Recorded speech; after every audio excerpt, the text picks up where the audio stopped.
participants in virtual conference by Zoom meeting and streaming on our. And we would like to greet our incredible speakers. It is truly an honor to have you here. The Honorable Director General of Health Workers Ministry of Health Republic of Indonesia, Dentist Ariyanti Anaya, Master of Public Health. The Honorable Director of Health Polytechnic of East Kalimantan, Mr. Dr. Supriyadi, Bachelor of Nursing, Master of Nursing. The Honorable Keynote Speaker in this virtual conference, first, Associate Professor Dr. Chong Mei Chan, Faculty of Medicine, University, Malaysia. Second, Professor Azran Jasmi, Management and Science, University, Malaysia. Third, Dr. Khadijah Haji Abdul Mumin, University of Brunei Darussalam. Fourth, Dr. Gulzar Malik, Asokdean, International Partnership Nursing and Midwifery, La Trobe University, Melbourne, Australia. Fifth, Nursari Abdul Syukur, Master of Midwifery, Health Polytechnic of East Kalimantan. The Honorable, the first, second, and third Deputy Director of Health Polytechnic of East Kalimantan, along with all staff. The Honorable Head of Education Center, Head of Division and Subdivision from Health Polytechnic of East Kalimantan. The Honorable Head of Departments and Study Programs of Health Polytechnic of East Kalimantan. The Honorable Lecturers and Educational Staff, as well as all the webinar participants that we are proud of. Assalamualaikum warahmatullahi wabarakatuh. All praise and gratitude belongs to Allah Subhanahu wa Ta'ala, who has been giving us guidance, happiness, and healthiness to hold the third of East Borneo Health International Conference. The theme of today's international conference is the role of health transformation in research and innovation to strengthen and accelerate integrated health services. All participants can join this conference via Zoom meeting and live YouTube streaming. This webinar is organized by Health Polytechnic of East Kalimantan with more than 500 registered participants from Indonesia, Malaysia, and Brunei Darussalam, and supported by one of our sponsorship from Bank Tabungan Negara Syariah and HDI. Ladies and gentlemen, let's begin our webinar by reciting Basmalah. Singing the national anthem, Indonesia Raya, and March Poltekkes. The audiences, please stand up.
Audiences, please be seated.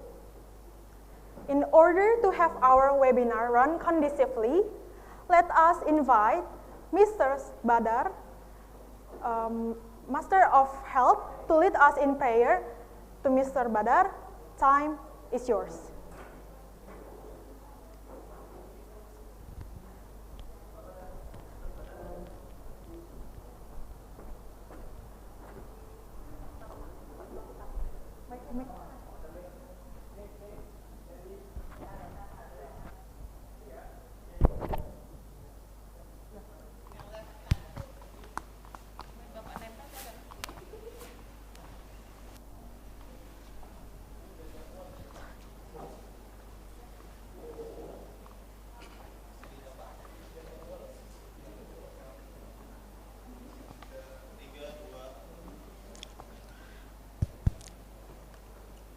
Bismillahirrahmanirrahim. Assalamualaikum warahmatullahi wabarakatuh.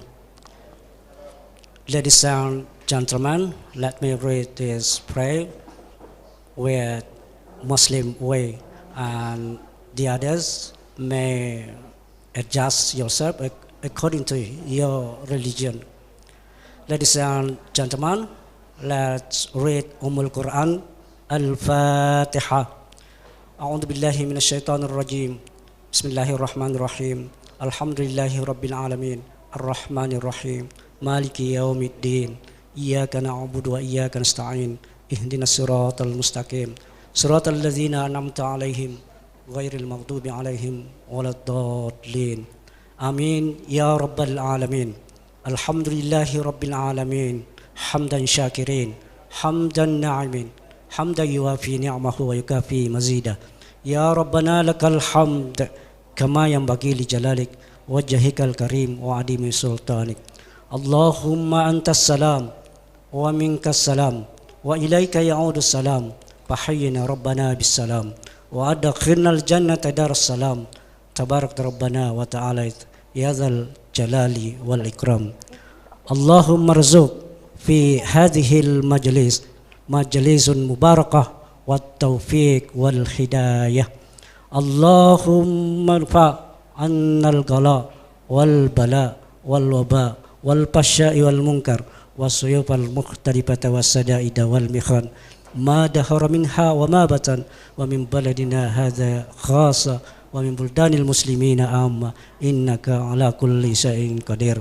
Allahumma iftah fi hadhil hajat abwabal barakah, abwabal ni'mah, abwabal rahmah, abwabal salamah, abwabal sihha, abwabal afiyah, abwabal quwa, abwabal ilmi, abwabal rizqi, abwabal jannah birahmatika ya arhamar rahimin. Allahumma rabbana la tuzigh qulubana ba'da idh hadaitana wa hab lana min ladunka rahmah innaka antal wahhab. Allahumma rabbana atina fid dunya hasanah wa fil akhirati hasanah wa qina adzaban nar. Wa sallallahu ala sayyidina Muhammad. Subhana rabbika rabbil izzati amma yasifun wa salamun alal mursalin walhamdulillahi rabbil alamin. Wassalamualaikum warahmatullahi wabarakatuh. Langsung dokter gigi aja. Ya. Mbak Uca. Langsung ini bocah baru sama ini ya. Ini nanti kami kabari ya. Oh ya, berarti nanti saya baca dulu. Ya, Bapak nggak usah ya, videonya nggak usah.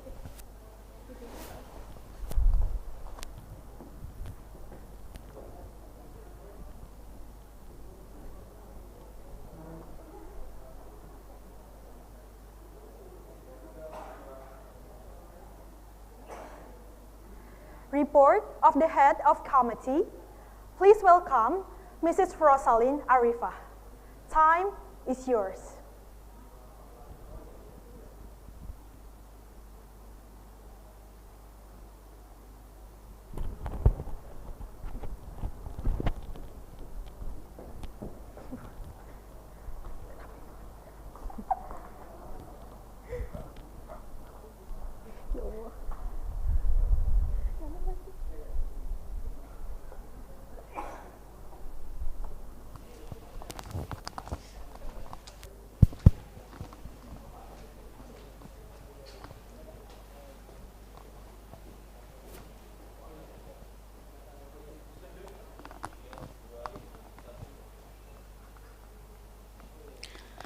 Assalamualaikum warahmatullahi wabarakatuh.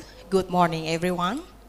The Honorable Director General of Health Workers Ministry of Health Republic of Indonesia, Ms. Ariyanti Anaya, Dentist Master of Public Health. The Honorable Director of Health Polytechnic of East Kalimantan, Mr. Dr. Management Haji Supriyadi, Bachelor of Nursing, Master of Nursing. The Honorable all speakers today, Associate Professor Dr. Chong Mei Chan from University of Malaya, Dr. Hadijah Haji Abdul Mumin from University of Brunei Darussalam, Dr. Gulzal Marik, Associate Dean Lathrop University of Melbourne, Australia, Professor Asden Jazmi, Management and Science University, Malaysia, and the last speaker, Ms. Nusari Abdul Syukur, Master of Midwifery from Health Polytechnic of East Kalimantan. The Honorable First, Second, and Third Deputy Director of Health Polytechnic of East Kalimantan, along with staff, and the honorable lecturers, educational personnel, clinical practitioners, and all the webinar participants in this conference.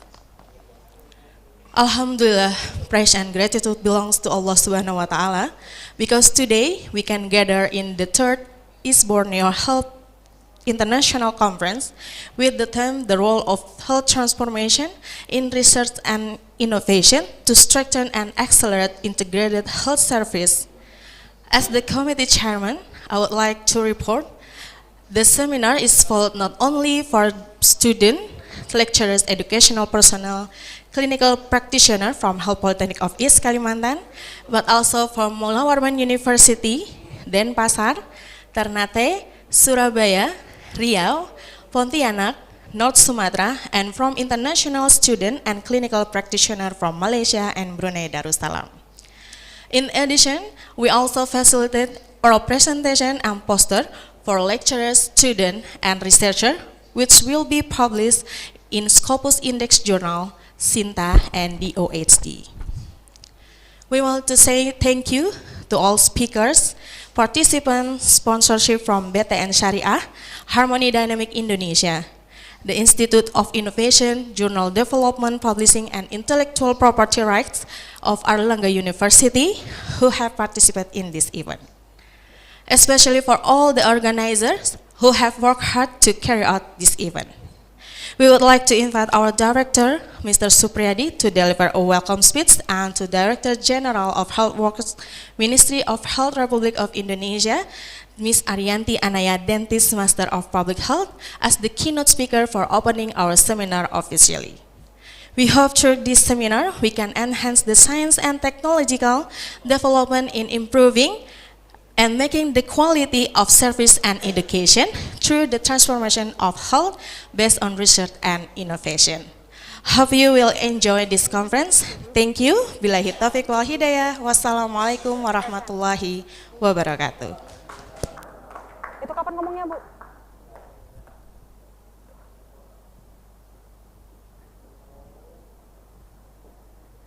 Ibu Ocha, kuis ini habis sambutan kah, Bu?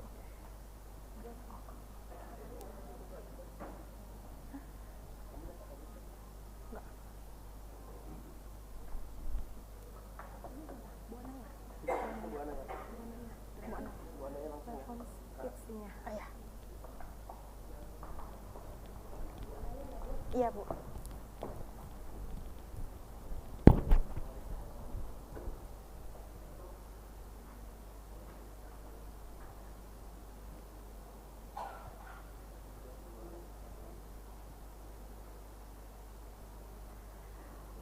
Welcome speech from Director General of Health Workers, Ministry of Health, Republic of Indonesia, Dentist Ariyanti Anaya, Master of Public Health, and will be officially begin our webinar for today. To the Honorable Dentist Ariyanti Anaya, time is yours.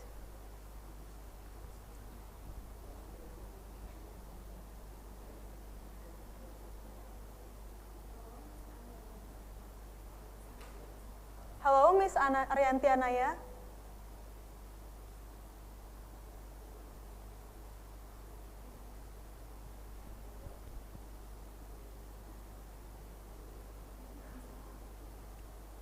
Hello, Miss Ariyanti.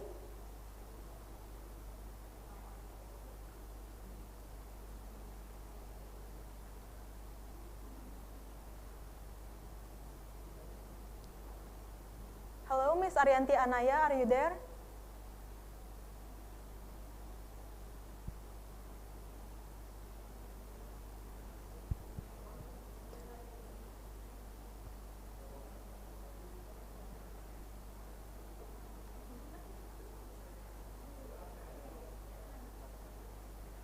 Hello, Mrs. Arianti Anaya.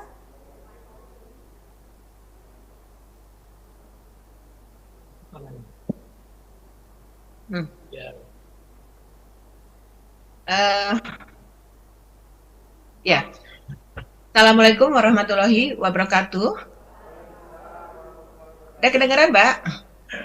Kedengaran Ibu? Ya.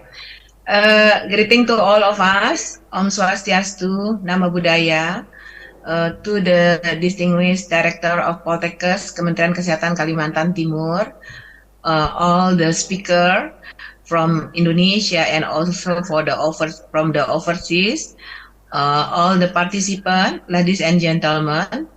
It is my pleasure to attend and welcome to all of you at the third East Borneo Health International Conference held by Poltekkes Kementerian Kesehatan Kalimantan Timur.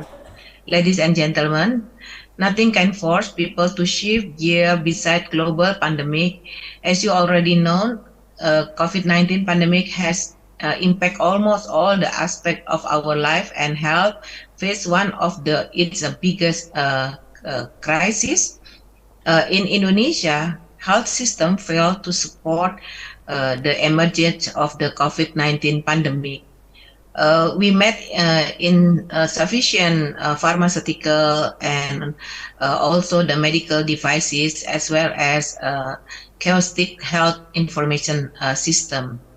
This become the reason why we need to develop health technology based on the local sources and integrated with the health system information. In addition, it is necessary to advance in technology that change the way healthcare services are delivered because it significantly and scientifically improve health access and efficiency. Indonesia has many factors that can hinder or cut people to access healthcare services, such as geographic distance, and then the weather, the lack of transportation, and also the limited provider. The implementation of the advanced health technology can improve expansion of the health services into remote area. Patients can browse health information through health platform as well as use telemedicine to seek health consultation. The development of biotechnology, it is also needed since this can improve disease detection and therapy. However, developing technology is not as easy as a concept. Many things are involved in the successful of the technology development and innovation.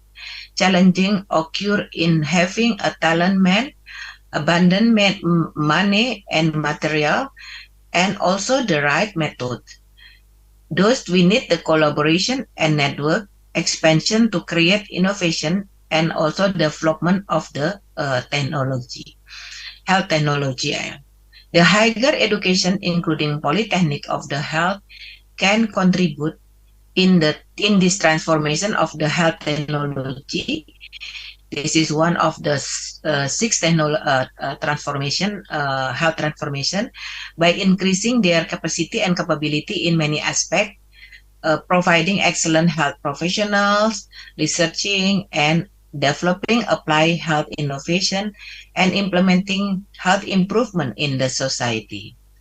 Poltekkes Kementerian Kesehatan Kalimantan Timur is expected to leverage their flexibility and agility is responding to health technology and innovation by building on the strength of their own particular character. Ladies and gentlemen, I really appreciate with the Poltekkes Kementerian Kesehatan Kalimantan Timur for holding the third East Borneo Health International Conference with theme The Role of Health Transformation in Research and Innovation to Strengthen and Accelerate Integrated Health Services as one support in health transformation. This conference will become one of the events to actively learn, share, engage, and collaborate for the advancement in the health, particularly health technology and innovation. I also hope that after this conference, all of you to keep developing technology advancement and always contribute to the community. Please give your biggest support to our national goal of the health transformation to improve the health status of Indonesia and also the global community. Once again, I express my gratitude to all those present here today. I hope this conference will serve you as a valuable platform for fostering partnership and attaining shared success in the field of the health. Last but not least, hereby I declare the third East Borneo Health International Conference open. Let us share knowledge, experience, and insight on our strategy for more resilient global health system. Together, we can explore opportunity, address the challenging, and seek innovative solutions to enhance healthcare system in the world. Thank you. Wassalamualaikum warahmatullahi wabarakatuh. Shalom. Om Santi, Santi, Santi Om.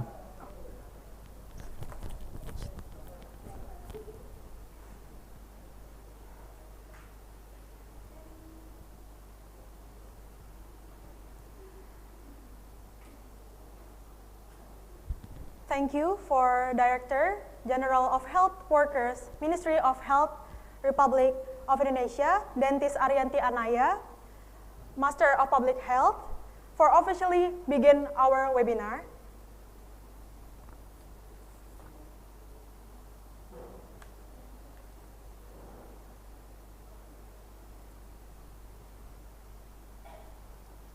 We would like to invite our Director of Health Poltekkes of East Kalimantan, Mr. Dr. Haji Supriyadi, Bachelor of Nursing, Master of Nursing, to deliver a welcome speech. Please welcome the Honorable Mr. Supriyadi. Time is yours.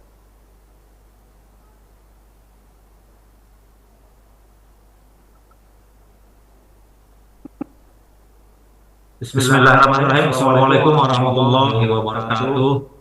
Good afternoon everyone.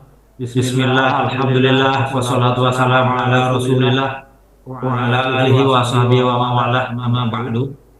The Honorable Director General of Health Workers, Ministry of Health Republik of Indonesia, Dr. Gigi Arianti Anaya MKM. The Honorable Deputy Directors in Health Poltekkes Kalimantan, the Honorable all the speakers, the Honorable the Head of Study Program in Health Poltekkes Kalimantan, the Honorable the Head of Division in Health Poltekkes Kalimantan, the Honorable Directors of Hospital in the Province of East Kalimantan, the Honorable Rector and Director of Health Education Institution in the Province of East Kalimantan, the Honorable the Head of Professional Association and Organization, the Honorable Student and Practitioner from neighboring countries such as Brunei Darussalam and Malaysia, and the Honorable all participants of international conference who have participated in this international conference through Zoom's room. At first, let us thank to Allah Subhanahu wa Ta'ala who give us the healthy so we can gather in this place. Moreover, let us write salawat and greeting to the Prophet Muhammad Sallallahu Alaihi Wasallam. Ladies and gentlemen, today is 3rd of October 2023, and this is the second year that we are holding our major annual event in a hybrid format with no audience physically in the room. However, we must happy and grateful because we have gathered here to carry out this international conference with the theme, the role of health transformation in research and innovation to strengthen and accelerate integrated health service. This conference is also a program from the Division of Research and Community Education in Poltekkes of East Kalimantan. Ladies and gentlemen, Indonesia Minister of Health initiated a transformation in the health sector. He also has determined 6 types of transformation, such as transformation of primary services, referral services, health resilience system, health financing system, health human resources, and health technology. Transformation of primary services is the first pillar in the transformation of national health services, which focus on preventive and health promotion. This is implemented by improving health screening and increasing primary service capacity through health education, primary prevention, second prevention, as well as hospitalizing health services at community health center such as Puskesmas, Posyandu, and health visit. Today, the Indonesian Ministry of Health has achieved several things, such as hospitalization of 300,000 Posyandu in Indonesia, the addition of 3 types of vaccine for routine immunization, HPV, PCV, and rotavirus, and screening for 14 priority diseases that cause the highest death at each target age.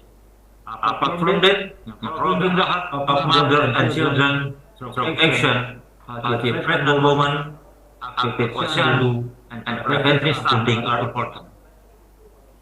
The transformation of referral services emphasizes the quality and equity of health services in remote areas of Indonesia. Transformation was carried out through building hospital in the eastern region of Indonesia, networking with 6 superior services and establishing partnership with the world top healthcare centers. The Indonesian Ministry of Health has made various efforts to equalize referral services through optimizing the national hospital network for priority disease, heart, stroke, cancer, kidney, maternal and child health. Health system transformation plays an important role in maintaining a good health system amidst global health threats. This pillar focuses on how to produce vaccine and medicine domestically so that they can be distributed quickly to the public. Apart from that, network prevention in order to prevent and handle emergency condition is also needed. For example, by involving collaboration with the National Disaster Management, BNPB, to provide reserve health workers or volunteers. Ladies and gentlemen, the transformation of the health financing system focus on easy and equal access to health service, especially for underprivileged communities. In health finance regulation, there are 3 objectives to be achieved by ensuring adequacy and sustainability, and being allocated fairly, and ensuring effective and efficient utilization. The financing system in Indonesia continues to be improved, starting from formalities due to written regulation, but over time it became more organized. Until now, BPJS still the main social insurance that benefits society. In the 5th pillar, the transformation of health human resources is focused on the equal distribution of health workers in all corners of Indonesia homeland, including its disadvantaged areas, borders and islands. In realization, the government will increase student quota, domestic and foreign scholarship, and provide easy access for hard worker graduates abroad. The transformation of hard human resources is also supported by education, where there will be curriculum development, such as MBKM or Merdeka Belajar Kampus Merdeka. How technology transformation has a role in the use of information technology and biotechnology in health sector, including the digital transformation. The digital transformation of health also has become a main topic in recent years, with technological advance continuing to expand and touch almost all aspects for our life. In the health context, digital transformation refer to the change that occur in health system and practice due to the adoption of digital technology and innovation. Ministry of Health has three main programs, such as expansion of telemedicine technology, development of ecosystem product, innovation of health technology, and integration of health biotechnology. The output is creating collaboration and innovation of digital health between government, universities, industry, and social in general. Ladies and gentlemen, according to some topic in this conference, we present the speaker who are truly competent. The topic raised are also the latest issue and the health sector, which are certainly interesting and important to study. The first, Associate Professor Dr. Chong Mai Chan from University of Malaysia. Second, Dr. Khadijah Haji Abdul Mumin from University of Brunei Darussalam. Third, Dr. Guljak Malik, Associate Dean, La Trobe University, Australia. Fourth, Professor Asdren Jazmi from University of Malaysia. And the fifth, Nursari Abdul Syukur, Magister Kebidanan from Poltekkes of East Kalimantan. Through this seminar, we hope that we can improve our knowledge about the effort that we can do to optimize health transformation in Indonesia, especially for each region or province. Moreover, current innovation are supported by advanced technology and a lot of information from many sources, so that we hope there will be more new innovation from health sector. We are very grateful to the participants who have enthusiastically participated in this conference. I also thank to our speakers who have spread their time to share their knowledge to us. And thank you to all the future directors, the head of division, and the head of study program in Health Poltekkes East Kalimantan, and all committee in this conference. I hope this conference will provide many benefits, especially in updating information about health services for all of us. Amin ya rabbal alamin. Sukses for Health Poltekkes East Kalimantan, and thank you for today. Wassalamualaikum warahmatullahi wabarakatuh.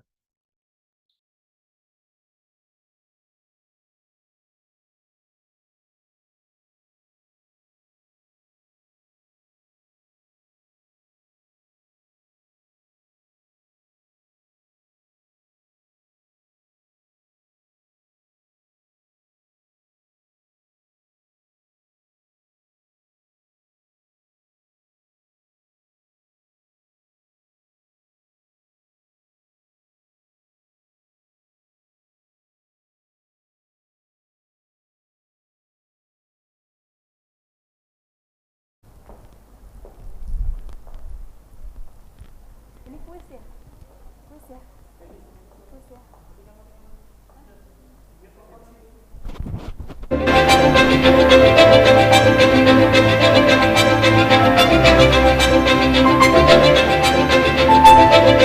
Thank you.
Poltekkes Kemenkes Kaltim terletak di kota Samarinda.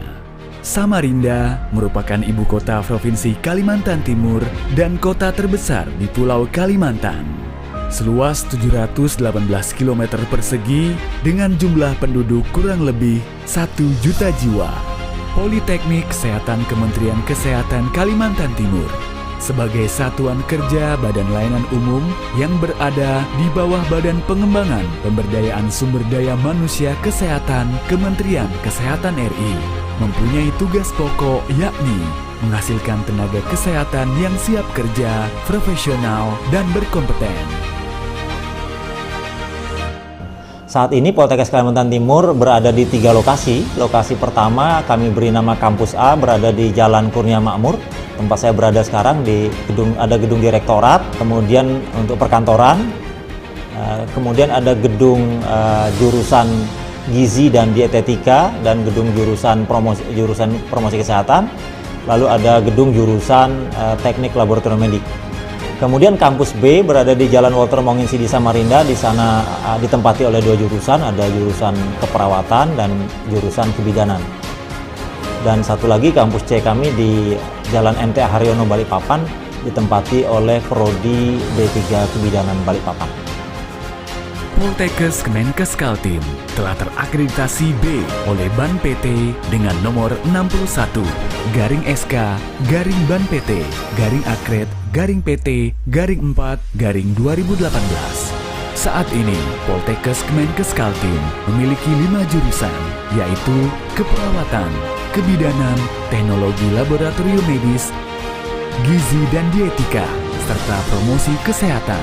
Dengan 12 program studi jenjang Diploma 3, Diploma 3 Keperawatan, Diploma 3 Kebidanan Samarinda, Diploma 3 Kebidanan Balikpapan, dan Diploma 3 Teknologi Laboratorium Medis, jenjang Sarjana Terapan, Sarjana Terapan Keperawatan, Sarjana Terapan Kebidanan, Sarjana Terapan Gizi dan Dietika, serta Sarjana Terapan Promosi Kesehatan.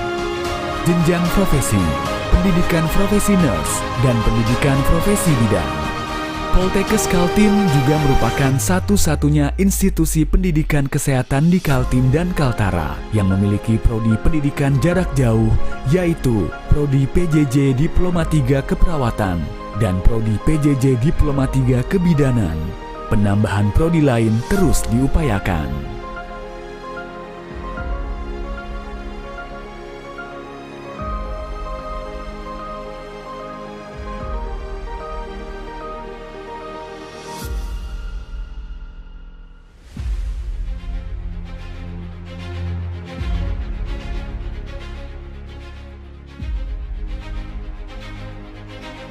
Tridharma Perguruan Tinggi dilaksanakan dengan komitmen tinggi dan berinovasi, mengikuti perkembangan teknologi, seperti penggunaan sistem informasi akademik atau SIAKAT. Pembelajaran dilakukan secara luring dan daring dengan kurikulum yang selalu dikembangkan. Jumlah penelitian setiap tahun mengalami peningkatan yang memuaskan. Pengabdian masyarakat yang dilakukan berdampak langsung ke masyarakat manfaatnya. Poltekkes Kemenkes Kaltim mendidik mahasiswa untuk memiliki karakter tangguh, peduli, jujur, dan cerdas atau tali judas. Mahasiswa dipersiapkan kompetensi dan kemampuan soft skill, fleksibilitas, BEM, HMJ, HMP sebagai organisasi kemahasiswaan untuk berkreasi. Unit kegiatan mahasiswa atau UKM mendapat perhatian dan fasilitas.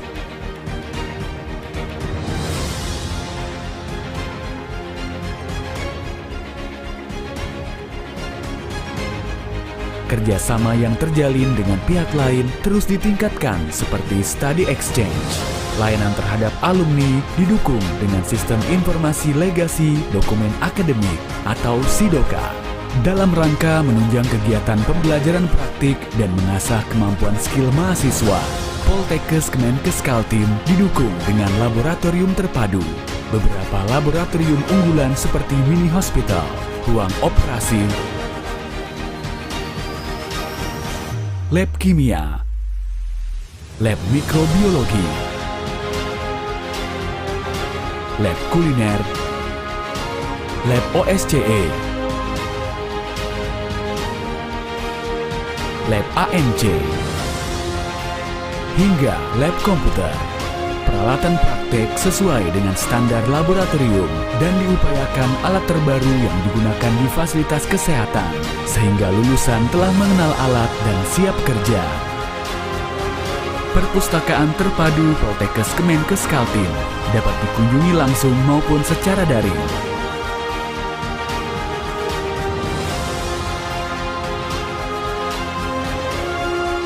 Judul buku yang dimiliki lebih dari 1000 judul.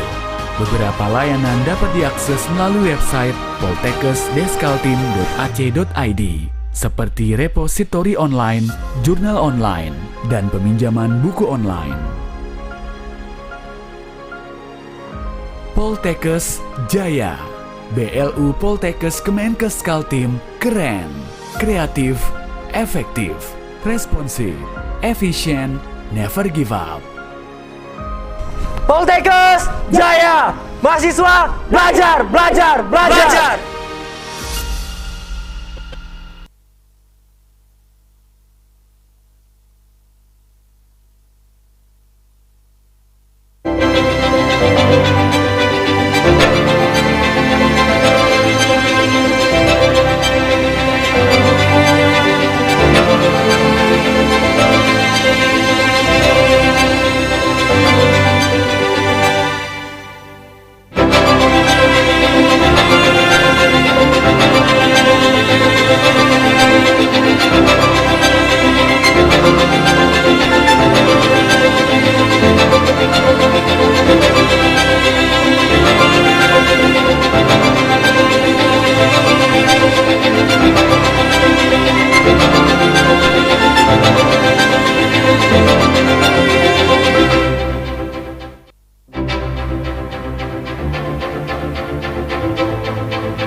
while waiting for the other speakers to join this Zoom meeting, we are, from the committee, will give you a door prize by answering our question.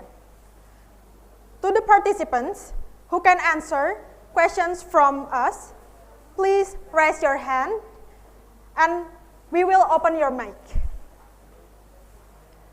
For the questions, first, what is an abbreviation of EBHIC?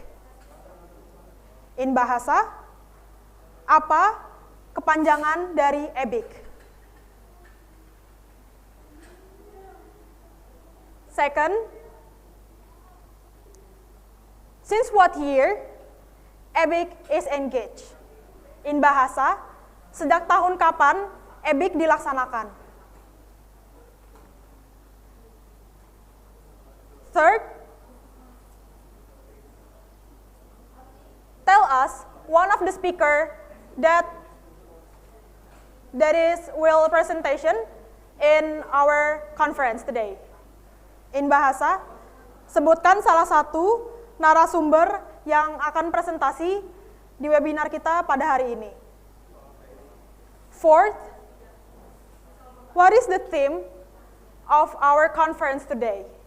In bahasa, apakah tema yang kita bawakan untuk webinar hari ini? And for the participants who can answer this is only for the students from Health Polytechnic, etc. Please raise your hand.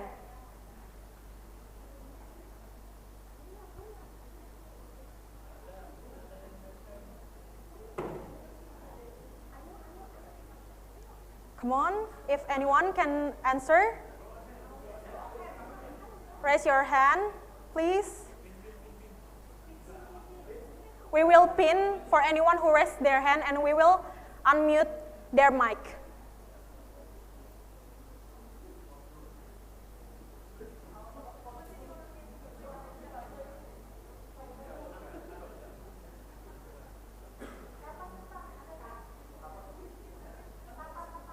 Hello?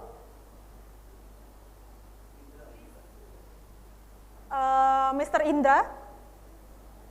Are you there? Okay, so you are raising your hand, right? Can you answer one of the question that I previously said? Ya, saya akan menjawab pertanyaan ini ya. Apa kepanjangan dari EBHIC? EBHIC adalah kepanjangan dari East Borneo Health International Conference. Itu pertanyaan pertama. Untuk pertanyaan kedua, sejak kapan EBHIC ini? Sorry, for each participant can only answer one question. Oke.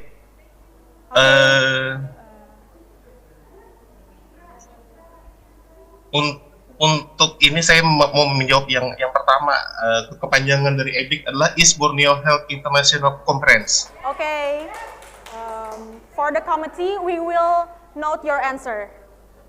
Thank you, Mr. Indra. Okay, thank you.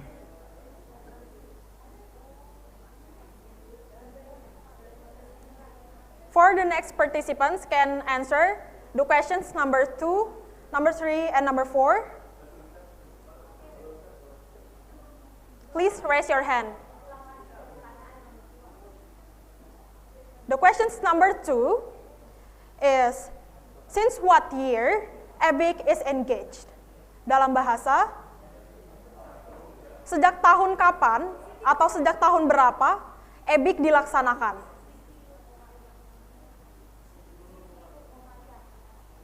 Okay, dear Siti Nur Komaria, you answered. Okay, dear Miss Siti Nur Komaria, you have raised your hand, please. Open your camera.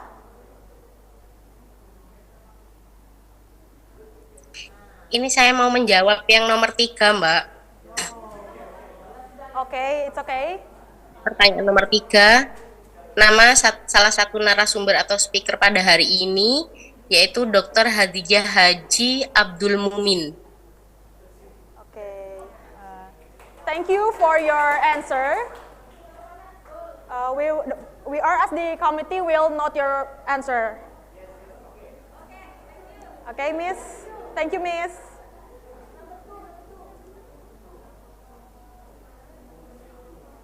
Two questions left, number 2 and number 4. If anyone can answer, please raise your hand. Number 2 questions is, since what year EBHIC is engaged? In bahasa, sejak tahun berapa EBHIC dilaksanakan? For the fourth question is, what is the theme of today's conference? In bahasa, apa tema webinar pada pagi hari ini? Okay, so we can see that there's someone raising their hand here. For Mr. Andi Muhammad Reza, hello, please open your camera and open your mic.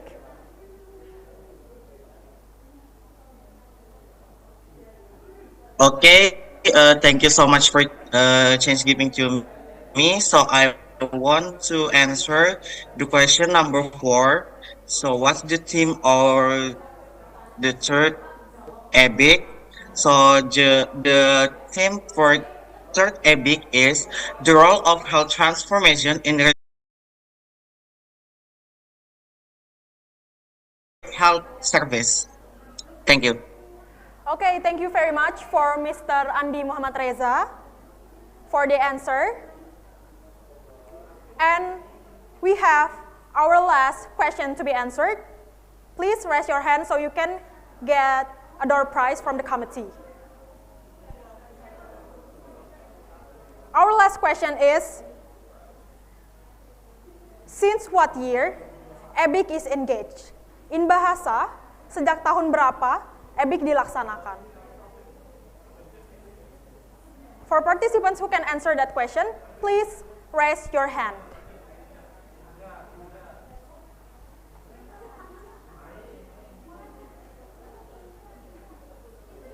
Oke, thank you. Saya akan menjawab pertanyaannya ini ya. EBHIC dilaksanakan sejak tahun 2021.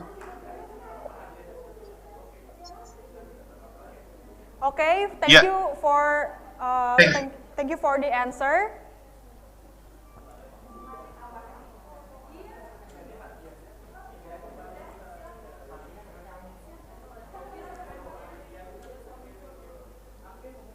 Okay, all the participants who have answered the previous questions before is already answered the questions right. So, for the participants who have answered our previous questions, can leave their phone number in our comment section so the committee can contact you further.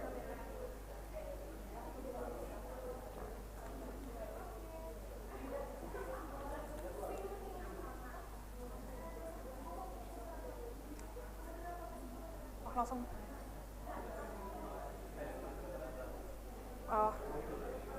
Let's welcome. Hah? Langsung.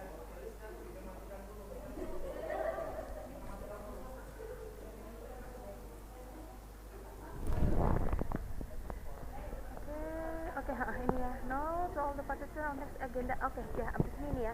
Abis lu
Now, to all of the participants, our next agenda is presentation from our keynote speakers. But before our speaker gave the presentation, I would like to say for all the participants, you have to make sure your microphone is muted and your camera is on, so we can focus on our keynote speakers. The questions will be answered after all of the keynote speakers has presented their presentations. Yet, the participants could write the questions in our comment sections on Zoom or our YouTube chat sections. Dear participants, please activate your subtitle or the translation in Zoom button in bahasa. Untuk para peserta, harap dapat mengaktifkan subtitle atau terjemahan pada tombol di Zoom.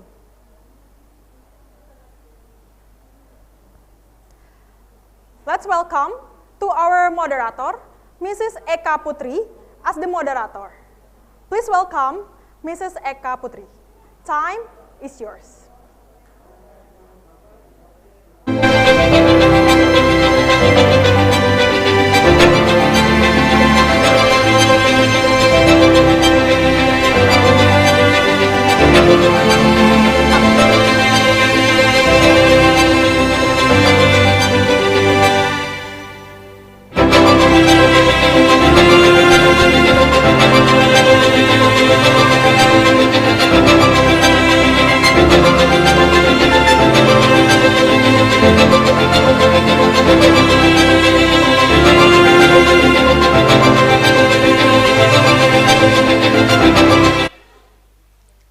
Thank you very much for our Master of Ceremony for letting me to guide this opportunity as a moderator. Good morning, ladies and gentlemen. Welcome to the first session of the third East Borneo Health International Conference. The main theme of this conference is the role of health transformation in research and innovation to strengthen and accelerate integrated health services. My name is Eka Putri, and I'm going to be the moderator today. The government of Indonesia, through the Ministry of Health, is preparing 6 pillars of health transformation to handle public health problems. The pillar number 6 is related to the transformation of the health technology system, entering Smart Society 5.0. This also can be realized through many research and innovation carried out in health sector. And for this first session, we have 3 speakers who are already with us. They are the first speakers, Associate Professor Dr. Chong Mei-chen from Department of Nursing Science, Faculty of Medicine, University Malaya. The second speaker is Mrs. Nursari Abdul Syukur, Master of Midwifery from Department of Midwifery, Health Poltekkes, Ministry of Health, East Kalimantan. And the third speaker is Professor Asdren Zajmi from Management and Science University, Malaysia. This session will be divided into 3 parts. The first part is the presentation from the first speaker.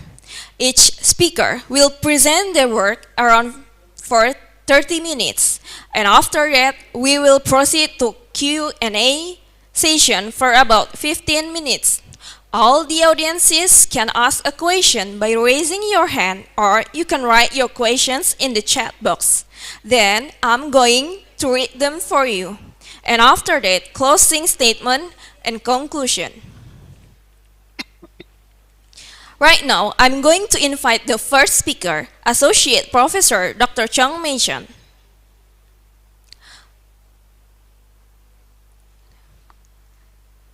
I'll write your profile first.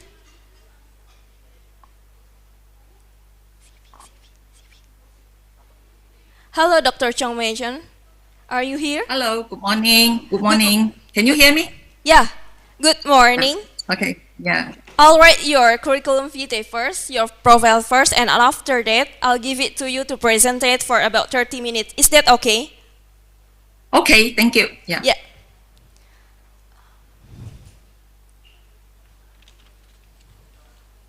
So this is the profile of Associate Professor Dr. Chong Mei-chan. Okay, she is Associate Professor in Nursing at University of Malaya. Her latest academic qualification is PhD from Monash University, Australia, and also Head of Department of Nursing Science from June 6, 2021 until present. She also a committee member of Educational Kaltim Malaysia Nursing Board Committee member from 2022 until present.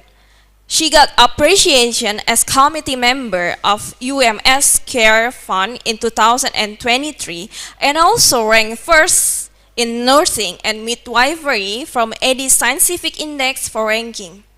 She has many publications including Scopus Index, WOS, ESCI, and others. She also wrote books including book itself and chapter in books, and became both speakers and keynote speakers in various seminar and webinar.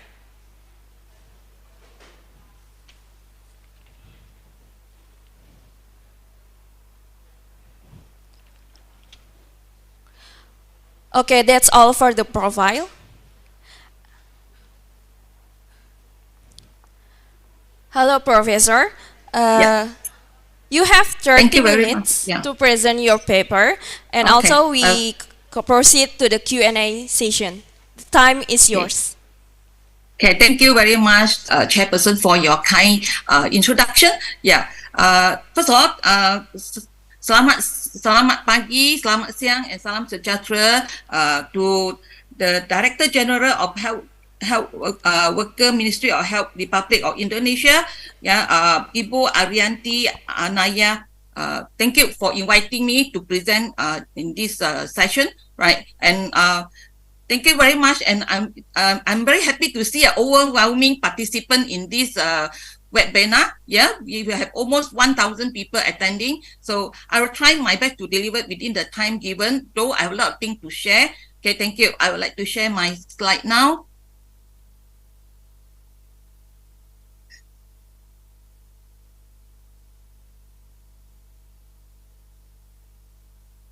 Slide.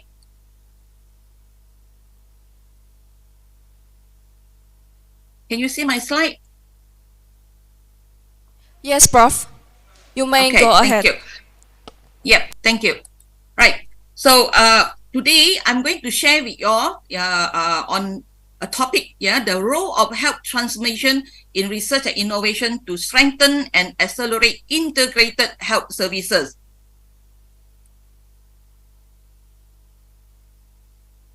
Right.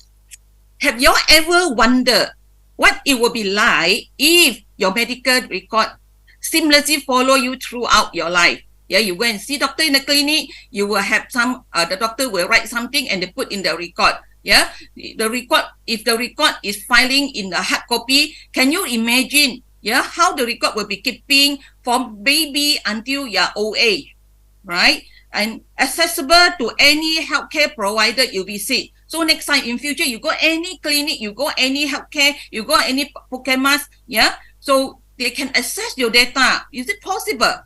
Is such a transformation possible, right? And if your mobile is not just a smartphone, only track their health data, but also connect them with a network of healthcare professionals, providing real-time support and advice, right?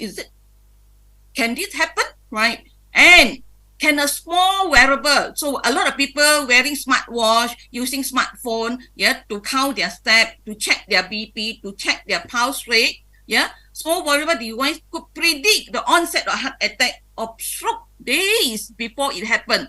So few days before it happened, now everybody cannot predict when I will get stroke, when I will get a heart attack, right? So it's like no warning sign and all that.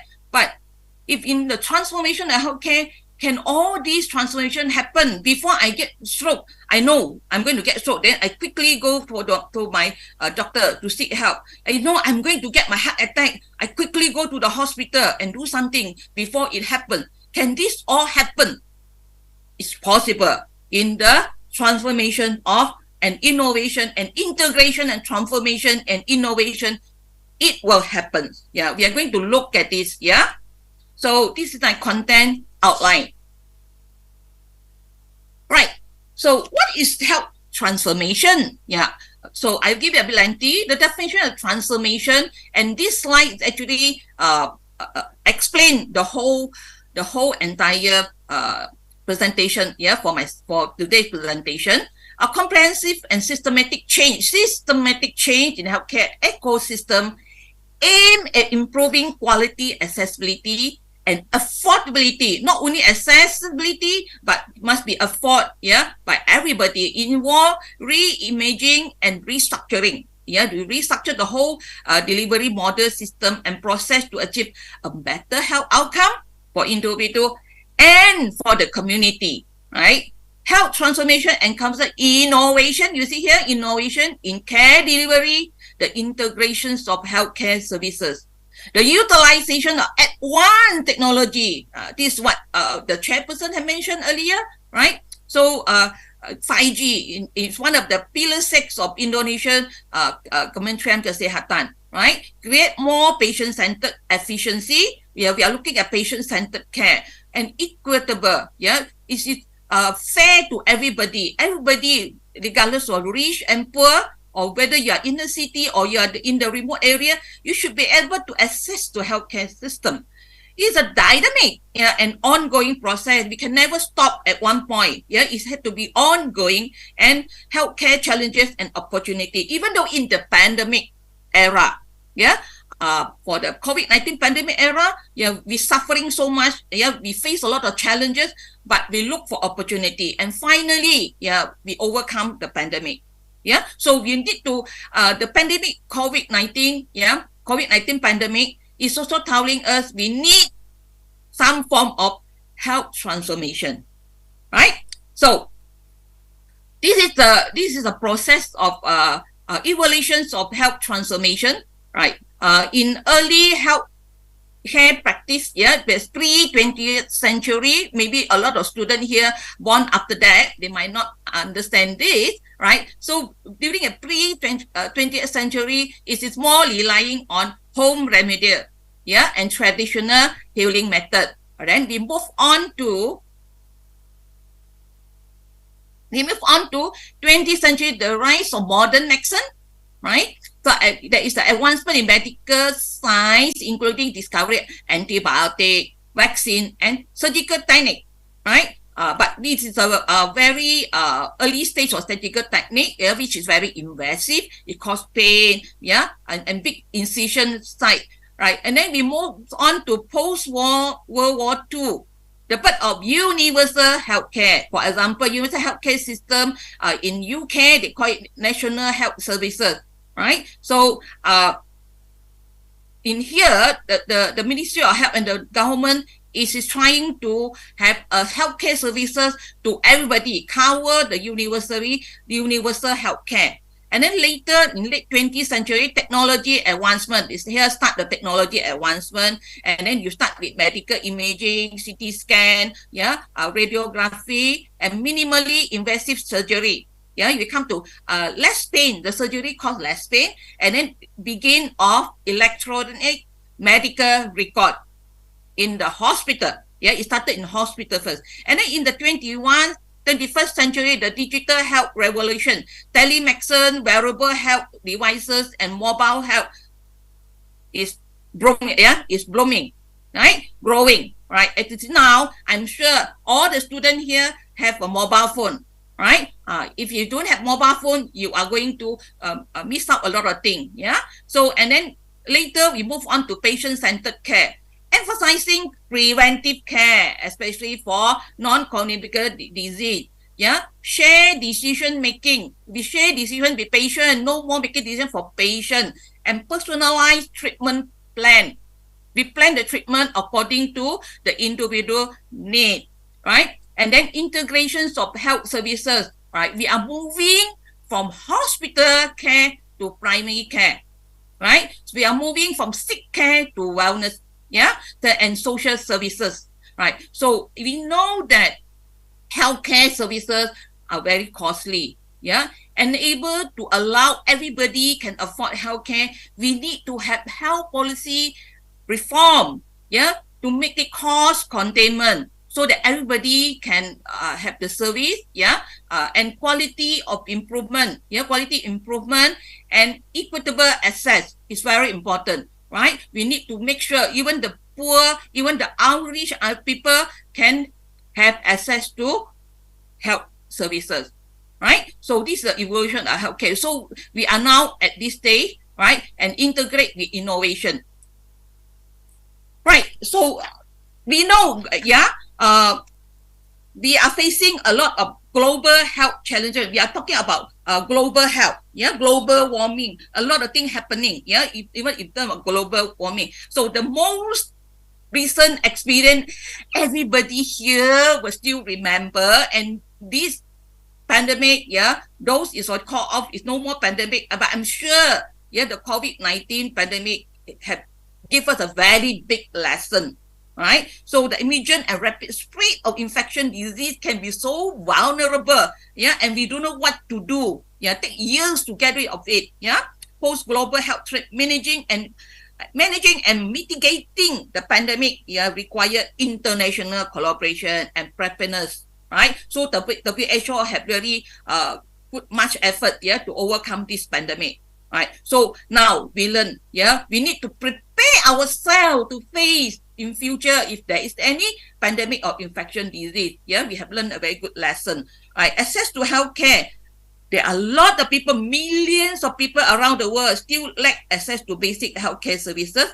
The challenge is especially pronounced in low income, or middle income country, where healthcare infrastructure may be inadequate and underfunded.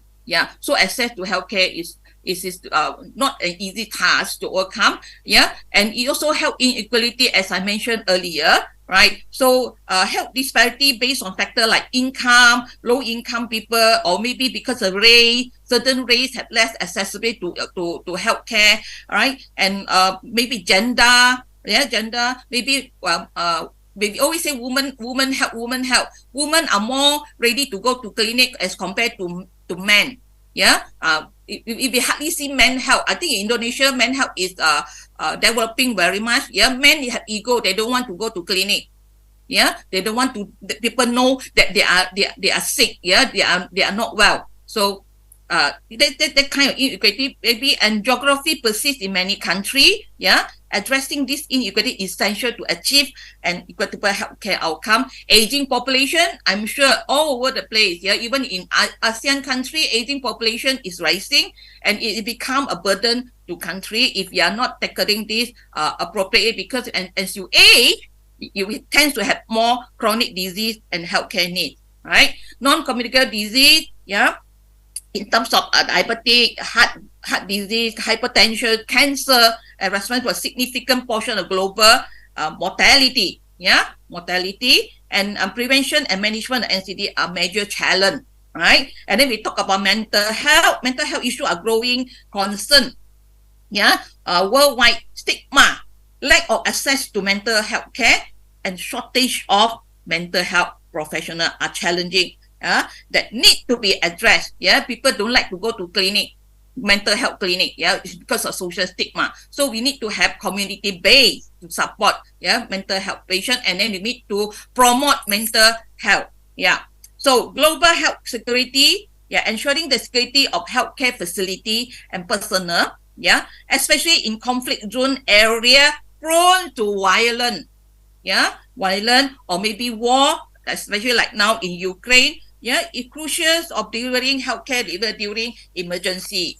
AMR is not something new. I guess all of you who involved in healthcare system, misuse of antibiotic, have caused a lot of problem, in resistant bacteria, right? So healthcare infrastructure and capacity, many regions lack sufficient healthcare infrastructure and skilled healthcare workforce. Building a strengthening healthcare system are critical to provide care during crisis. Especially during the COVID pandemic. We certainly don't know where to look for healthcare provider to help in the hospital, right? So climate change, global warming is also a main concern. Compared to the spread of disease, natural disaster, earthquake, volcano eruption, and environmental degradation affecting human health. Adapting healthcare system to climate change is essential.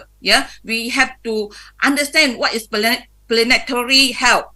How are we going to preserve the environment to reduce the climate change and health, right? And vaccine hesitation, especially during the COVID-19 pandemic, a lot of people very skeptical to whether to take the vaccine, not to take the vaccine. A lot of misperception on vaccine, and then they refuse to take vaccine. So this is also one of the global health challenge. And health information, privacy and data security. So a lot of people using EMR, using in mobile app, using a lot of big data. That might be a problem with privacy and security. So we need to know all these challenge. So based on all these global challenge, what will be our future direction in healthcare, right? So this is our future direction. We need to accept the digital health and telemedicine. I'm sure in Indonesia also we have you have telenursing. You use a lot of telenursing, especially during the COVID-19 pandemic. Precision medicine. How are we going to help the patient to do to analyze the medical record and how to make decision? AI, very important, and machine learning, we have to learn how to operate the machine so the machine will work for us, right? Patient-centered care, as mentioned, very important, right? Population health management, as aging population increase, non-communicable disease increase, we have to focus on population health management. Value-based care, this is very much related to cost. How are we going to reduce cost? We have to have a proper costing in terms of healthcare payment, right? So that we can minimize cost and give more quality care with less cost. Interoperative health system, whereby health information exchange, improve interoperability and health information exchange between healthcare system and provider will lead to better data sharing, reduce duplication of improved care coordination, right? And then wearable health devices, I'm sure all of you know, you have smartwatch, you have smartphone, it will help you, right? So we have to look at it, how to come up with a better wearable health devices. Blockchain in healthcare, what is blockchain in healthcare? Blockchain technology will enhance data security. So as a nurse, we no longer just do nursing procedure, just know how to treat patient. You have to get yourself to expose to all this innovation, right? So otherwise you were left behind. Blockchain is a technology enhance data security, how to secure the data, especially health data is very important. Privacy and transparency in healthcare. It will use secure medical record sharing, drug traceability, and managing consent or data sharing, right? So when you need to share data, you have to be careful so that the data will not breach.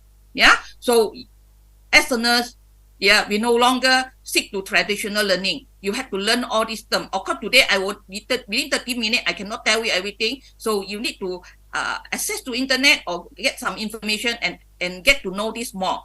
Global health collaboration, very important, especially during the COVID pandemic. We really have global health collaboration, and in terms of earthquake also, all different countries will come into helping each other. That is very important, including pandemic preparation will become more critical.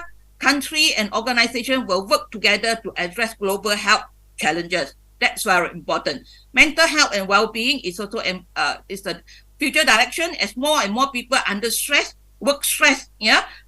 Poor people will have stress, even rich people will have stress, also different kind of stress, right? Poor people will have stress because they have not enough food to eat. Rich people will have stress because they eat too well, and they get a lot of rich people might get hypertension or maybe get diabetes because they eat too well, right? So everybody will have stress, or maybe people are stressed of work. Nurses also will have stress. Not only patients have stress, during pandemic, nurses also will have stress. So there are a lot of people stressed out there, right? And mental health will receive increased attention with more resources allocated to mental health services is required. Especially stigmatization effort. destigmatization, we have to help the patient, to reduce the stigma, and digital mental health solution, and we are talking about brain health, not only mental health, brain health, how to help a normal people to maintain their brain health, so that they will not get dementia early, they will not get depression, or they will not get anxiety easily. Brain health is very important. This is something new, So environmental and climate health, I mentioned, we have to look into it, right? And ethical and regulatory consideration is already technology, innovation, and one ethical regulation framework will need to adapt to ensure the responsible use of emerging healthcare technology. Right, we need to know the ethic of using technology, right? So this is our future direction, right? So yes, a lot of things we need to do, but there will be a lot of challenge as well, right? Rising healthcare costs. We want to do this, but no money. Uneven access to care, right? So access to healthcare service is not equitable. This disparity based on income rates, it's very difficult to address it.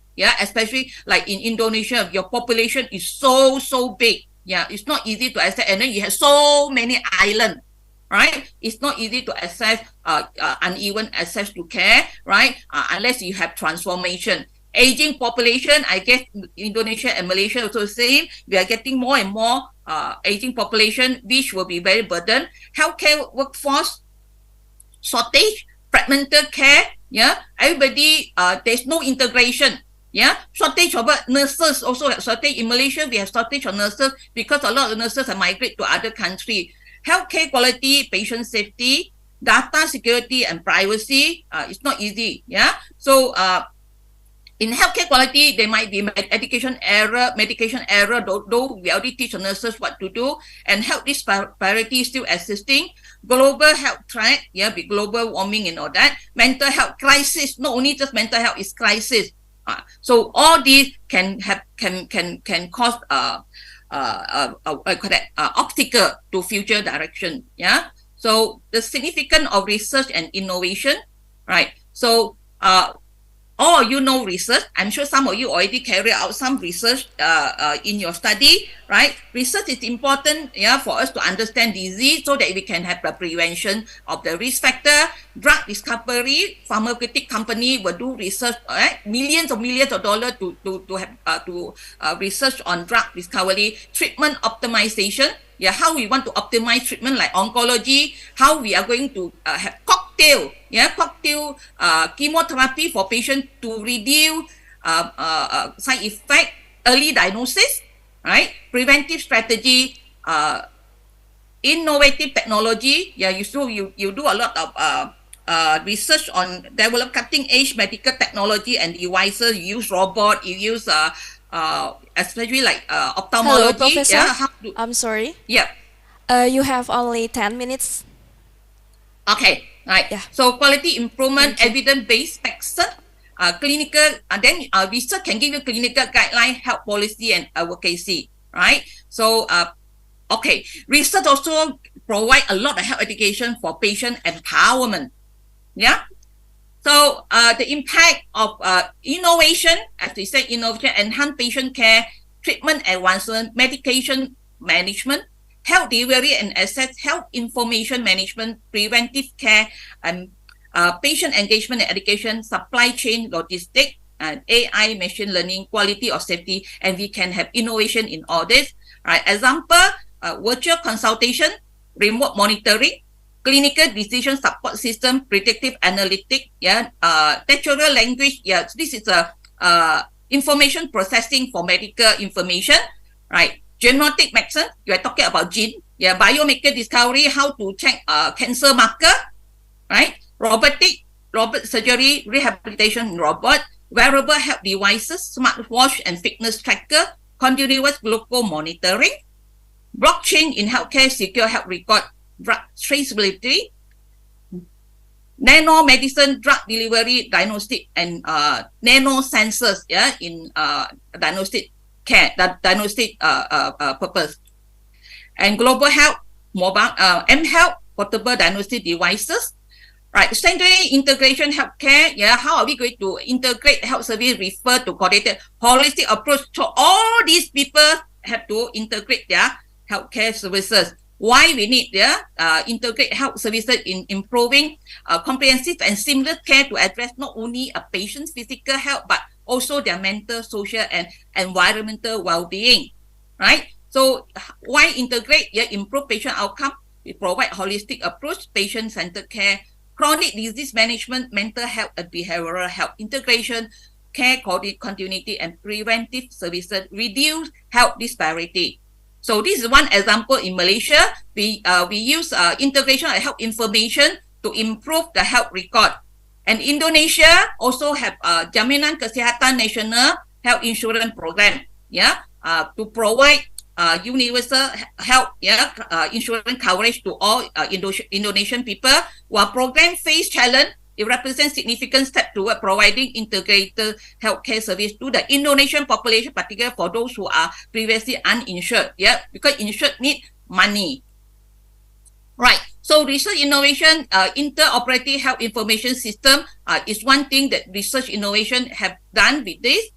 So it integrate all the record and in different department and healthcare setting. Health policy and regulation is something very important, as I mentioned earlier in the evaluation, right? And then patient-centered care model is important. You have research on this. And then what is the innovative care delivery model used in patient-centered care, right? And payment and incentive model, incentive model is important issue. So nurses should know this, even though we are not a financial officer or we are not a bursar, but you have to know. Payment model is very important. Now, no more paying fees based on services, based on bundle of payment, right? Or capitation. You may look at this term in internet again.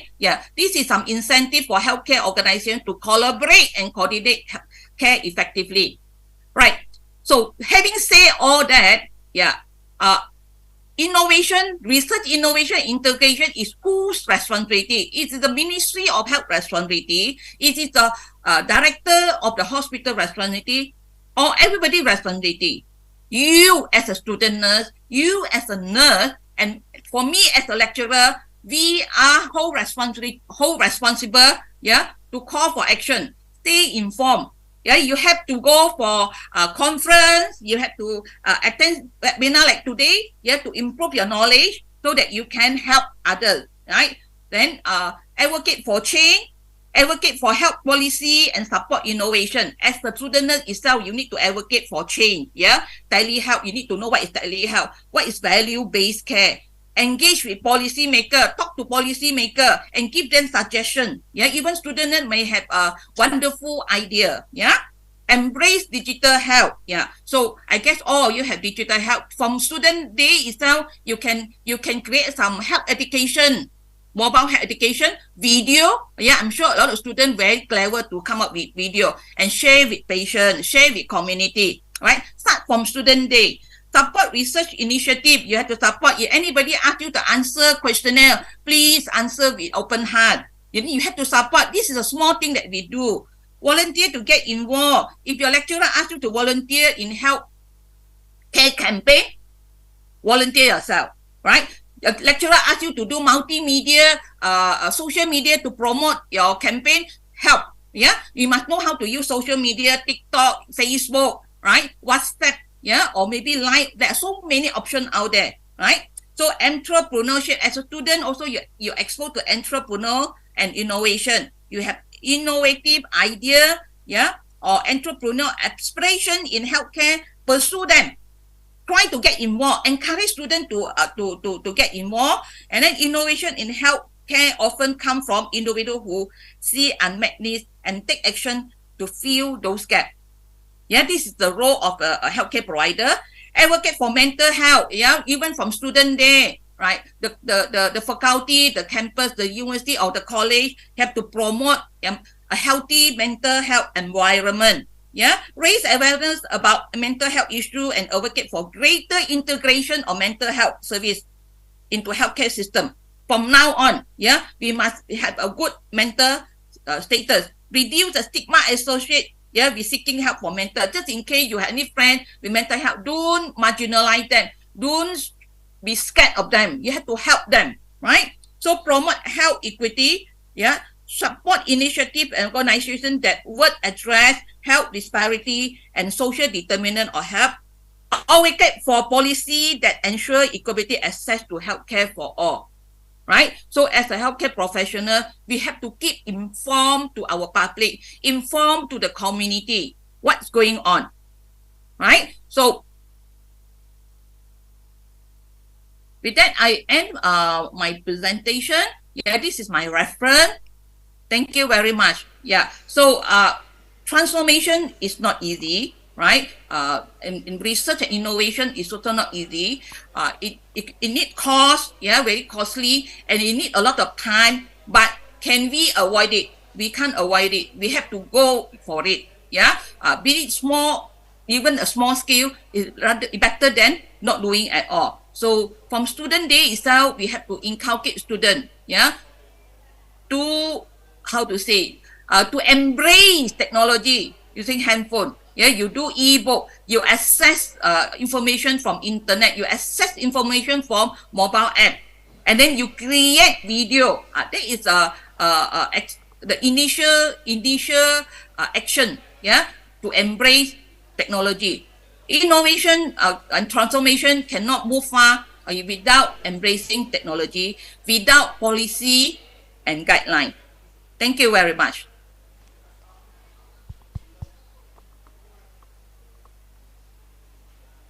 Thank you, Professor, for your explanations. Now we are about to open Q&A sessions for about 15 minutes. And I would like to ask the participants, if you have any questions, you can raise your hand or you can text in the chat box and I'll read it for you. Is there any questions for all the participants? Am I talking too fast? They didn't catch up. I don't think so. You have a good speed about your presentation.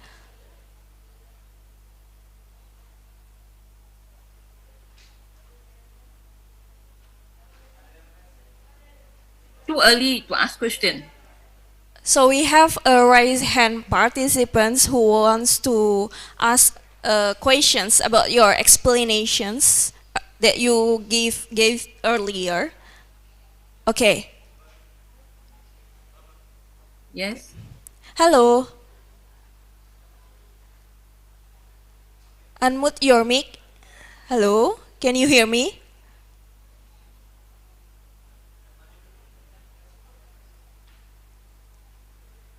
Yes, Bu Andy. What is the question? Hello. Hello. Yeah. Can you hear me? Please open your mic.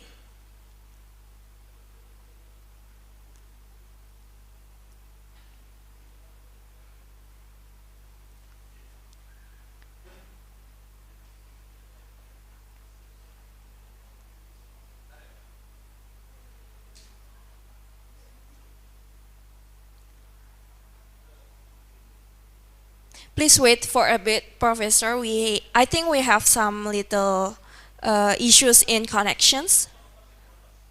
No problem. Yeah. Hello.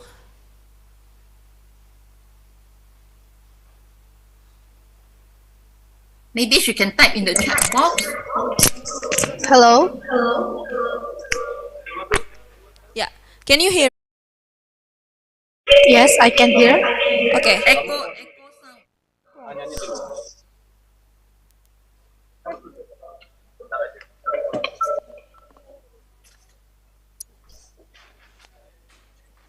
sound. Sorry.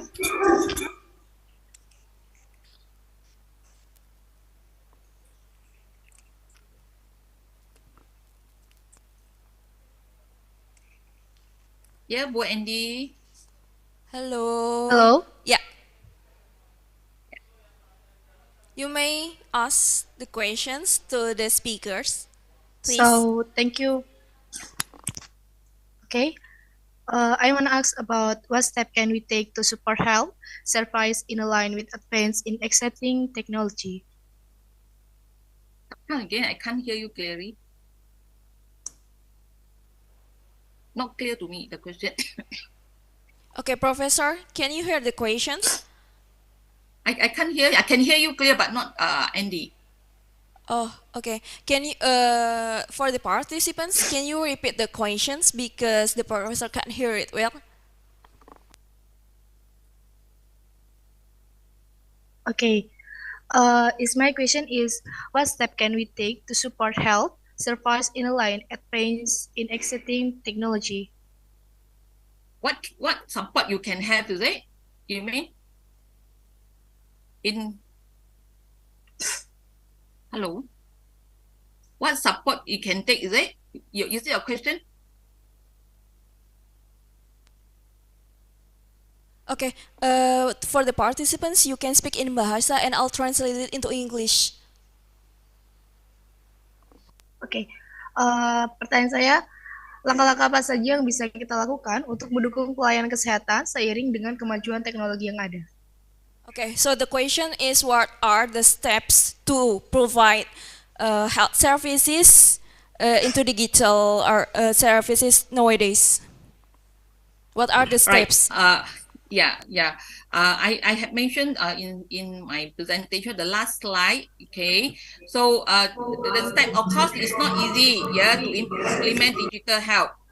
The step is from the training itself, right? As a student nurse, we need to expose the student to digital health. Yeah, teach the student how to, because now the nursing curriculum is very traditional. Not much component in digital health, right? So if we have to train the personnel, yeah, from training itself, yeah, to embrace digital health, right? Of course, it's very costly. So you must learn how to access information. You must learn how to access information, and then you must learn how to use the information, and then you develop, yeah, some as a student, use some app, yeah, to provide for patient. So that is digital health already, yeah. And then carry out research is very important, as I mentioned just now, right? So research will help us to explore more how to embrace, how to integrate innovation into healthcare system, right? So in terms of research, of course, it costs a lot of money, right? It needs proper planning. Okay, right? So, and to transform healthcare using innovation and integrations also need a very good systematic step. Okay, systematic step. Of course, you need infrastructure. We are talking about internet learning. We are talking about e-learning. We are talking about mobile health. If the internet is not strong enough, the infrastructure is not good enough, you can't do anything. You have very good learning module. You have very good mobile app, but no internet, you cannot access, right? So infrastructure is very important, and then the developer is important. You must know the content, what the content to develop, and then you must research to support. Yeah, you must have your administrator to support you, and then you need to have IT personnel to support you, right? We cannot say, oh, everything must have IT personnel. Of course, nurses have to learn also. Also have to learn some basic knowledge on ICT and IT. Okay, right. So like for me as a lecturer, before pandemic, yeah, the campus already have e-learning, already have LMS, learning management system. I guess in Poltekkes also you all have learning system kan? Ada tak online learning? Ada kan buat system? Yes, right? we have so, LMS. Yeah, before pandemic, for me, yeah, nursing also have learning system, but the lecturer hardly use it. We prefer face to face. We are very complacent with the traditional way of teaching. We are so used to it, right? So bila start COVID pandemic, everybody panic. That is the time we learn how to use Zoom. That is the time we learn how to use Team, Microsoft Team. That's the time we learn how to use Google. That's why pandemic, yeah, forced us to learn a lot of things. Now I can present my presentation even though I didn't come to Kalimantan. Yeah, I didn't go to Kalimantan. I can. So you embrace, this is a skill you embrace, right? Of course, bila nak mulakan sesuatu, allow me, if can I mix with bahasa? Yes, you may. Yeah. So if you want to start something new, very difficult, susah, ya, nak start all the maklumat, all the content for e-learning, very difficult. Lecturer all making noise, yeah.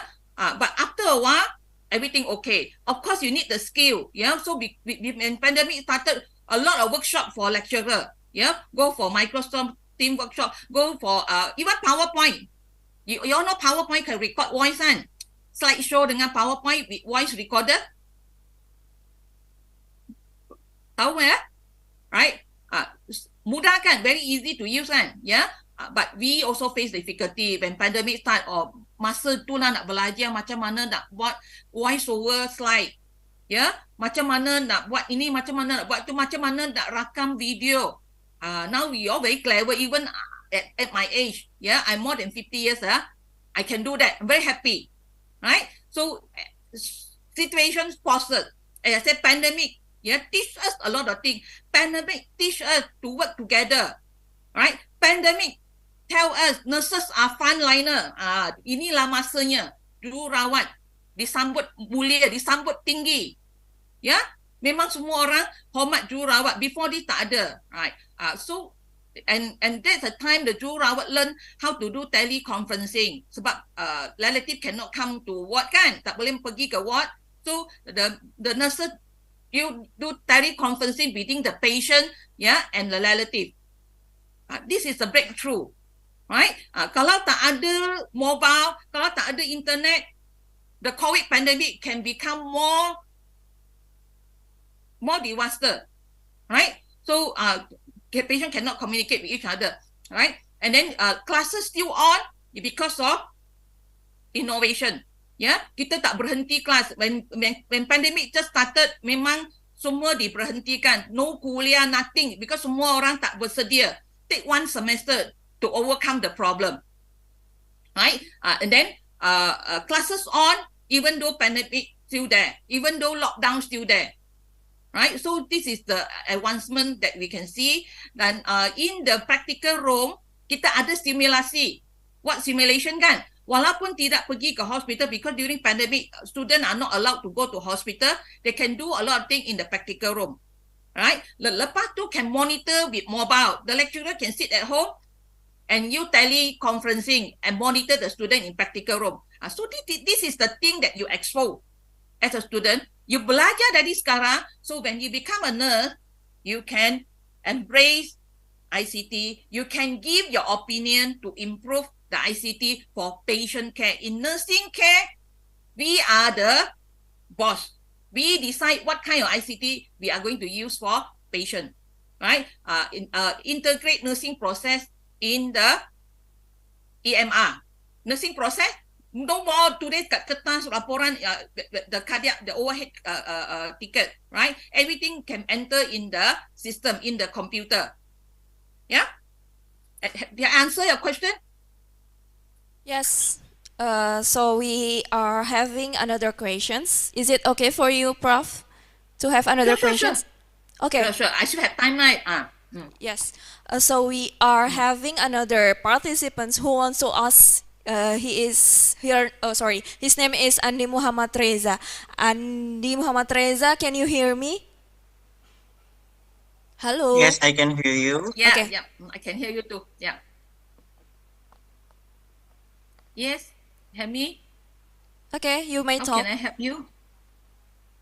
Okay. Thank you so much for chance giving to me. But first, let me introduce myself. My name is Andi Muhammad Reza.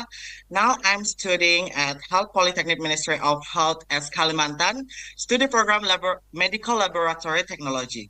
So don't waste our time. My question is, the concern of the world community is the development of technology, especially in the health sector, namely the issue of AI or robotics, which is replacing various jobs. Especially in the health sector, my question is, what solution do you think we can make so that this doesn't happen? Or do you agree with existence of AI, and what are you the reason? But izinkan saya juga membacakannya dalam bahasa Malaysia, dalam bahasa Melayu. Oke. Maka saat ini perhatian dunia sedang tertumpu kepada perkembangan teknologi, yaitu AI atau robotik, khususnya dalam sektor kesehatan. Kewujudannya dikhawatirkan akan memudahkan berbagai pekerjaan, malah ia akan menggantikan pekerjaan manusia, sekaligus mengurangkan peluang pekerjaan. Soalan saya ialah, apakah penyelesaian yang Anda rasa boleh diberikan, atau adakah Anda bersetuju dengan kewujudan AI dan apa sebabnya? Okay, thank you for the time. I will back to moderator. Thank you so much. Okay, Thank you for your question. Very interesting question. Ya, ini memang satu masalah ya yang sedang dibincang-bincang hangat-hangatnya. Ya, right?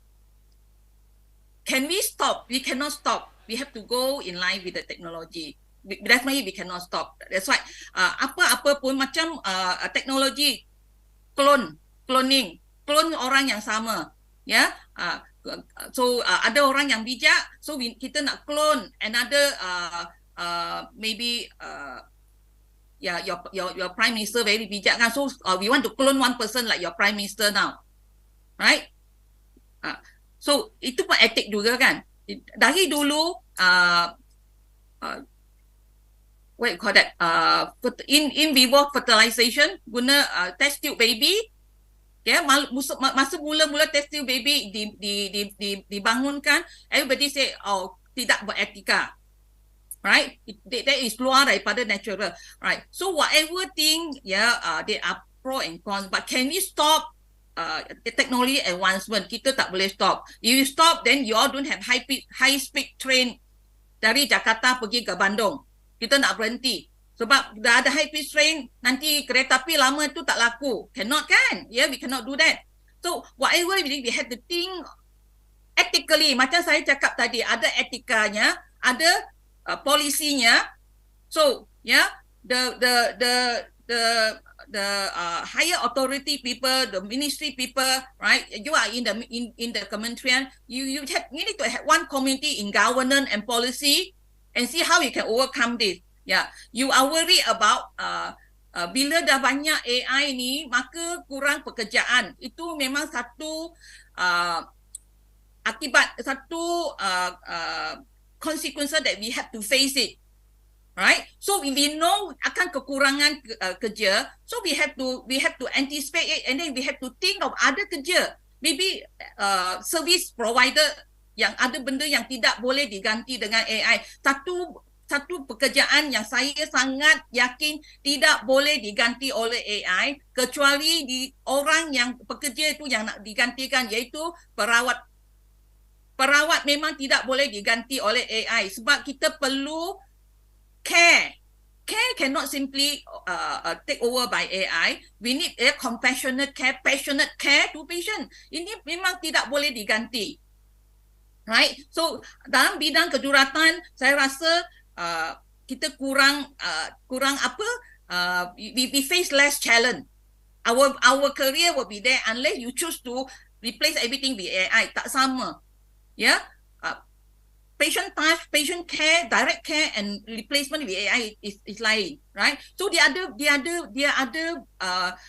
bidang-bidang tertentu. Misalnya kalau kita bagi medication, how to dilute medication, kita guna AI, dia lebih tepat, lebih accurate, right? Kurang medication error. Kalau kita guna QR code, itu mungkin kita boleh guna, right? Macam mana kita teliti dalam tugas kita, kadang-kadang kita juga boleh buat kesilapan. Medication error kan, that's why dia dinamakan medication error, bukan medication mistake. Anda sudah belajar all the step how to control medication, tapi tetap berlaku. That's why kita boleh guna robotik. Ya, kalau nak angkut pesakit yang sangat berat, ya, ramai perawat-perawat ya sakit pinggang, backache, sebab selalu angkat patient berat-berat. Yang itu kita boleh guna AI, right? So nak belajar di practical room sebab student harus student harus belajar di skill lab dulu, di simulated ward dulu sebelum pergi ke hospital, sebelum pergi ke rumah sakit. Right? Kalau kita ada simulator, kita ada AI untuk bantu mereka lebih cepat dia belajar. Betul. So dari segi tak ada kerja tu kita memang tak boleh elakkan. Jadi siapa yang nak ada kerja, dari sekarang dia harus pilih jurusan yang dia nak belajar. Nak belajar tentang AI dalam perawatan. Ya, how you contribute. Ya, sebagai seorang perawat kita tak boleh kata AI itu kerja orang IT, kerja pakar IT. Tidak, kita harus tahu segala-galanya. Financial kita kena tahu, ya. Sebab kalau kita tahu, kita lebih menghayati, kita lebih menghargai apa yang kita lakukan. Right? Tapi dari segi bidang medicine, ya, for doktor ada masalah sikit. Memang sekarang AI, ya, you pergi ke Google, you boleh tanya doktor Google apa, ya. So all the minor illness orang tak pergi ke hospital dah, orang tak pergi ke klinik dah sebab perlu bayar mahal. Right? So pergi like demam sikit-sikit. That's why now pharmacy very good business. Semua orang pergi over the counter drug. Beli kat pharmacy saja. Right? So we have to change. That's why I kata future direction. Kita harus pandang depan. Kita harus, ya, hala tuju ke bersama dengan transformasi dan inovasi. Kita tak boleh kata, oh, I takut tak ada kerja, I tak nak guna AI. Nanti ketinggalan. Ya, banyak benda ketinggalan. Boleh tak kita kata jangan guna handphone? Ada yang edit, ya. Dari pejabat pergi ke kamar kecil pun tak boleh letak handphone. Jalan pakai handphone. Right? Itu dah edited. So adakah kita kata memandangkan, ya, pelajar-pelajar sudah edited with phone, ya, dah salah guna phone, kita tak bagi dia pakai phone. Can we do that? We cannot do that. So you mesti ada cara untuk membentukkan behavioral change dia. Kena ubah perangai dia. Sekarang ada chat GPT kan? Kalian tahu kan chat GPT? Memang chat GPT dah sekarang dipergunakan dengan secara berleluasa juga. Student memang semua tahu. Adakah kita kata chat GPT tu pelajar akan tiru? Tak boleh pakai. Stop them from guna chat GPT. You cannot stop them. You have to teach them how to use. Right? So teknologi kita tak boleh berhentikan dia. Kita harus berjalan bersamping dengan dia, berdamping dengan dia, tapi mesti ada cara untuk monitor, cara untuk, ya, mengajar orang yang guna tu dengan cara yang betul. Did I answer your question? Thank you. Okay, thank you, Professor, for your answers. And now we are closing for these sessions. We continue to giving the certificates, virtual certificate as speaker to Professor Dr. Chong Mei Chan.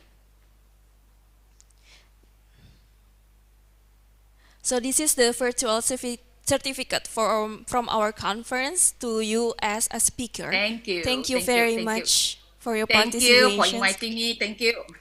Yeah. Thank you. Thank you so much, Professor, for your join in this conference and as a speaker. Thank you. How do I stop sharing? I can't stop. I'll stop already. All right. Okay. Due to her schedule, we permit Professor to leave this conference. I would like to say thank you again. And we may... Okay, bye-bye. All the best. Yeah, bye-bye. Yeah. Thank you so much, Professor. And now we are moving to the second speaker. Dear ladies and gentlemen, we are going to have another speaker, and this one is from Poltekkes Ministry of Health East Kalimantan. Mrs. Nursari Abdul Syukur. Hello, are you here?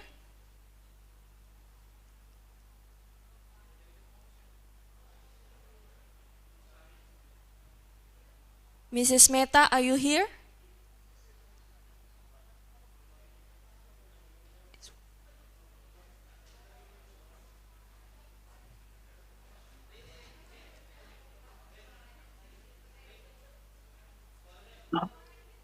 Okay, thanks you. Okay.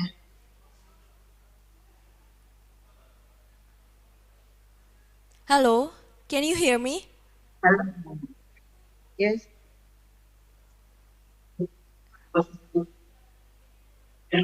Okay, Miss. Okay, I'll read your profile first and then I'll give it to you for about 30 minutes. Is that okay?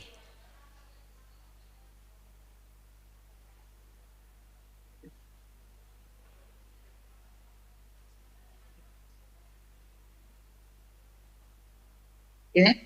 Ke kiri, ya. Okay, thanks.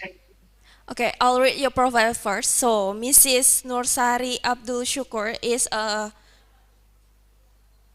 lecturer from Department of Midwifery Health Polytechnic Ministry of Health is Kalimantan, and also she is a head department from this department in midwifery.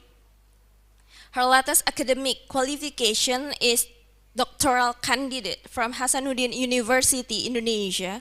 And she also has many publications, Sinta Index, and also wrote books, including book itself and chapters in books.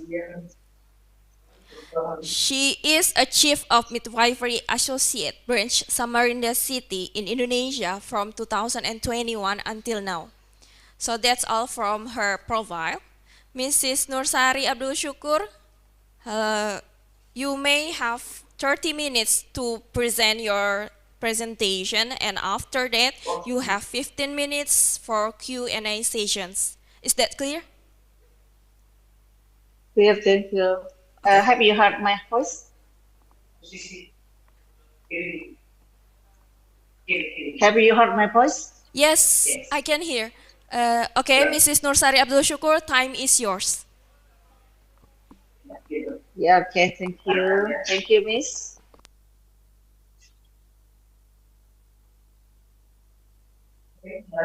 Slide-nya di sana. Belum muncul slide-nya.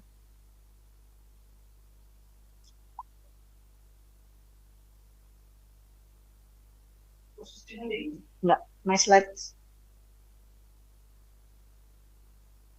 Slide. Iya, slide-nya belum, Bu. Fokus. Slide presentation. Slide presentation. Iya, ada sana. Okay, Miss, slide presentation. This.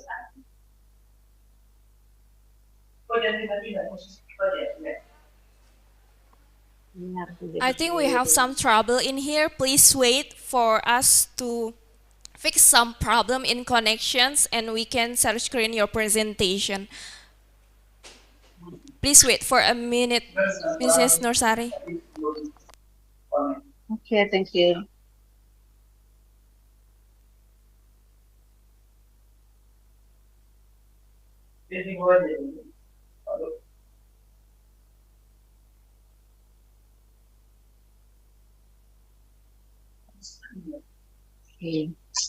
Saya itu kan ini.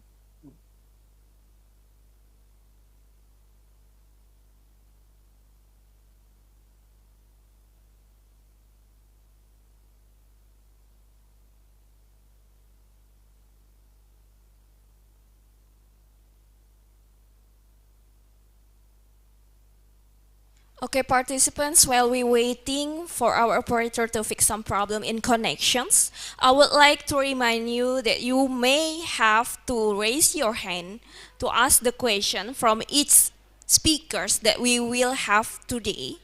And while you can raise your hand you may also write your questions in the chat box and then I will read it for you. Each participants may have 3 questions and you can ask freely about the topic that they will give about today's theme. And also, for this presentation is mainly talk about integrated health services and for the digital literacy, and this is the theme that we have for nowadays, and for participation you may have to mute your mic and on camera so that we can focus only on speakers. Thank you.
Suaranya menghilang.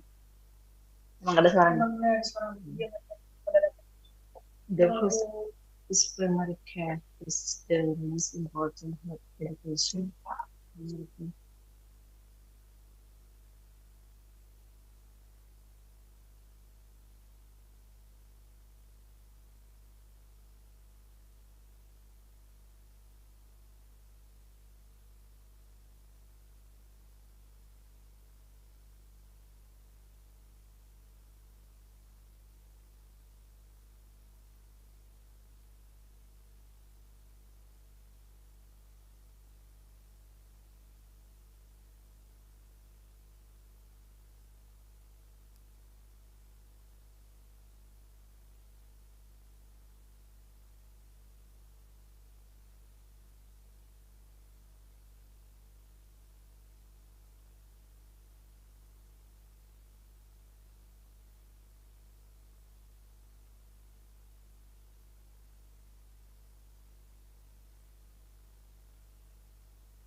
Iya. Siap sudah, ya. Muka sudah mengarah ke layar titik layar. Enggak kelihatan saya, Bu. Oke, Miss. Oke, Miss.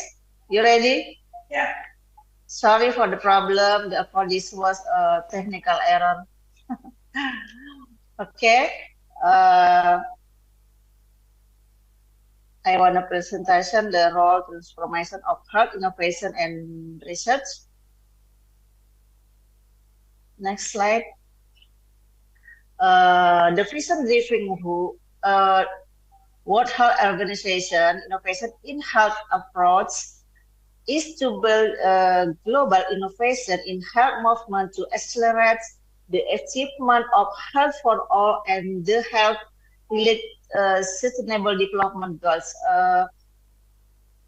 And Minister of Health Budi Gunadi said that the Ministry of Health is committed to transforming the Indonesian health system through the 6 pillars of transformation. The 6 pillars are primary service transformation, referral service, health relation system, health financial system, health human resource, and health technology. And then the first of is primary care. This is the most important health education. Primary care transformation focused on formative and preventive effort. Research will strengthen health transformation in primary care and relation system, and literature study enable us to accelerate the improvement of primary service transformation. And World Organization 2023 Innovation Hub sustainable innovation to solve bottleneck, accelerate impact, and improve health, focusing on the most neglected problem and people. Care as follow, understand and prioritize a need, accept and make solution, facilitate and implementation and scale up. Shaping and influence, innovation and ecosystem. Capacity building, norms, guidance, and leadership. And for the future, toward the healthiest and safe region, identify innovation as of the new ways of working to address increasing challenge to health in this land in diverse region. Health innovation is a fundamental shift in the way countries improve population health and well-being, not only through information technologies and data science like artificial intelligence, machine learning and telemedicine, but also through social entrepreneurs and others on the ground. Maternal and neonatal health, about 94% of all maternal death occur in low resource setting. Can you have me slide?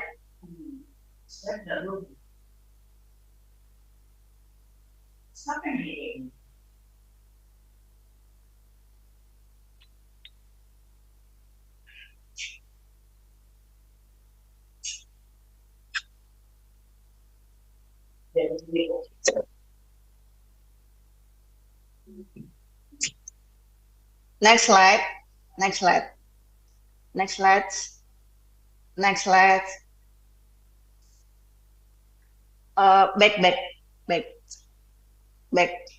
Back slide. Maternal and neonatal health. About next slide. Maternal and neonatal health.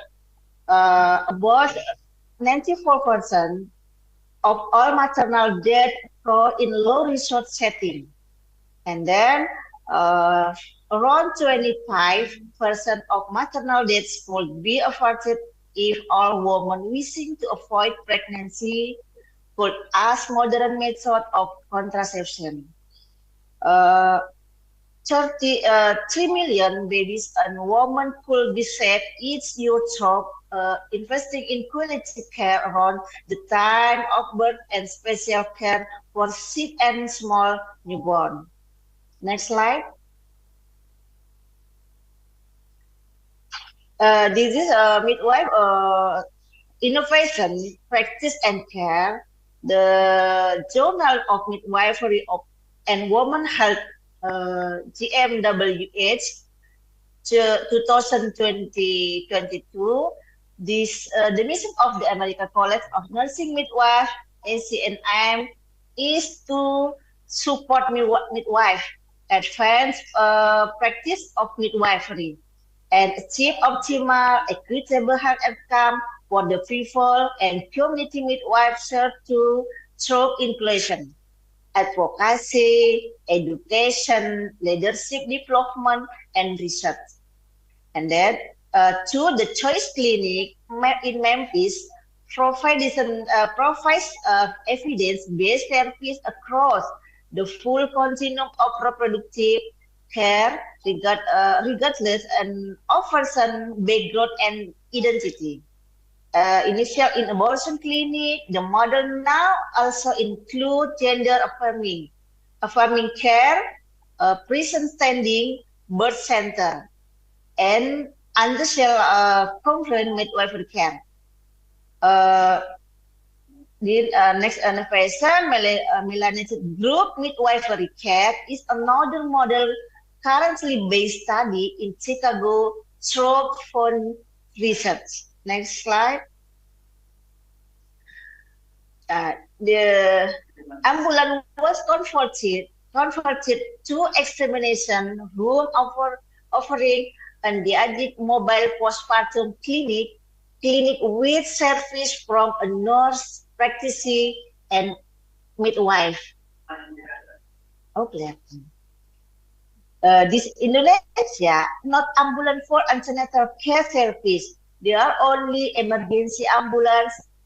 This is ambulance for postpartum clinic and antenatal clinic. This is very excellent innovation. Family members could participate in services such as postpartum follow-up and lactation support and immunization were provided literally at their door, step by door. The early care model was developed to provide early access to prenatal therapies with the goal of improving outcome and reducing health disparities. This is telehealth. Telehealth is present during the pandemic COVID-19. Next. Yeah. This is next innovation in midwifery practice. Interprofessional care team is examination in mindfulness cognitive behavioral therapy approach to increase access to care that may prevent depression in pregnancy for improved mental health care and postpartum depression. This is a good idea, a good innovation, and an excellent innovation. This check and then interprofessional partnership, not interprofessional collaboration, not interprofessional education. This is a good idea. Interpersonal partnership. This is issue with access to antenatal care and lack of ultrasound availability in Malawi. In one team implementation of a model training facilitator of group prenatal care. Another project, an early ultrasound dating course for midwife professionally in experience with the skill. This is excellent innovation.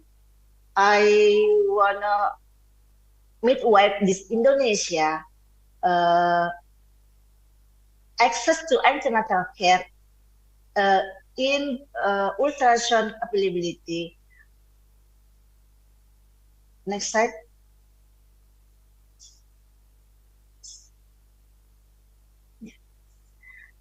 What is impact for innovation? Maternal and neonatal health can be promoted by developing evidence-based policies and strategy, improving access to the full range of affordable, equitable, and high-quality family planning and reproductive health service to increase the contraceptive as rate and reduce unwanted pregnancy, and then improving the health and nutrition status of women of all ages, especially pregnant and nursing women. Next slide. If not for innovation, maternal health can be promoted. This is midwifery promote searching the first form of homegrown innovative solution, adapted to local context with proven record and impact. Building and nutrition innovation, nurturing innovation network across different actors to create a health need-driven innovation ecosystem where health priority in the Western Pacific get adequate attention, showcasing and sharing to knowledge with the governments and supporting their implementation of innovation for health impact. Thank you. Next. Yes. Okay, thank you.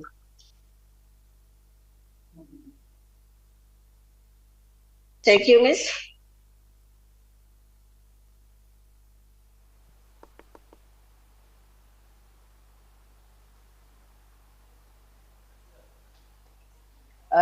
This is there are 12 innovation for midwife in the world. Okay, thank you, Mrs. Norsari, for your presentations. And now we will open for 15 minutes to Q&A sessions. Okay, for all participants, you may ask the second speaker, and you can raise your hand or chat in the text. Is there anyone who wants to ask to the second speaker?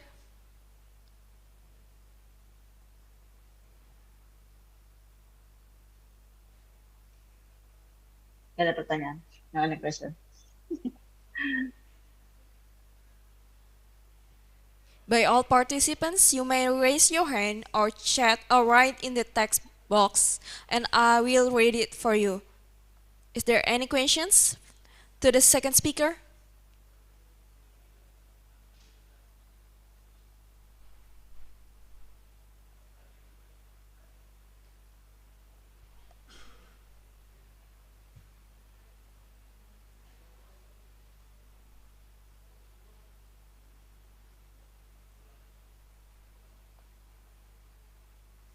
Okay.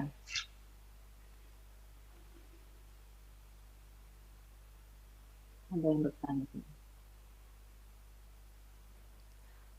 Hello, any participants? Is there any questions to the second speaker?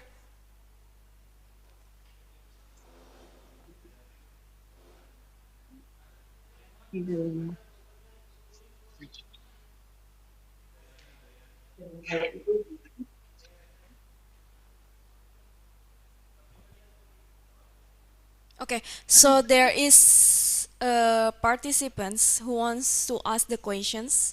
Hello. Hello. Can you hear my voice?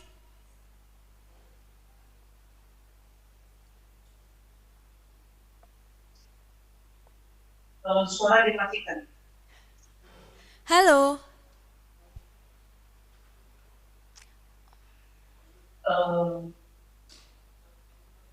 Halo, Idayani. Dua orang tuh partisipan. Halo, Kak. Two participant. Halo, Bu. Halo, Idayani. Can you hear my voice? Yes. Okay.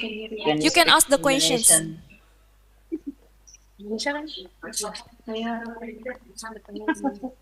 Baik, Bu. Saya akan bertanya dalam pertanyaan Indonesia. apa contoh pembangunan dalam bidang kesehatan di wilayah Asia yang berhubungan dengan WHO? Dan apakah itu udah berjalan dengan baik, Bu? Ya, terima kasih. Okay, so I wanna questions Yeah. for Indonesia. Ya, ya di Indonesia tentunya inovasi itu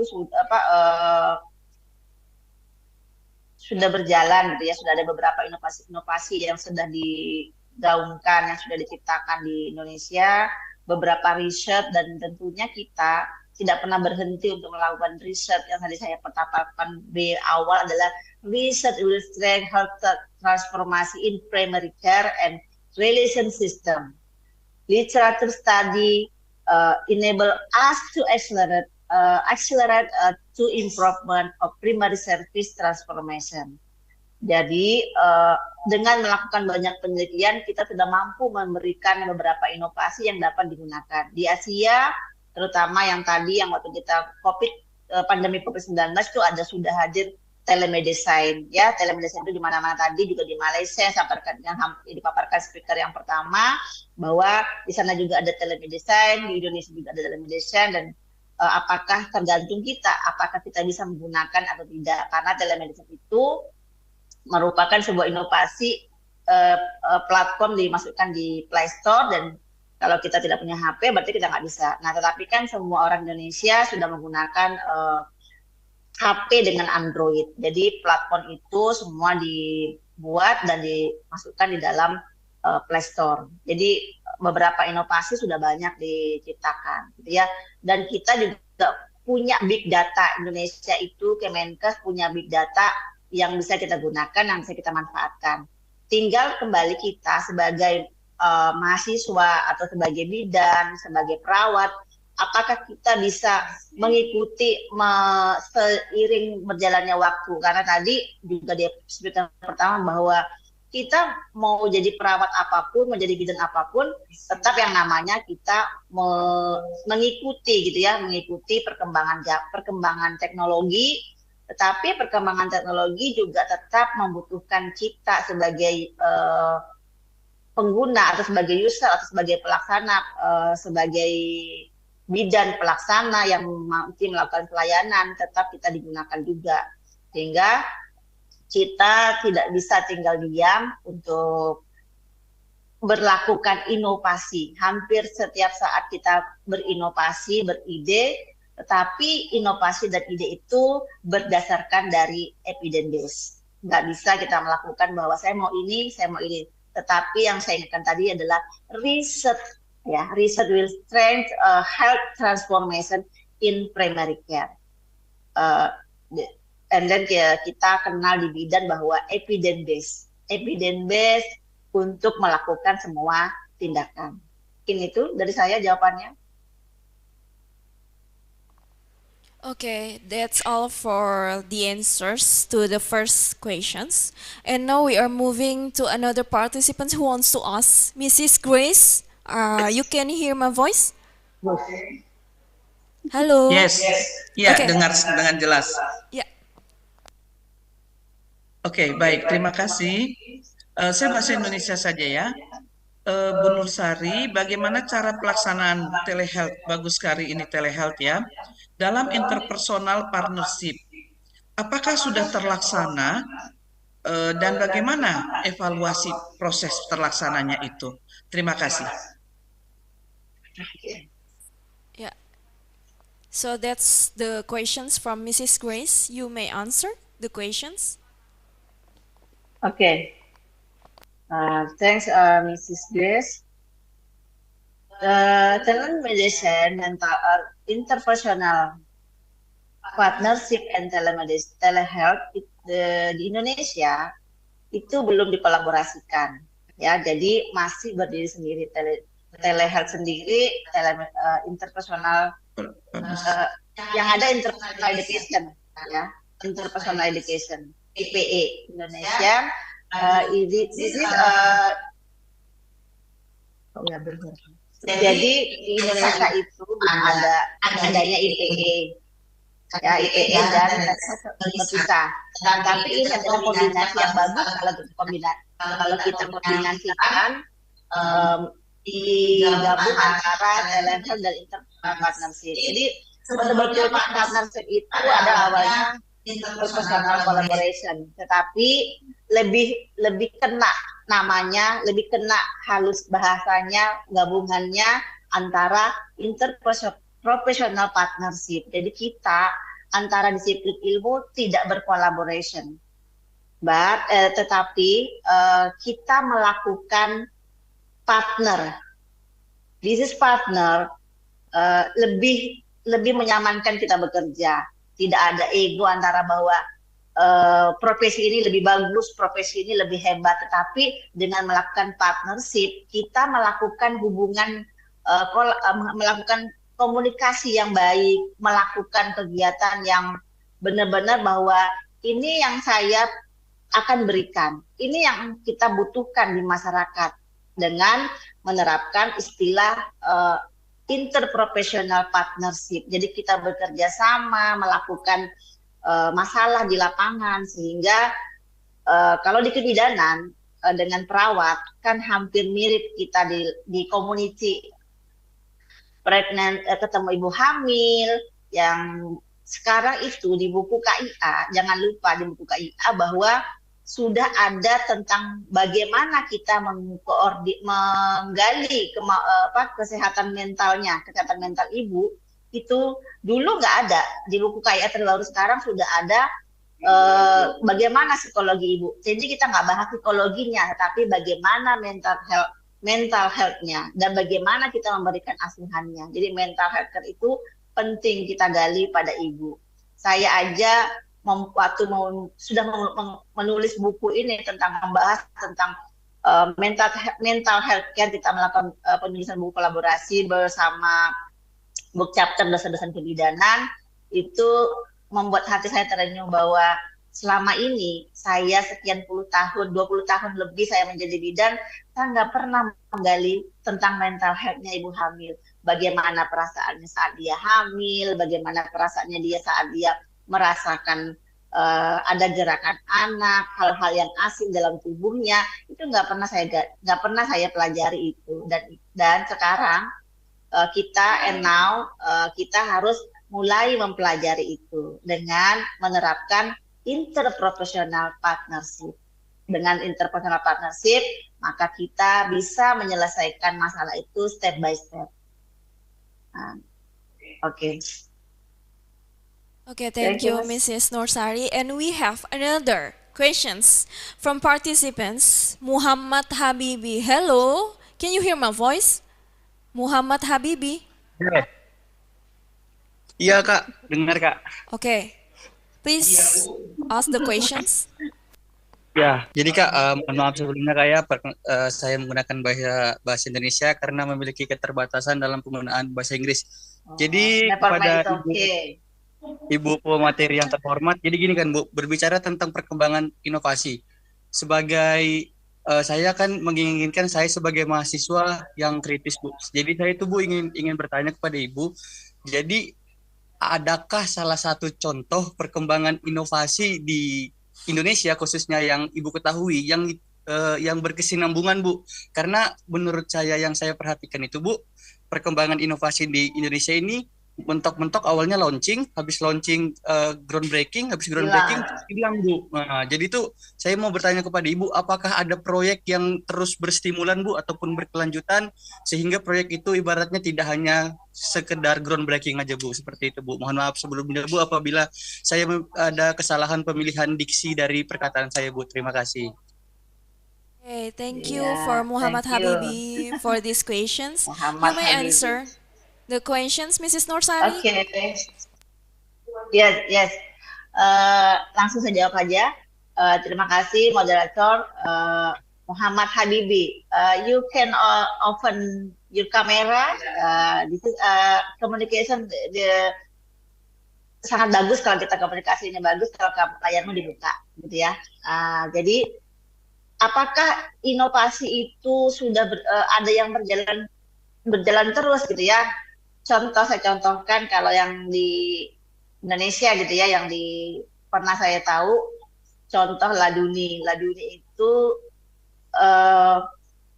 sebuah inovasi yang diciptakan oleh Profesor Sri yang di Unair itu melakukan inovasi Laduni, dan Laduni itu sudah berjalan dan bahkan berkembang ke Kalimantan Timur yang sudah ada di hampir beberapa puskesmas ada Laduni. Itu persiapan bagaimana seorang ibu yang mau sebelum menikah dia mempersiapkan persiapan pernikahannya, tapi bukan pernikahannya disiapkan, tetapi bagaimana kesehatan ibunya, kesehatan reproduksinya, psikologis ibu, dan juga mulai bergeser sekarang tidak hanya wanitanya yang dikejar-kejar untuk diberikan edukasi, tetapi butuh partnernya, laki-lakinya juga ya. Jadi kita harus yang istilah gaung gender, jangan lupa kita di bidang, terutama di bidang perawat, dan juga profesi yang lain, gizi dan TLN dan sebagainya,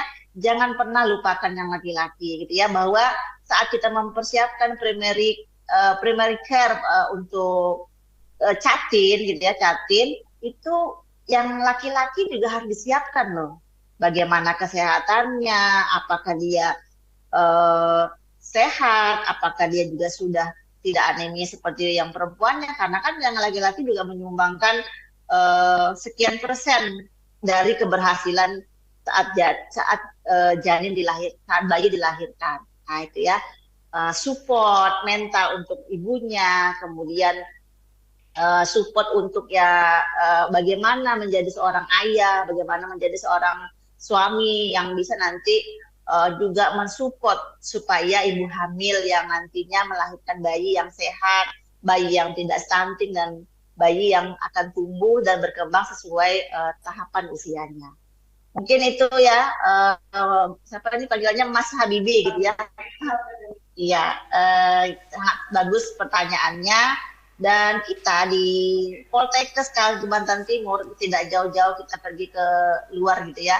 Di Poltekkes sendiri di Department of Midwifery sudah melaksanakan inovasi continuity of care. Continuity of care itu asuhan berkelanjutan yang dilakukan oleh dosen, bersama mahasiswa, itu terus berjalan sekian tahun. Sudah dimulai sejak tahun 2000-an, itu sudah dimulai dilakukan COC itu dengan berbasis keluarga. Jadi keluarga dilibatkan, dan mudah-mudahan ini dengan adanya COC ini, inovasi COC ini terus diterapkan, tidak hanya diterapkan oleh mahasiswa di dunia pendidikannya saat dia mengambil nilai tugasnya, tetapi juga diterapkan saat mereka nanti sudah bekerja. Dan contoh kabupaten di Pasir itu sangat merasakan manfaatnya inovasi dari Poltekkes tadi yang COC, bahwa saat mengelola pasien, 80 mahasiswa mengelola pasien tentang COC, maka 80 ibu hamil yang terawat dengan baik ya. Jadi itu akan diterapkan terus nanti dengan IBI-nya, Ikatan Bidan Kabupaten Pasir ya. Itu salah satu contoh inovasi kecil yang dilakukan Poltekkes yang nantinya mampu memberikan sumbangsih kepada pemerintah, kepada Menteri Kesehatan kita, ini bahwa kita nggak boleh tinggal diam. Sebagai orang kesehatan, sebagai orang terdidik, kita punya tugas besar bahwa penyelesaian tadi, pesan saya tadi yang bahwa kesehatan itu tidak bisa diselesaikan sendiri, tetapi kita selesaikan bersama tadi ya, bahwa showcasing and sharing the knowledge with the government and supporting their implementation of innovation for health impact. Oke, Mr. Habibi. Udah nggak ada. Yeah. Ada ya. Thank you so much, Mrs. Norsari, for your answers. And Yeah. now we are Thank moving you. to another session is giving virtual certificates as speaker to Mrs. Norsari Abdul Syukur. I would like to say thank you for you as a speaker. to this conference. Thank you so much, Mrs. Nursari. Thank you so much. Yeah, and now we are moving to the third speaker, Professor Asdren Zajmi. Hello, Professor.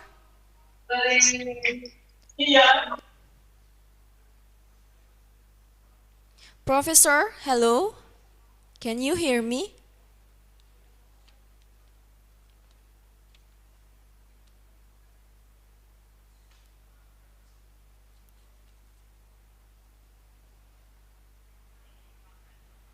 All right. Okay. Assalamu alaikum. Thank you very much. Yeah, I can hear you now. Can you guys hear me? Professor, I will read your profile first, and after that you can presentation for about 30 minutes. Is that okay for you? All right. Thank you very much. Okay. So here is the profile from Professor Asdren Zajmi.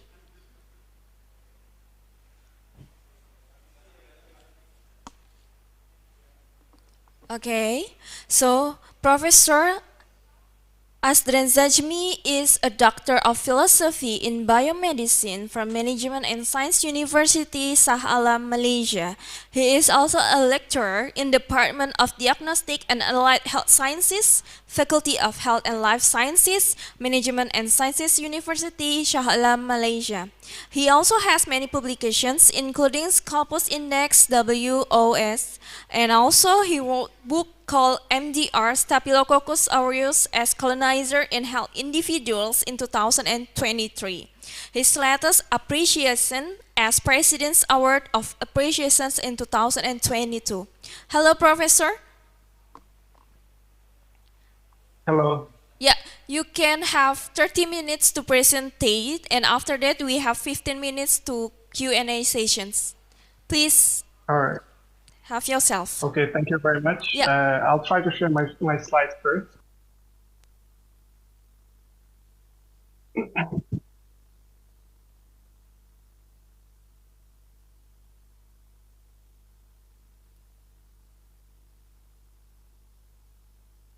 Okay, can everyone see my slides? Yes. Yes, I can see your presentations. All right. Thank you very much. Yeah. All right. First of all, I would like to say Assalamu alaikum and good morning to everyone. Okay, my name is Asdren Zajmi, and I'm honored to be with you here today. I also would like to express my sincere gratitudes for inviting me today for this conference to Dr. Supriyadi, which is the Director of Health Poltekkes East Kalimantan, and to all the committee members of the third East Borneo Health International Conference in Health Polytechnic of East Kalimantan 2023. I also would like to thank Ms. Linda, who has been in contact with me, and thank you for her professionalism as well. So thank you to all the staff and the students who are joining here today. I can see it's quite a big number. It's almost 750 students and staff. So thank you very much for joining today. So today I will be discussing on a topic which I've been requested to present, which is the role of MLT in diagnosing as well as researching the tropical infectious disease. Okay, before I indulge further into the presentation, I would like to basically look into some of the basics, which is on what is MLT. MLT, in other words, also is referred to as medical laboratory technology by definition. And it is basically a field of medical science, which basically is responsible for conducting laboratory investigations. Okay, it's involved with various analysis of various biological samples, such as blood, tissue, and as well as the body fluids. So basically, the technologies, medical laboratory technologies, they work behind the scene, and I always call that as the behind-the-scene heroes, because basically they are the backbones of medical field and health science as well, which basically ensure the accuracy as well as efficiency of the diagnosis. Why? The question is why or what's the importance of the MLTs in medical and diagnostic research? Why they are so important, or why I can say what I just mentioned, why are they the backbone? I mean, why are they the superheroes behind the scene? Well, basically, they play they are very critical. Their importance is very critical for diagnosis and treatment of the disease. Like, for instance, the laboratory tests oftenly basically are most of the time, not just oftenly, but most of the time are basically done by the MLTs. And they play a very crucial role in giving the clarity on patients' health status, as well as they are important because they contribute to significant advancements in medical and health science. So because the MLTs, they are professionals which basically engage in important research to propel medical sciences as well as health sciences and improve the patient care, that's what basically we are aiming for. And their assistance also in public health problems, it's public health problem mitigation. It's what makes them very important. What does that mean? Because basically they are involved in evaluating new technologies. Like previous speakers, they mentioned about various latest technologies which basically has advanced the medical and health cluster, and basically are entering even the diagnostic centers and the hospitals. So basically the first ones to be using all those technologies are the MLTs. So basically they help on standardizing those techniques, as well as addressing larger health issues.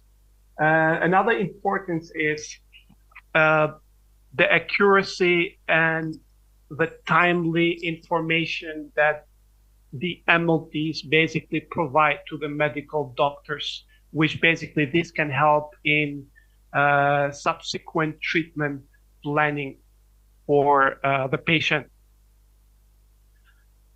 Okay, that was for the MLT. So another important thing in my presentation today is on the tropical infectious disease, which I want to give an overview of it. And then later on, we'll discuss on what's the role of the MLTs on targeting or diagnosing and researching this tropical infectious disease. As you can see here from my slide, there is a map which basically shows the countries which are, or the regions that are considered to be in tropical or tropical region. And basically, the tropical infectious diseases, they affect almost 1 billion plus people over around 100 countries that they basically fall upon. And they are, because these diseases have been so much neglected by WHO as well as other health responsible organizations and research institutes. They are called as neglected tropical diseases, which make up around 20 in the list, which has been provided by WHO in 2022 report. So basically all these 20 diseases which are provided by the WHO, they make up most of them, I can say around 98% of them are tropical infectious disease, which are related to, or the responsible for this disease is viruses, bacteria, fungi, parasites, as well as the toxins produced by those pathogens. So basically, infectious diseases has become a big issue for worldwide in terms of the economics, in terms of the social issues, And they are called, as I said to you, they are called neglected because they are left aside. They are not taken care by a lot of regulatory bodies worldwide that are responsible to tackle the health issues of the population. And of course, the tropical infectious diseases mostly affect, or it's related to poor educational background population, as well as those who basically come with poor hygiene areas and or crowded areas as well. So in 2021, as you can see here from my slide, WHO, they came up with a global target. They set a global target for countering the neglected tropical infectious diseases, and they call this a roadmap towards encountering neglected tropical diseases. And their target is that by 2030 or 2030, which means it's around 6 years from now, they're targeting to reduce the number of people which basically require treatment from neglected tropical infectious diseases by 90%. So that's quite a huge number, and I'm not sure up to today whether that one to what level it has been achieved, but there is not much basically, as we can see, due to the economical burden worldwide, that is pretty much being done. I hope it will be achieved. And another thing which they are targeting to do is to eliminate at least one tropical infectious disease in 100 countries. So basically, when I say to eliminate, it's basically completely remove it, eradicate. And they're also targeting to eradicate, which they are close to doing that. And I think it's almost to the level that can be considered eradicated. Two of tropical infectious diseases known as dracunculiasis and yaws. Okay, these are very uncommon. I'm not sure to what level it's. The statistics in Indonesia, which I don't think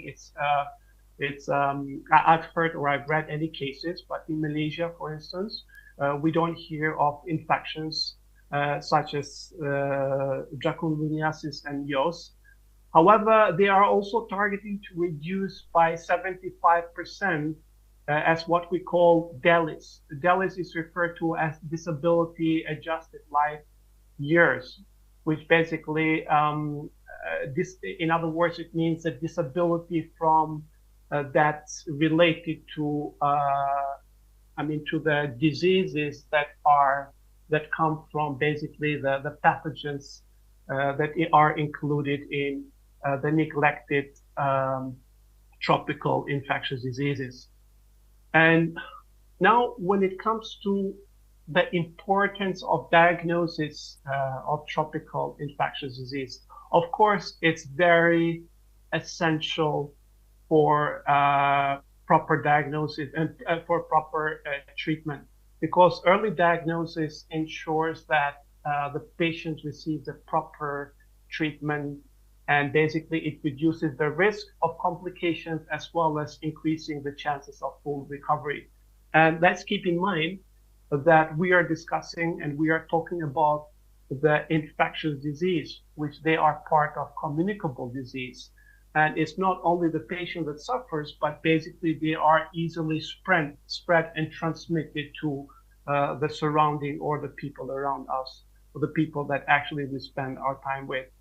And another importance why the diagnosis, paying so much attention to the diagnosis of the tropical infectious diseases, it's important is because of prevention and control.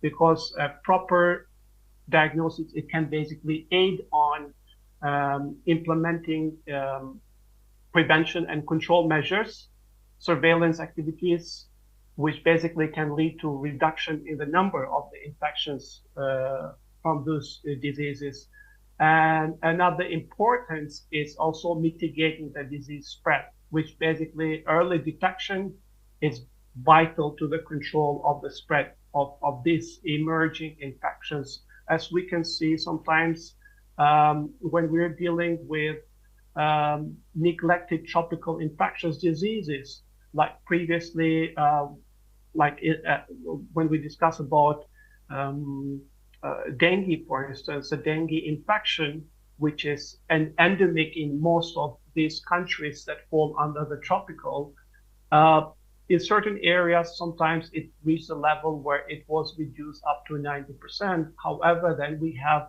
a stringent increase in the number of infections. So basically, it's an emergent infection on those areas. So mitigating the disease, it basically helps on basically monitoring as well as reducing the prevalence of these infections in the society. And another importance of the diagnosis is precision in intervention, which means determining the specific causative organism as early as possible. Because just to keep that in mind again, we're dealing with something with diseases which have been neglected, and neglected, it means sometimes there is not enough information on responsible or causative aid provided by medical laboratory technologies to them. And of course, above all this is the standard precautions. And the standard precaution, basically, it means early and accurate diagnosis will allow the healthcare professionals to apply the standard precautions consistently, which basically would lead them to ensuring the safety of both patients as well as the healthcare professionals. And now the role of MLTs on the diagnosis is pretty much in everything what I mentioned just now. And this is going back to what I mentioned at the beginning, because the MLTs are the backbone. So basically, if something goes wrong with the diagnosis, it definitely is going to go wrong with the treatment of the patient. And when the treatment goes wrong, then the health status of the patient will basically deteriorate, or we won't be able to treat that. So another role is basically, what specifically do the MLTs on the lab when they are the diagnosing? So basically, they are dealing mostly with blood samples, utilization of the serology, as well as the PCR diagnosis, what you have seen also from the latest pandemics on the COVID-19 disease, or employment of some other immunohistochemistry on skin biopsies to assist with the identification, or for instance, the application of immunofluorescence for the detection of the specific pathogens, or the use of microscopy, as well as the culture techniques, because we're dealing with infectious agents, which basically could be a bacteria, virus, or fungi as well. And utilizing those culture techniques to visualize as well as grow the pathogens, as well as the detection of the pathogen-specific antigens or the nucleic acid sequences of those pathogens, as well as the host cell antibody responses. So example of diagnostic tools that the MLTs possibly use in diagnostic labs, it's, for instance, in cytology or the biopsy, usually it's the tools that are used there are for the visualization of the organism. And then we have the point of care testing, or POC as we refer to, are the devices that are designed for the bedside testing, such as using pathogen-specific proteins for detection. The next one is a rapid diagnostic test. This has been going on for a long time, and these are basically the technologies have been upgraded day in, day out. And you can see I mean, the big hospitals or the main hospitals in every country are being updated. Okay, nowadays we have various technologies which basically are even outdating the rapid diagnostic tests. Okay, basically the only thing you have to do is just put the sample in the machine and it will run all the tests possible. And we have also the streptoscopic methods, which are techniques that are used in using light microscope emission or scattering to detect microbial pathogens, as well as the NUT, or we refer to as nucleic acid amplification tests, which are techniques that are used to amplify and detect specific DNA or RNA sequences of the pathogen. That's about the diagnosis part. So the second part is like the role of MLPs in research. Do MLPs actually do research? Well, some of you who have experience among the lecturers and stuff, or those involved in the hospitals, you might basically ask me a question: are you sure MLPs are involved in research? Because where do we get the time to do that when you are basically involved with a lot of routine work, daily work, dealing with samples and all that?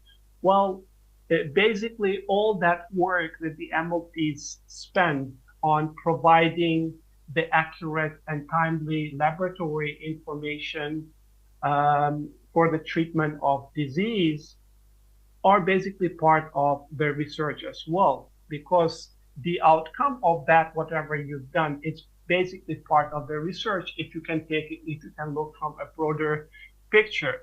And another good example is the COVID-19 disease, or SARS-CoV-2 virus spread. And every one of you knows that basically the heroes behind all this were the MLPs, which were every day involved with the diagnostic measures that were applied. And due to their daily routine work, the scientists utilized their data in order to come up with understanding of the virus,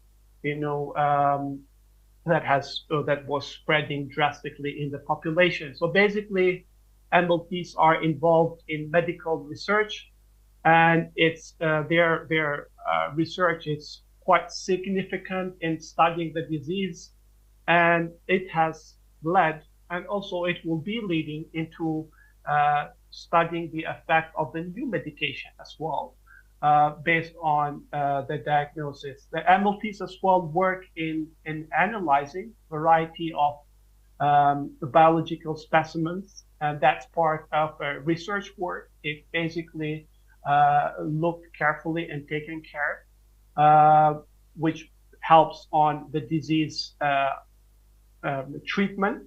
Okay, and MLPs as well support direct patient care by aiding in disease detection. Sometimes when you are dealing with certain specimens or certain disease which basically is unknown, or like what we're talking about now, the neglected tropical infectious diseases, we are dealing with those diseases that we don't have much knowledge. And it's the MLPs which basically do the troubleshooting, do the optimization, and come up with certain standards, which basically, in a nutshell, is part of a research, a clinical research work in helping out the diagnosis and treatment of the patient itself. And back to what I said previously, they are the backbone or the superheroes behind the scene. What are the challenges, and are there any challenges and limitations when it comes to the involvement of MLPs in diagnostic as well as the research of tropical infectious diseases? Well, yes, there are. Okay, among them is related to epidemiology as well as the pathophysiology complexity, as I've put it in there, which means that the difficulty in comprehending the epidemiology and pathophysiology of major infections. Sometimes when there are pandemics or endemics in a population or in a country, it's very hard to comprehend whatever is going on, and like places where the infections are dealing with big crowds, for instance.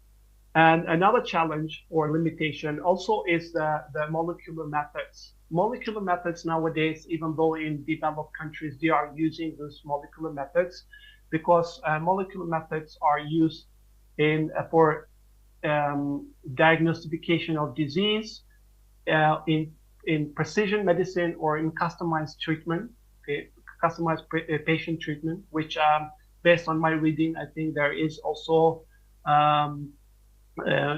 Indonesian government also is moving towards that, as well as the Malaysian government is moving towards that. There is a plan on that. I'm not sure how much it's done on that aspect, but I hope soon they will see that. They will start moving forward in that aspect. However, molecular techniques are very much going to basically affect the patient treatment, and that's the limitations which we have now, which I think in the future the MLTs should basically be educated and more in utilization of the molecular methods.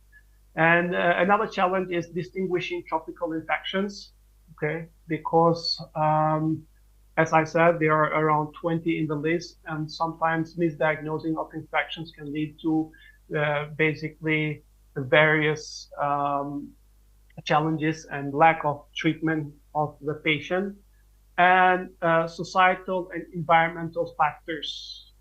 Like I said, for instance, persistence of disease, often it's linked to issues such as overcrowding or lack of basic sanitation, as well as the inadequate health infrastructure in countries which basically have lack of access to the health facilities. And apart from that, also we have what we call as overcoming challenges or future challenges for the MLTs in terms of diagnosing tropical infectious diseases. These are worldwide challenges, and of course it's not, you can say it's not very much specific only to the infectious disease, but since we're talking about it, like for instance, enhanced training and research. And as you know, research is basically moving forward with a very fast pace. Okay, it's not like it was 20 years ago and 30 years ago or more than that, because of the development in on the technologies that we use. So basically, enhanced training and research should be provided by institutes or research institutes on those countries. Like for instance, in Malaysia here, we do have an institute which is under the Ministry of Health. It's called as Institute of Medical Research, which basically focuses on recognizing and basically researching in infectious diseases. And the next challenge, overcoming challenge, would also be utilizing the advanced AI. I think the previous speaker as well mentioned on the utilization of artificial intelligence, as well as the machine learning methods, which basically is booming everywhere. So if you don't utilize that, in diagnostics as well, basically you're going to miss a lot from that. And I do hope and I do believe, as certain countries in the West, developed countries, has already started utilizing the machine learning and advanced artificial intelligence, it will help basically to differentiate, to quickly differentiate tropical infectious diseases and their causatives, which basically will help with the treatment. And another challenge would be the collaborative research approach, okay, and public awareness and education. Public awareness and education, it's basically always a challenge, okay, because as medical professionals, we basically should be responsible on addressing society challenges by increasing public awareness as well as improving health infrastructure, sanitation, as well as the living conditions. Okay, and adding to this, I also would like to talk about a little bit on the challenges of the future, and which basically the MLT's role on this is very crucial. Okay, like we have something as known as integration of medical laboratory technology with digital platforms for remote diagnosis and research. Okay, as you can see during the pandemics in many countries, I'm pretty much sure Indonesia had similar things, but here in Malaysia, for instance, the patients were basically provided with an option where medical doctors were sent to the patient's houses. So the samples were basically taken from the houses, the samples were diagnosed, and then the patients were basically provided with information on their health status via various health applications, which basically they can monitor using their phones. So now, apart from that, when there is a new technology, diagnostic technology that moves in, of course, it needs to provide the MLPs with education on that technology. And it's not only the MLPs, but it's also the patient itself. And these remote labs, they have basically what it helps with. It's like these are real experiments, okay, real experiments which basically will help on the diagnosis as well as the research that can be actually conducted and manipulated through online platforms. I mean, through various online platforms. I mean, whether in patient samples or in patient, or retrieving the patient's information and analyzing in order to come up with some conclusion. And we also have platform independent learning tools, which those tools are used to ensure large number of learners and researchers basically utilize them, not very much specifically to only those who are within the diagnostic centers. Hello, Professor. So basically, yes. You only have 2 minutes left. Okay, I'm finishing. Yeah. Thank you very much for the reminder. Okay, apart from that, the digitalization of the diagnostic centers has also been introduced previously with informatics pathology labs, okay, with which basically a lot of diagnostics has been going on in non-communicable disease, where basically the diagnosis was done in another center and basically the treatment is provided in a different center and basically without the need of the doctor to be present there, etc. So I think with this, I conclude my presentation for today. Thank you very much to everyone. And if there are any question, I'm glad to answer. Okay, thank you, Professor, for your explanation about your presentations. And now we are going to open the third Q&A sessions for the third speakers. Any participants can ask their hands to ask the questions or write in the chat box and I'll read it for you guys. Is there any questions for the third speakers? Okay. Hello, Via Ramadhani. Can you hear me? Can you hear me? Hello, moderator. Yes, I can hear you. Okay, you can ask the questions, please. Okay, thank you so much, moderator. Here, I would like to introduce myself. My name is Via Ramadhani. Okay, let me ask you, sir. My question is, are the medical laboratories in the Asian region up to multi-standard, and were the pandemic cases that we experienced yesterday really helpful for medical personnel in investigating COVID-19 and give an example? Okay, let me change my language to bahasa. Apakah laboratorium medis yang ada di wilayah Asia sudah berstandar MLT, dan apakah pada saat kasus pandemi yang kita alami kemarin sudah sangat membantu para tenaga medis dalam penyelidikan COVID-19? Dan berikan saya contohnya. Okay, thank you so much. Thank you very much for your question. If you don't mind, I'm afraid I missed your question again. Can you read slowly your question? Okay, participants, please repeat your questions slowly so that the speaker can hear your questions.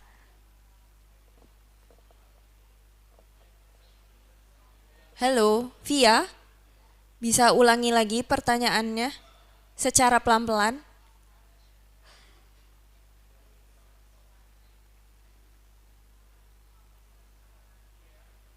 Halo, Via?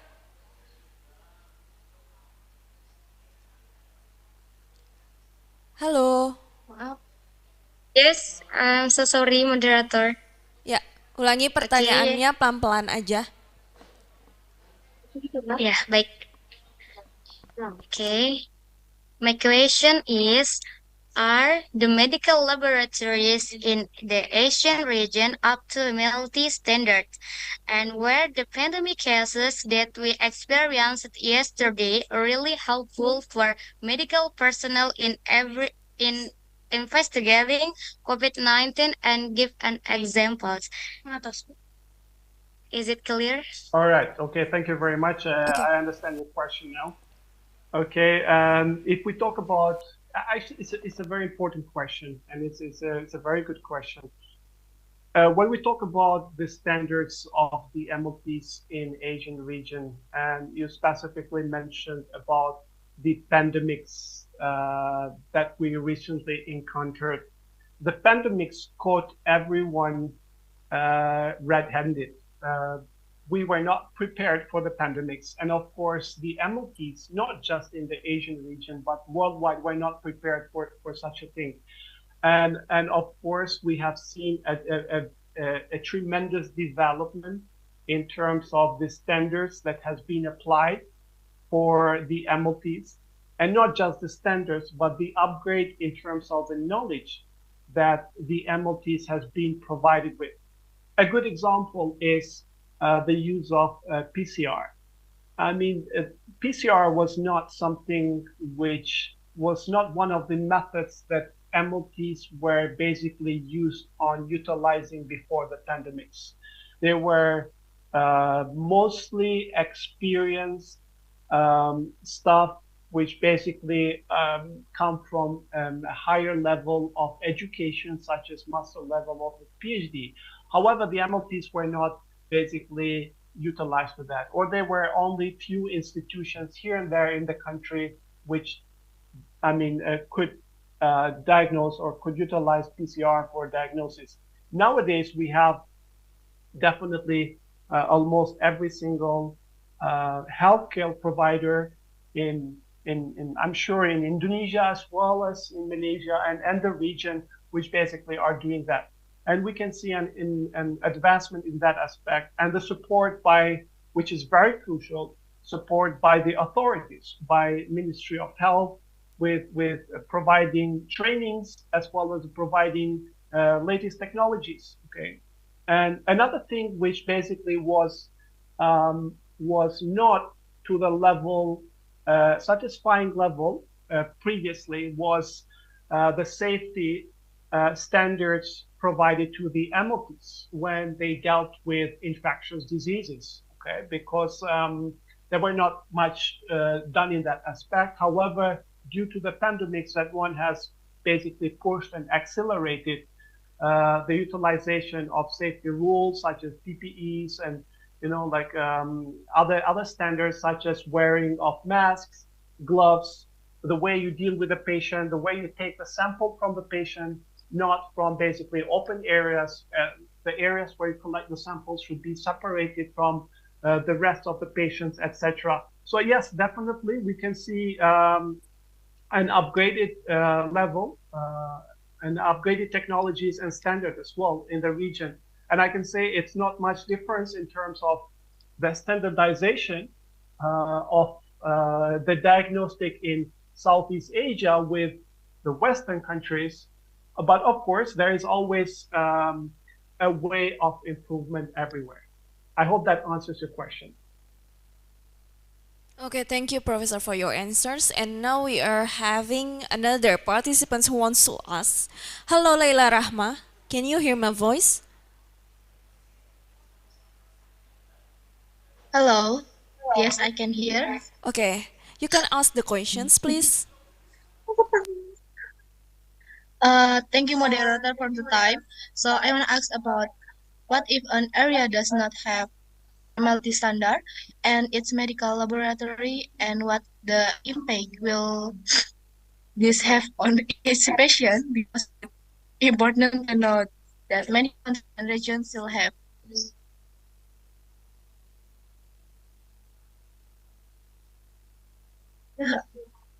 Nah, kenapa jadinya? Hello?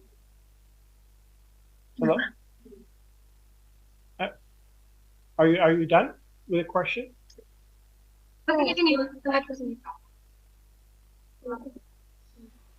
Professor, Hello, can you hear hear me? the questions from the participants? I think I could hear halfway through.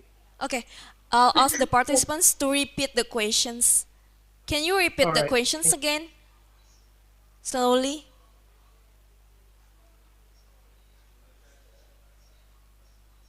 Hello.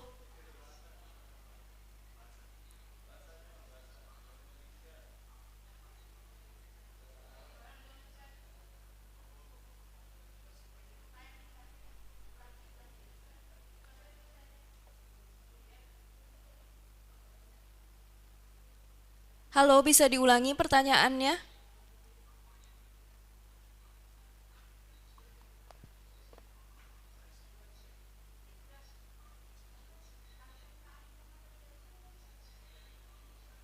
Jaringannya. Hello. Sorry, my network is unstable.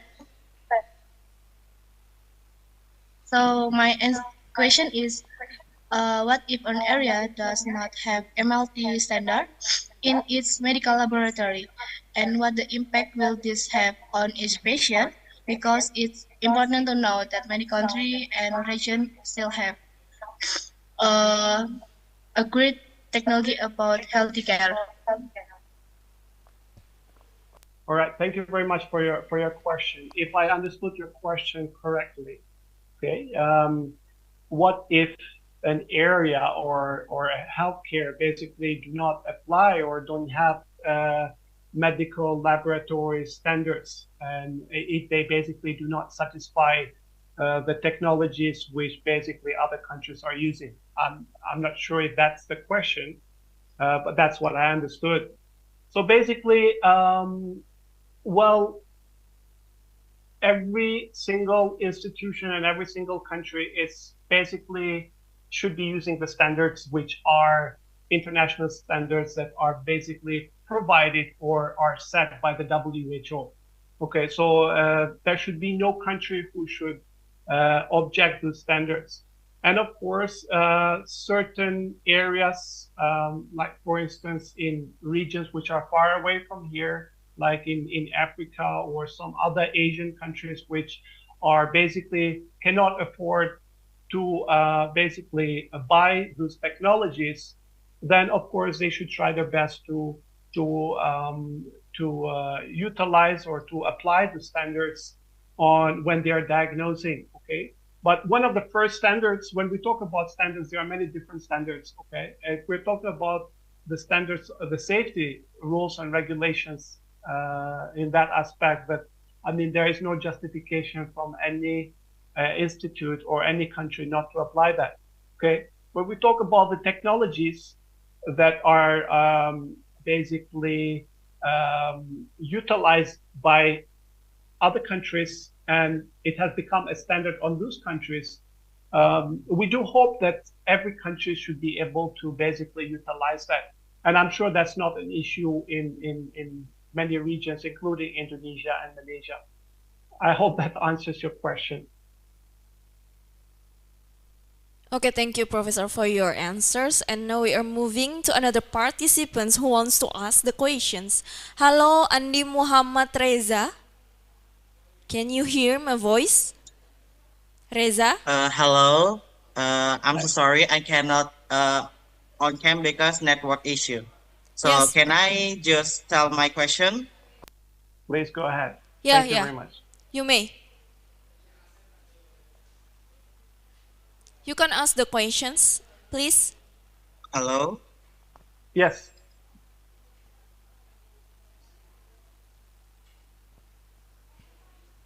Hello, Reza.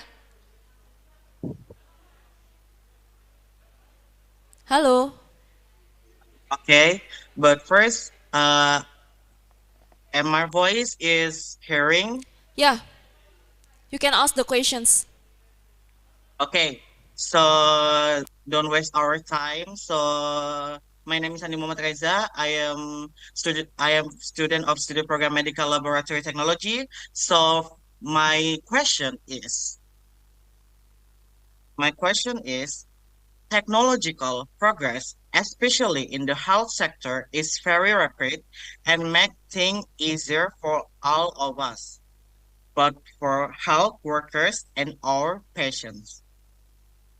As young people who are involved in the world of health, how can we make good use of this technological advance, and what do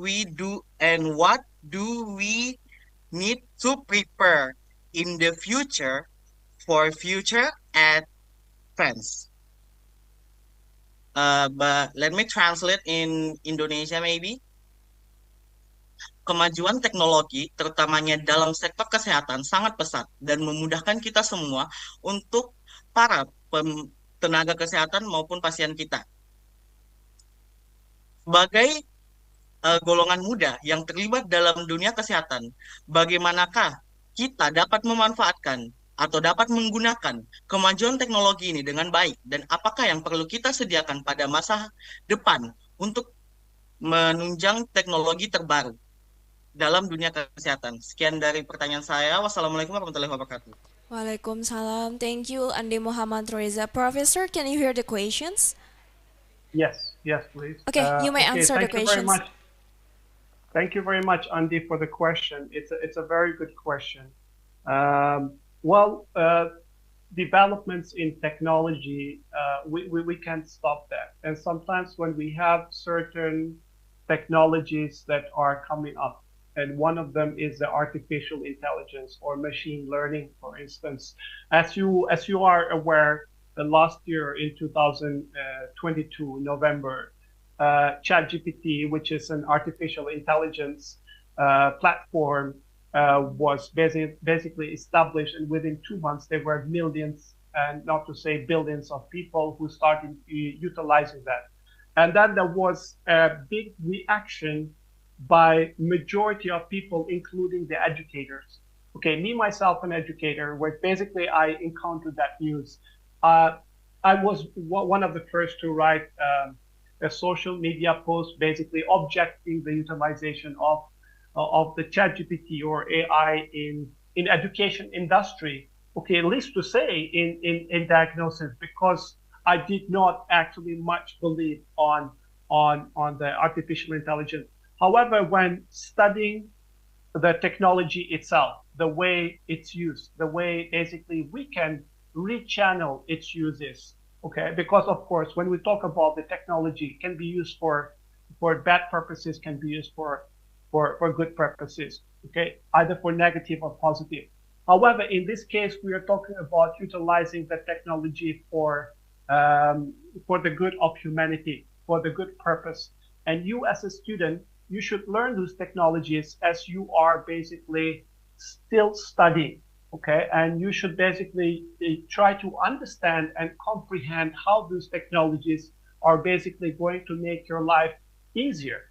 Like, for instance, nowadays, previously we used to use Google, for instance, for research of various information or various websites when it comes to basically any searching information.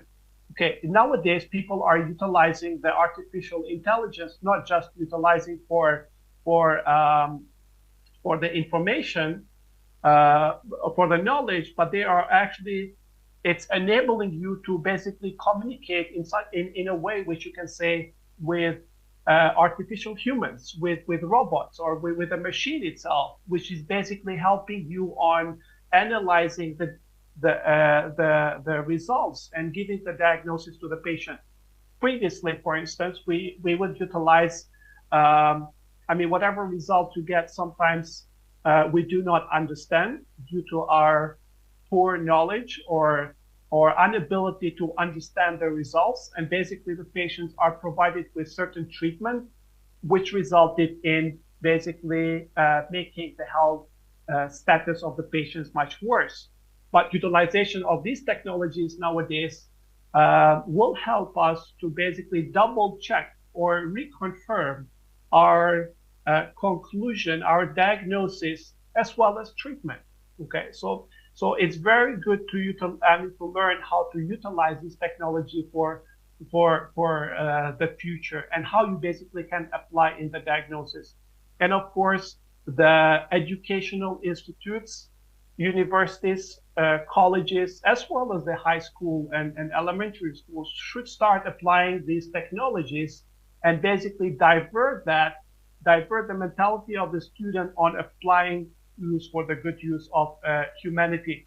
And of course, the syllabus for bachelor in medical laboratory technology or diploma in medical laboratory technology should start actually utilizing these tools as well, and teach the students how basically those technologies can help them in the future.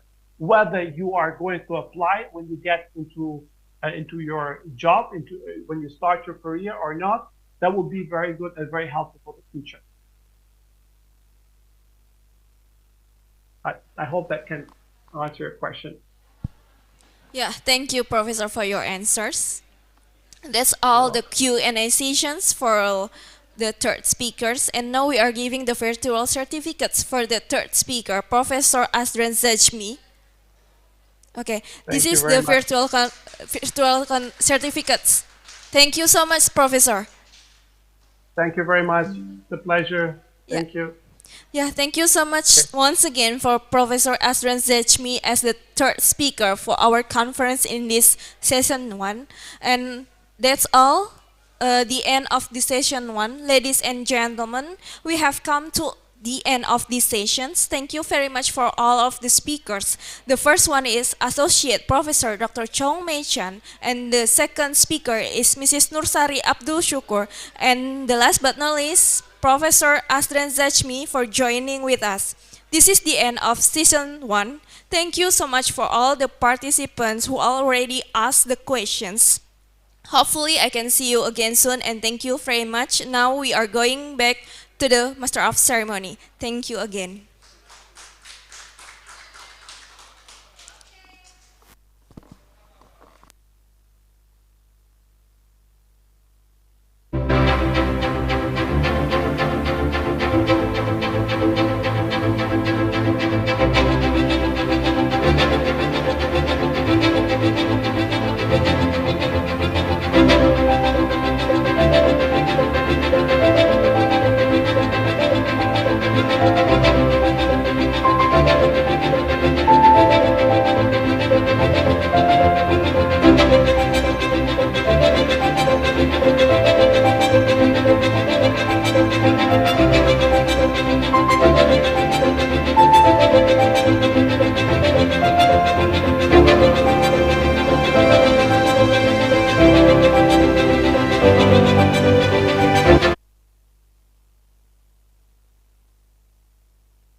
let's welcome to our next moderator, Mrs. Rizka Indah Mulyani, Master of Nutrition, as the moderator.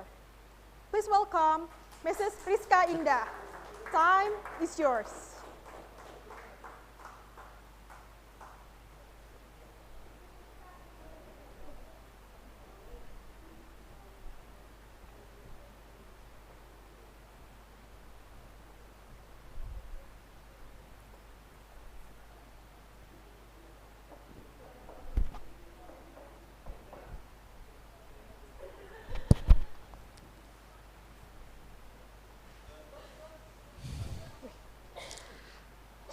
Yeah, thank you MC for giving me the opportunity. Good afternoon, ladies and gentlemen. Welcome to the second session of EBHIC, or the third East Borneo Health International Conference. My name is Rizka, and I'm going to be the moderator of this session. World Health Organization approach to innovation in health focuses on two strategic goals. The first is scale and sustain innovation for impact, and the second is harness a culture innovation in WHO and countries. For realizing these goals, we also need the role of nurses and midwives in translating evidence from research and innovation into best practices. And for that, we have already two speakers with us. We have Dr. Khadijah Haji Abdul Mumin from Lathrop University and Dr. Gulzar Malik from Lathrop University, Australia. Will be joining with us later on. And I'd like to greet Dr. Khadijah Haji Abdul Mumin. Hello. Assalamualaikum. Waalaikumsalam warahmatullahi wabarakatuh. Yeah. Thanks for inviting me. Yeah. Yeah. Okay. How are you? Good. Yeah. Welcome. Alhamdulillah, good. Yeah. Welcome to EBHIC, this conference. And yeah, I can hear you. This session also will be divided into three parts. And the first part is the presentation from each speaker. So each speaker will present their work for about 30 minutes. And then after that, we will open the Q&A, or question and answer session, for about 15 minutes. And all the audiences can ask a question by raising your hand, or you can type or write your questions in the chat box. And after that, I will going to read them for you. So the last session is closing and conclusion. Yeah. Okay. Before we hear the explanation from Dr. Khadijah, I'll read your profile first. Dr. Khadijah Haji Abdul Mumin is a program leader in nursing midwifery faculty in Lathrop University, Australia. She had her postdoctorate international visiting scholar in University of Michigan School of Nursing. She also has some community services, and one of her recent projects is as research collaborator in aging studies with Ministry of Culture, Youth and Sports. She has extensive experience in teaching and research in nursing and midwifery. Her recent publication in 2023 is about machine learning based prediction of mental well-being using health behavior data from university students. Okay, Dr. Khadijah Haji Abdul Mumin, you have 30 minutes to present your work or your paper. Time is yours. Alhamdulillah, thank you very much for introducing me. Actually, I'm from UBD, and I'm an adjunct in the adjunct senior lecturer in Lathrop University. Okay, let's go on with our presentation. I need to arrange. Right. Okay. Today I would like to talk about transforming health through research and innovation, and looking into the World Health Organization vision and mission. Thanks everyone for coming today, and thank you very much for inviting me. And I would like to acknowledge special thanks to Professor Ferry, who extend your invitation to me. Thank you very much, Professor Ferry, and also thank you very much, Poltekkes Kalimantan Timur, for inviting me. Right, so what is innovation in healthcare? the World Health Organization mentioned that they have a commitment in innovation in health, and they would like to encourage the member states of the World Health Organization, their workforce, their partners, to find the most impactful innovative solution so that they can provide the utmost care, the utmost quality of care to the people of the world. And Dr. Tedros, who is the Director General of the World Health Organization, actually advocate everyone to join them for the innovation in health. So the World Health Organization vision is that innovation in health is for accelerating the achievement for the health for all and the sustainable development goals. So they stated that health innovation, they define health innovation as a new or improved solution with the transformative ability to accelerate positive health impact. So, so any solution, regardless of the care, the service, or the practice, or the facility, or the resources that can improve the positive health of the people, that is what they term as health innovation. And what are the strategic approach? So as mentioned by our moderator just now, thank you very much. First is to scale and sustain innovations for impact. And the second one is to harness a culture of innovation in the World Health Organization and other countries as well. So meaning that amongst the WHO staff and as well as the countries of the world. So these are some of the innovation scaling framework. There are 3 phases. The first phase is the health demands and priorities of countries. The second phase is the supply. So meaning that if the healthcare systems have demand and priorities for innovation, the second one is there should be a supply of, the supply should be ready so that the innovation can be scaled. And throughout the innovations process and also the outcome, assessment should be done so that it won't stop in the middle and it can give a positive outcome. Right, so what are the World Health Organization's 4 initiatives for a culture of innovation? So these are the 4 initiatives. The first one is to lead the innovation change. The second one, the World Health Organization provide Eureka, which is the innovation space among the workers at the WHO headquarters, and partners or whoever is interested to collaborate with World Health Organization can access the Eureka space, and they actually give the website in the World Health Organization website.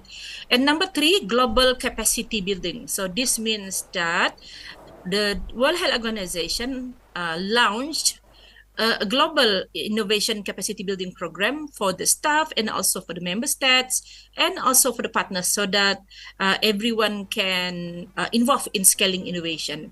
And number 4 is the network. So they have a digital and in-person network of colleagues across World Health Organization, and they encourage engagement in the innovation.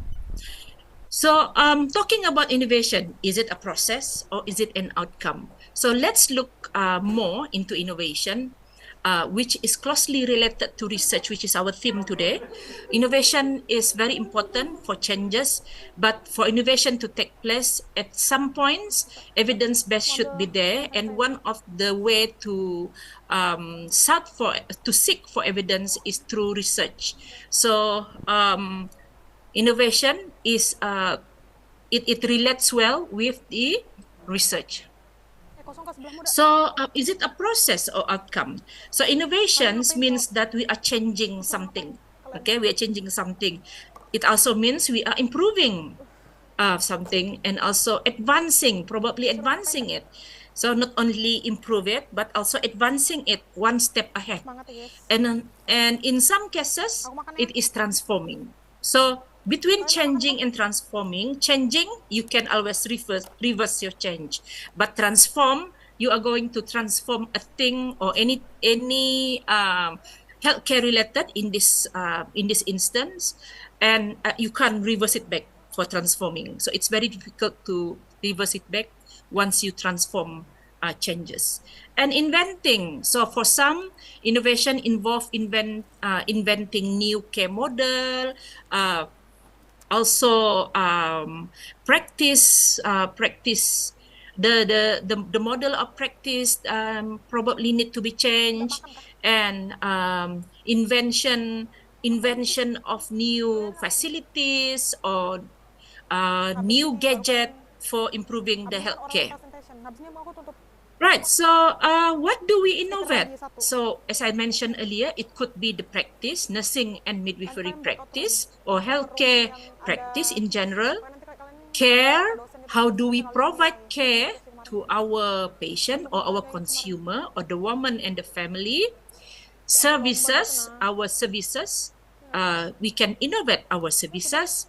Management system, and as well as I mentioned earlier, resources and facilities. We invent something to make sure that our provision of healthcare is giving a positive impact.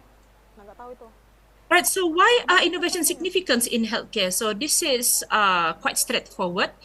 In our world today, there are challenges and shortcomings in our current healthcare system. I give you some examples. Our recent challenge was COVID-19, which are now in our endemic phase now. So it's challenging and it gives shortcoming. For example, for patients who are afraid to come to the hospital because they are afraid to being caught, catching COVID-19. And another example is we have to control the number of people coming to the hospital so that we can control COVID-19. And that's the shortcoming. And what have we done? During that time, there were a lot of mHealth and also eHealth, which occurs. So growing need for innovation in healthcare to address the challenges, as I mentioned earlier. So sometimes innovations, it is significant in healthcare because of the holistic health, okay? In cases where it involve people living in the remote area, sometimes they cannot come over to the hospital. So things like mobile health or e-health is one of the ways that we can reach them. Also, vulnerable populations, for example, people with disabilities, and also people with pharmacological dependency, such as cancer patients, or also HIV patients. They couldn't come to the hospital sometimes because they are afraid of the stigma. So mHealth and eHealth is one of the possibilities to increase their so that they are not defaulting from the appointment, and so that the healthcare system can always monitor them in continuity. And another one is because of the resources and facilities. For example, if we are going to reach people in the remote area, we have to send staff over to remote area. But by sending this staff to the remote area, that's mean the healthcare system will be lacking of staff. Okay, so that's one example. So because of these resources and facilities issues, so that's it is important for innovations to take place. Right, so why are innovations significant in healthcare? So again, some more points. Of course, we would like to have evidence-based healthcare services and practices. If other people in other countries do an innovations and it proves that the innovations are positive, such as using simulations to train our nurses and midwives to enhance their skills, and that will result to change and improve practice. Also, it is to ensure that we provide quality of healthcare. And culturally sensitive healthcare, sometimes some people in the remote area, they are coming from minorities, ethnic minorities. So we would like to have a cultural sensitive healthcare and equity of healthcare. Right. So again, innovation also contribute to evidence-informed policy decisions. Right. So these are some of the things that I mentioned earlier. Innovations also result to accessibility, equity in some, hopefully, although not all, affordability, inclusivity, and also justice. So integrated healthcare services is a service that is for all. It ensures that all the palliative care, rehabilitative care, curative, promotive, preventive are accessible to the people of the country. So innovations are significant to integrated healthcare services to ensure that everyone have the right to access to universal healthcare coverage. So so that we are not so that the patients are not defaulting and they come timely on appointment. We give good quality of care, and that the care that we are giving and the services that we are giving are acceptable and appropriate to them and also affordable, so that they don't have to travel miles and spend on the petrol and so forth. Right. So what is integrated healthcare services? So as you can see here, it consists of palliative care, promotion, prevention, curative, rehabilitative, and palliative care.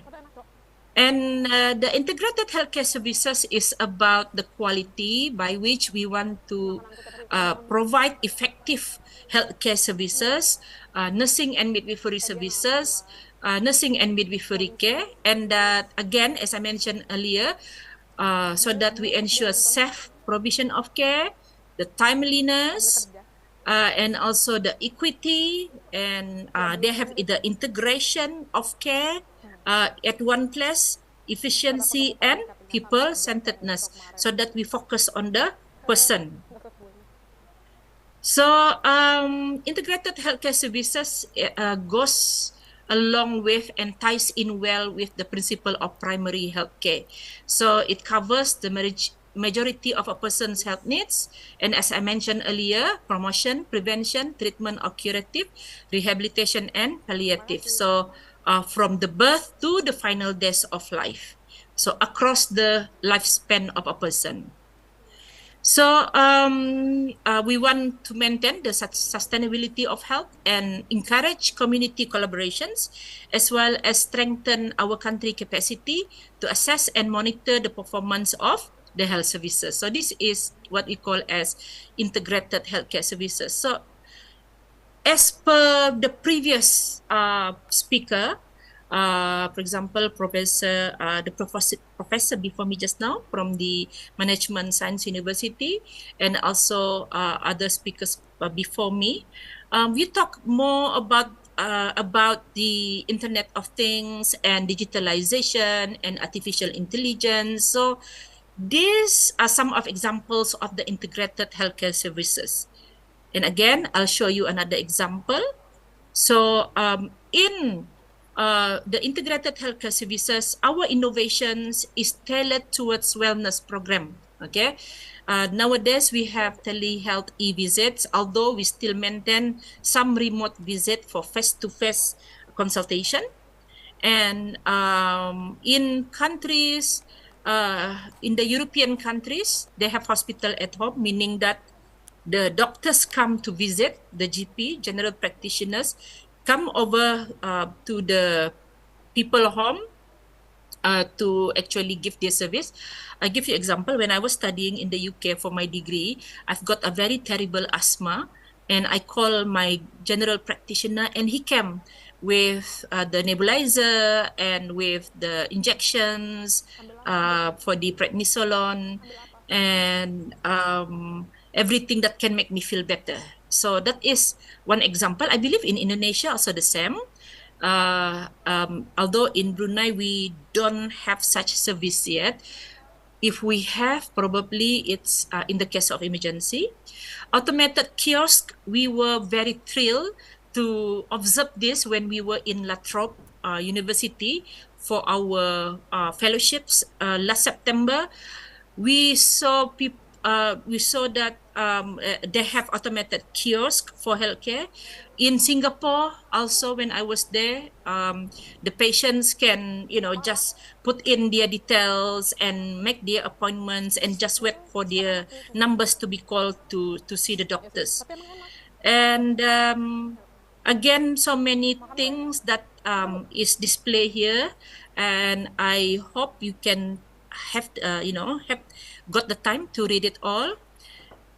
And I just would like to highlight some of the examples of innovations in integrated healthcare services.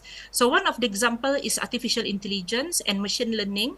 I don't have to talk about machine learning again because I remember the professor from the Management Science University, he mentioned about machine learning just now.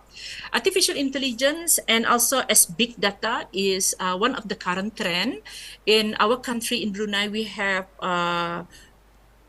Brunei Health Information System, which we call BRUHIMS, and this system is integrated into artificial intelligence, which is the Bru Health applications, by which we can do our appointment from our mobile. We can download the apps and do our appointment from the mobile, and even can have video consultation if we feel like we would like to have video consultation before we come over to the clinics. This actually reduce the time that needs to be spent for visit equally for the doctors, the nurses, and also us. And Internet of Things, in our Bru Health application in Brunei, there are integration of mHealth, for example, cardiovascular diseases, screening for breast cancer and cervical cancer and other non-communicable diseases,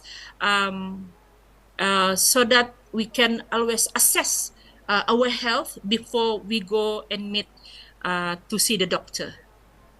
Cybersecurity is very important because if you have big data in your healthcare information system, this is very important. Otherwise, it can be hacked, and the country is going to be in trouble. So cybersecurity also needs artificial intelligence and machine learning. So again, another one is virtual reality and augmented reality. I can see this when we were in Australia in La Trobe.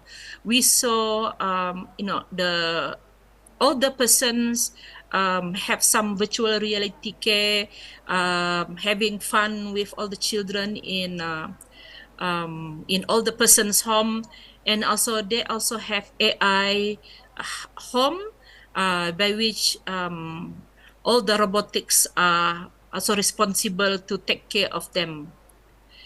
So again, so this whole thing is about digital transformation and the smart cities, by which mHealth and eHealth is integrated, not only in health, but also in our everyday life, in our appointments, in where we would like to visit, the immigrations, the transportations ministries, for example. So when we talk about innovations, it is not only solely about digital transformation. I was thinking about complementary alternative therapy, which we also integrate in our healthcare system. When we make a visit in Beijing last time, and also in Hong Kong, I saw that they have a hospital with integrated healthcare services in terms of complementary alternative therapy. And I believe Kalimantan Timur is very have a strength in complementary alternative therapy, because I remember we have a visit from one of the Poltekkes in Kalimantan previously in last 3 years, 4 years, and you emphasize the use of honey, the use of herbal medicine, habatus sauda in the treatment of patients. So this is also another example of innovations in the integrated healthcare services. Right, so how do we innovate? So first we need to assess the needs. Are there needs for innovation? So we ask patient preferences. We also look into the clinical expertise. What are the best available evidence, probably through structured review or through research that has been conducted, and as well as the context of the practice in the setting. Then we need a multi-sectorial collaboration. For example, we need to have community engagement. We need to empower patients or women and the communities to be involved with the innovation. And also, as we mentioned earlier, integrated healthcare services, which is the primary healthcare that function as the core of integrated health services. So we need collaborations from all the people, yeah, who are involved with providing care to the patients or the women, be it formally, which is the healthcare professionals, or the informal caregivers. So the process, as I mentioned earlier, start from research or evidence-based, then we do the innovations. For innovation to take place, we need to have the goal, the strategy to do it, and teamwork and collaboration, and as well as connection with other stakeholders who are the sponsor for our innovations and who will be willing to sustain our innovations. And the outcome again comes to evidence, because we innovate because of evidence. Now we produce evidence-based practice, evidence-based care, and evidence-based services. Right, so in conclusion, we do innovations because Sorry, it Miss, is needed. we only have 5 minutes left. And sorry. It is relevant, yeah, and applicable and usable. It contributes to high impact in healthcare services, cost effective, and as well as sustainable. So whenever we would like to embark into innovation, we need to be able to know that this is relevant, this is usable, because you don't want to spend thousands and millions of dollars and then it stop as a one-off project. So again, this need a very strong foundational support from the Ministry of Health. I believe in Indonesia, I heard a lot from our colleagues when we were in Australia, that every research that you do or should result in an innovation at least, or a patent at least. So I'm very thrilled to hear that. So I hope we can continue to collaborate in our research and also innovations. Thank you very much. I'm sorry, moderator, I wasn't listening to you just now, but I know that my time is off. So I open, I think, the floor for question and answers. Thank you very much. Yeah, thank you very much for your explanation. It's such an interesting explanation, yeah, to hear the innovation in healthcare systems, yeah. Okay, for all the audiences, I'm going to open the question and answer session. Is there any participants or audiences? I saw Harunisa. Harunisa, yeah, you have questions to ask. Okay, Harunisa, yeah. You can ask your question.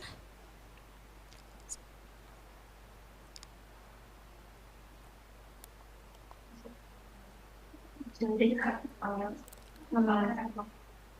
dasarnya dan dari sejarah belum saya sejarah jadi yang sekarang misalnya.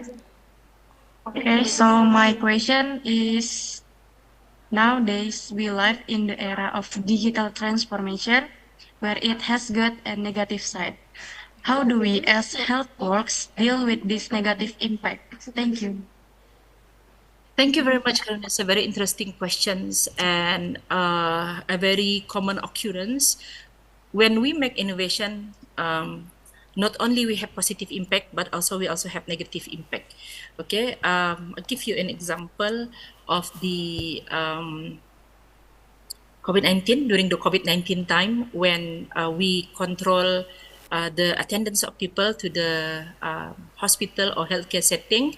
So then we do innovation, but the innovation is already there. It's just that we are strengthening that innovation.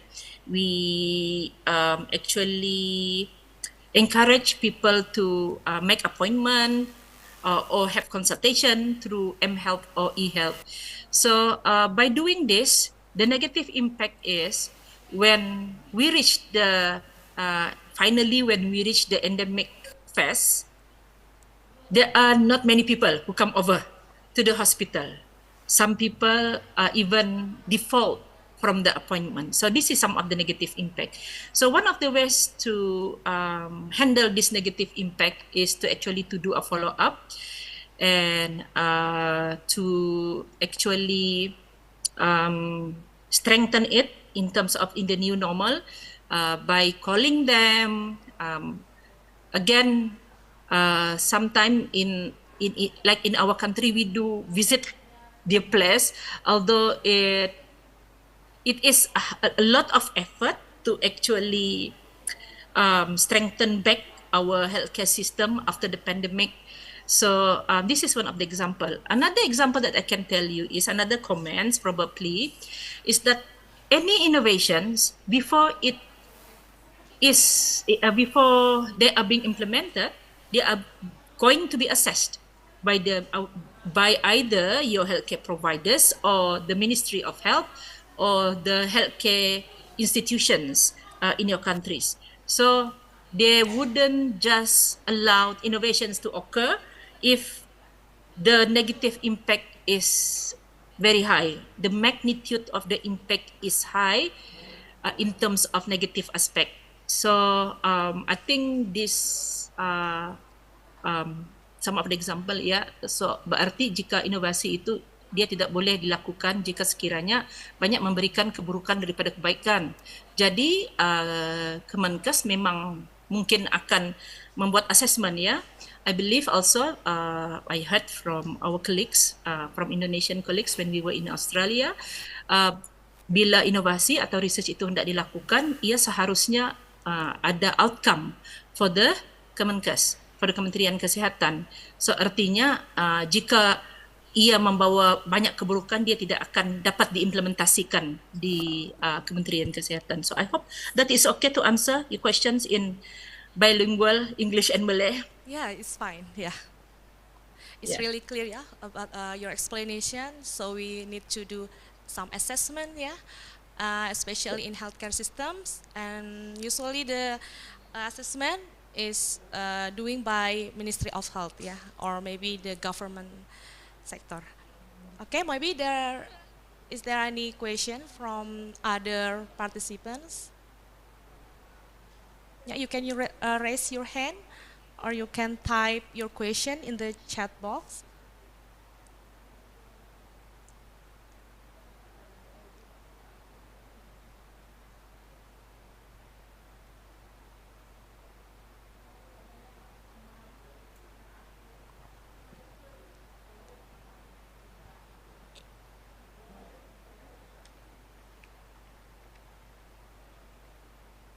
Yeah, Aulia Putri.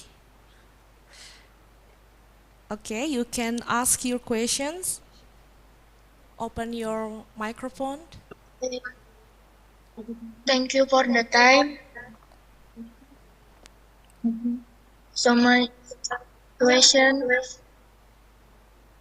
do you think what are important that country Indonesia needs to have or enter the neighbor of health innovative? The question. I'm sorry, but I cannot get. Maybe you can just speak in bahasa. It's fine. Oke, terima kasih. Pertanyaan saya, menurut Anda hal apa yang perlu saya miliki untuk menambah jumlahnya inovasi kesehatan? Terima kasih. Alhamdulillah, very interesting questions. Bagus, yeah. We need a lot of nurses and midwives with semangatnya begitu ya. So the question is how can I be innovative and in many things? Yeah, how can I be innovative in many things, and how do I know that that I need to be innovative, that I need to do innovations? So again, as I mentioned earlier, we need to have assessment of the needs. Yeah, one of the examples I can give you example from our country, Brunei. One of the example that I have learned so far is that kita kan terutama sekali yang bagi yang beragama Islam, dia kalau dia terkena stroke, they will be in the bed, in the bed all the time. So one of the things that dia tak dapat buat is the religious aspect, which is prayer. Yeah. So one of the things that one of our students, one of our master students did was that he feel that there is a need untuk introduce innovation. So he designed a bed which is wudu friendly and also prayer friendly for the patients. So this is one of the innovation. Okay, so Aulia nanti apabila sudah ada membuat clinical attachment di tempat kerjanya, so there are many things that you can observe. Ada beberapa perkara yang dapat dilihat dan mungkin akan memerlukan inovasi. Inovasi itu tidak perlu digital transformation. Tidak semuanya perlu digital transformation. Kerana di akhir zaman nanti digital transformation itu tidak akan bererti, ya. The digital transformation itu tidak akan bererti apabila kita sudah sampai ke akhir zaman, because no electricity, we're going back to the cave time. So bererti inovasi itu bila Aulia mahu membuat sesuatu innovation, one of the thing that you can do is you observe from your practice, dan yang kedua, adakah betul-betul praktis itu ataupun care itu memerlukan inovasi. Ya, in terms of kalau saya buat inovasi ini akan memudahkan pesakit tersebut. Okay, so berarti ia bukan saja daripada segi benda yang kita innovate, tetapi juga perawatan yang kita berikan dan juga praktis kita yang kita berikan kepada pesakit. Saya ada pernah membaca di Nursing Times, United Kingdom, even mereka membuat jug of water, sebab kadang-kadang kan stroke patient itu dia hanya boleh menggerakkan sebelah tangan saja. Jadi they design the jug of water, the student nurses and student midwives there design the jug of water to be reachable, dapat diambil, dan the patients can pour the water from the jug. So it's as simple as that. So if I have to wrap this, one is, as I mentioned earlier, is the assessment of needs, and if the needs really require innovations that it's positively impact your provision of care, your practice, or your services. So these are the two things, and it is affordable. Taklah sangat mahal sangat. Tapi kalaupun dia mahal, seperti in Brunei we have the Brunei Information System. I think in Indonesia also have, during the COVID time, you have an apps by which you can report that you have COVID-19, you can report your antigen rapid test result. So this thing, it is expensive. It costs the countries millions of dollars, but it is lasting. So artinya affordable itu bermakna there is a cost benefit ratio. Okay, so I think it comes back to that, but I wish Aulia the very best. It's good to have that motivation now for the innovation. Thank you very much. I hope I've answered the question. Yeah, okay, thank you for your explanation.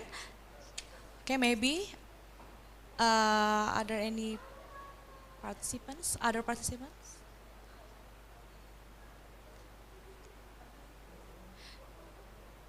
Yeah. No, there are no. Yeah, only one person raise her hand. Yeah.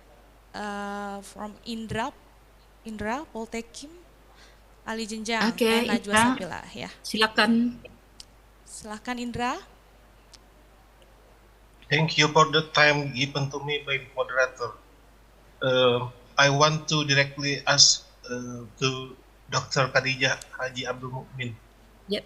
My question is, will AI technology further develop in the world of health in Southeast Asia?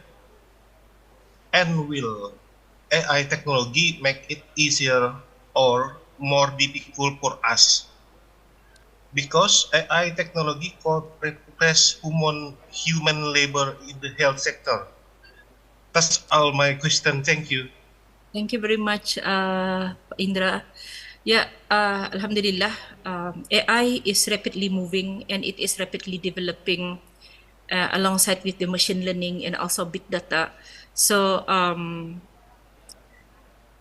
it will one day overtake the human, that is for sure, because it has done that in Japan. If you see Japan is one of the most advanced countries in terms of AI, machine learning, big data thingy, and they use machine and robotics in their care. So ya, ia tidak dinafikan ya, Pak Indra, ya memang AI akan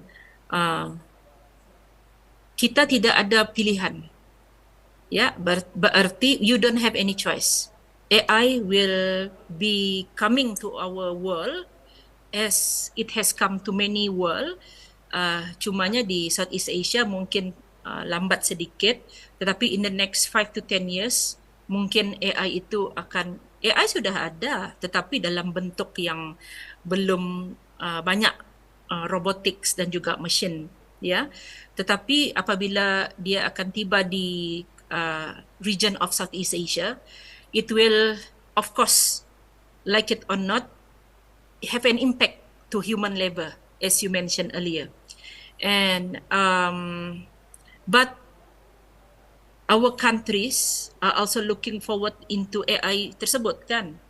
So for me, my opinion, AI itu mungkin dia boleh replika human. Okay, dia boleh replika kita, tetapi dia tidak akan dapat 100% replace us. So probably on the loss, 30 to 50% of human labor probably will be at the downfall when AI 100% or fully overtake human.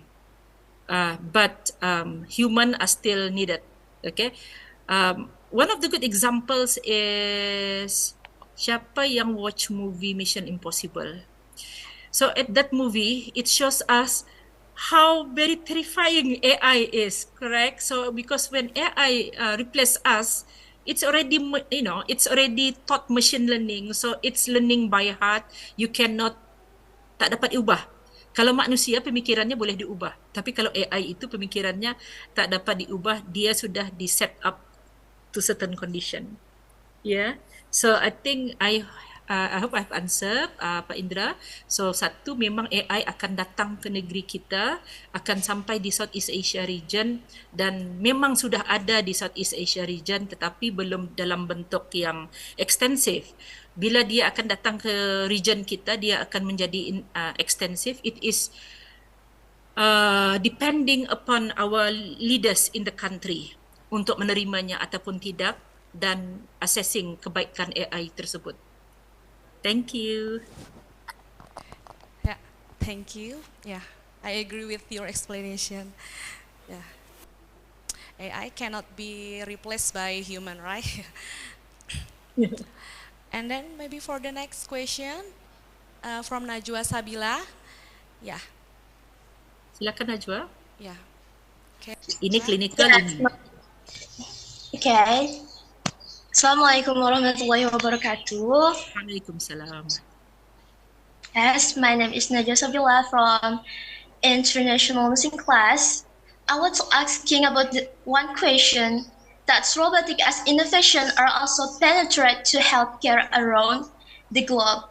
Have you any experience in applying robotic in caring of patient?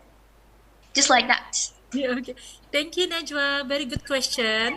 Ya, kalau di Brunei itu robotics itu memang ada, tapi yang saya tahu dia hanya helping the doctors in terms of in operation theater. Ya, machine robots in terms of machine bukan yang replika manusia sebenarnya. dia hanya adalah mesin untuk operation. For example, it's mostly to do with precision medicine, precision treatment. When they do the operation for appendicitis, for example, removal of the appendix, in Brunei they use the machine to do this because they want to locate exactly where the place is. But again, this robot cannot do as fine as the doctors. So the human doctor is still there doing the operation as well. So similarly in renal transplant operation, this robot is also there. Different robot of course, but robotics are used in this operation. But again, human mesti ada di sana because this robot it can be precise, but in order for it to be precise, we human has to program it. Gitu. Soalan berbalik kepada soalan tadi, yes, robotics will come over, in a large scale in the future, tetapi dia tak akan dapat replacing human 100%. So mungkin dia tak dapat buat kerja alone, ya.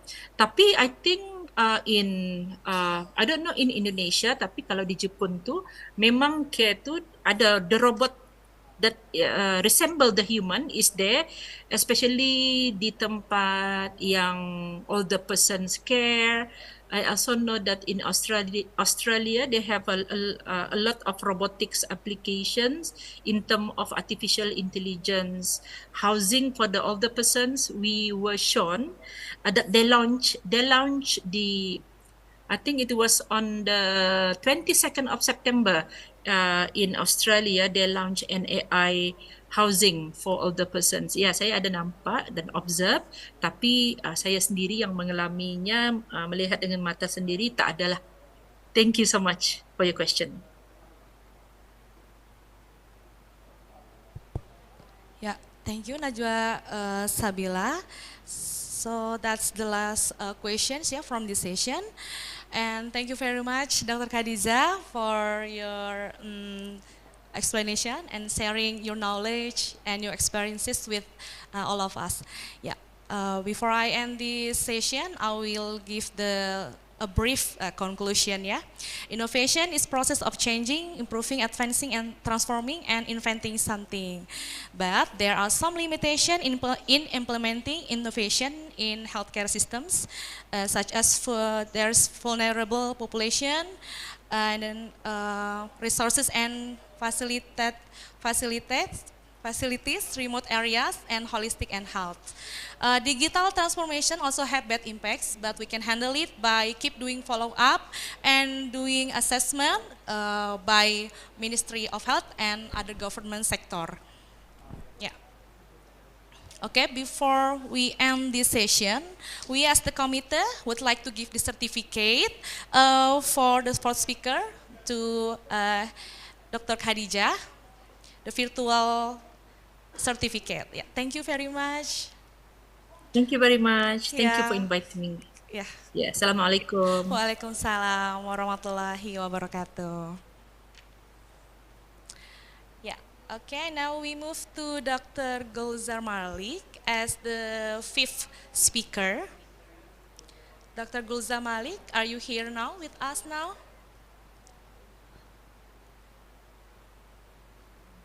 Hello?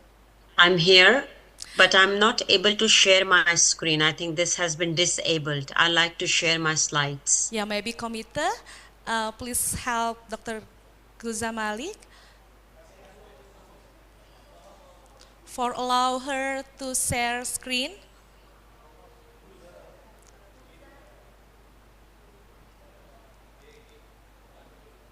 Gulzar Malik, yeah. Can you share your screen now, or? Yeah, so can you see my screen now? Oh yeah. Sorry, but before that, I would like to read your profile first. Sorry for that. Yeah. Sure. Dr. Gulza Malik, Higher Education Academy Fellow, is an Associate Dean for International Partnership in the School of Nursing and Midwifery, Lathrop University, Australia. Dr. Malik managed international partnerships, transnational education, student mobility activities, and support international student recruitment for the school. She coordinates postgraduate nursing subjects and in the capacity of academic program director, oversees offshore undergraduate nursing courses in Singapore and Mauritius. She has extensive experience in teaching and research in nursing across Australia and Mauritius. She has extensive experience in teaching and research in nursing across Australia and overseas.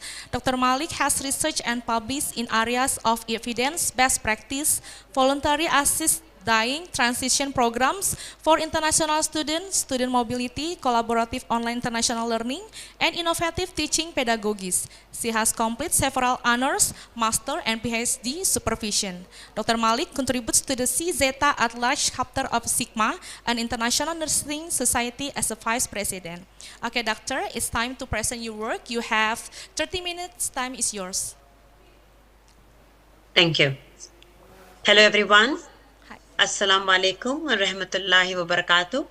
So thank you for inviting me to the conference which titled The Role of Health Transformation in Research and Innovation to Strengthen and Accelerate Integrated Health Services. It is my pleasure to be speaking about a topic which I am very passionate about. This is the topic of my doctoral research and a very big large research that I am undertaking with the colleagues in Indonesia in Hasanuddin University, Makassar. So inshallah, if God will, I will be in Indonesia in the month of November to conclude that particular research topic. So today I'm talking about the role of nurses and midwives in translating evidence into contemporary practice. As we all know, and you were just talking about that, nurses or human cannot be replaced by AI. So the title of this particular, slide is Nurses in Demand. We know that nurses and midwives, they cannot be replaced by the machines, by the AI. And if you look at the data from World Health Organization, it depicts that by 2030, we will need at least 9 million of nurses and midwives.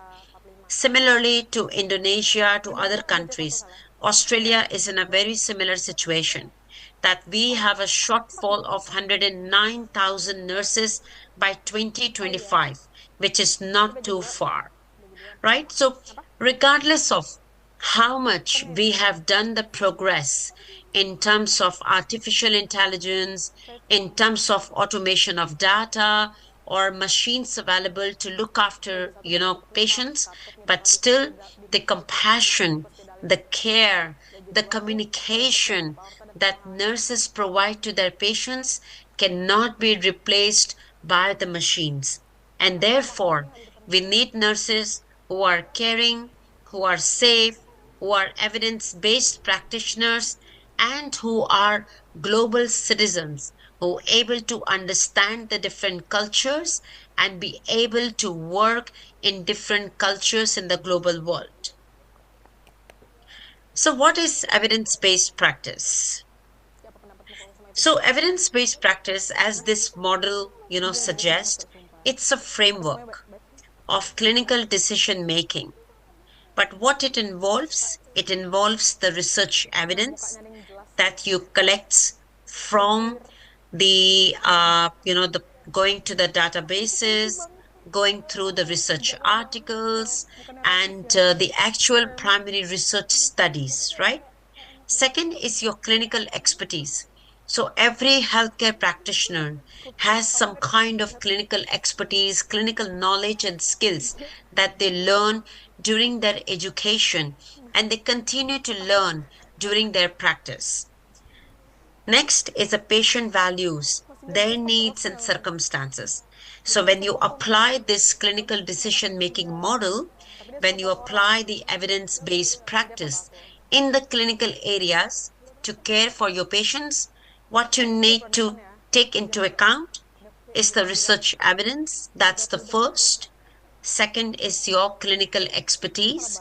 Do you have expertise to understand that research evidence and then apply in the practice? And third, patient values, their needs and circumstances. If you are recommending a change in practice, if you want to change, something in clinical areas, you really need to take into account if it aligns with the patient's values and patient needs.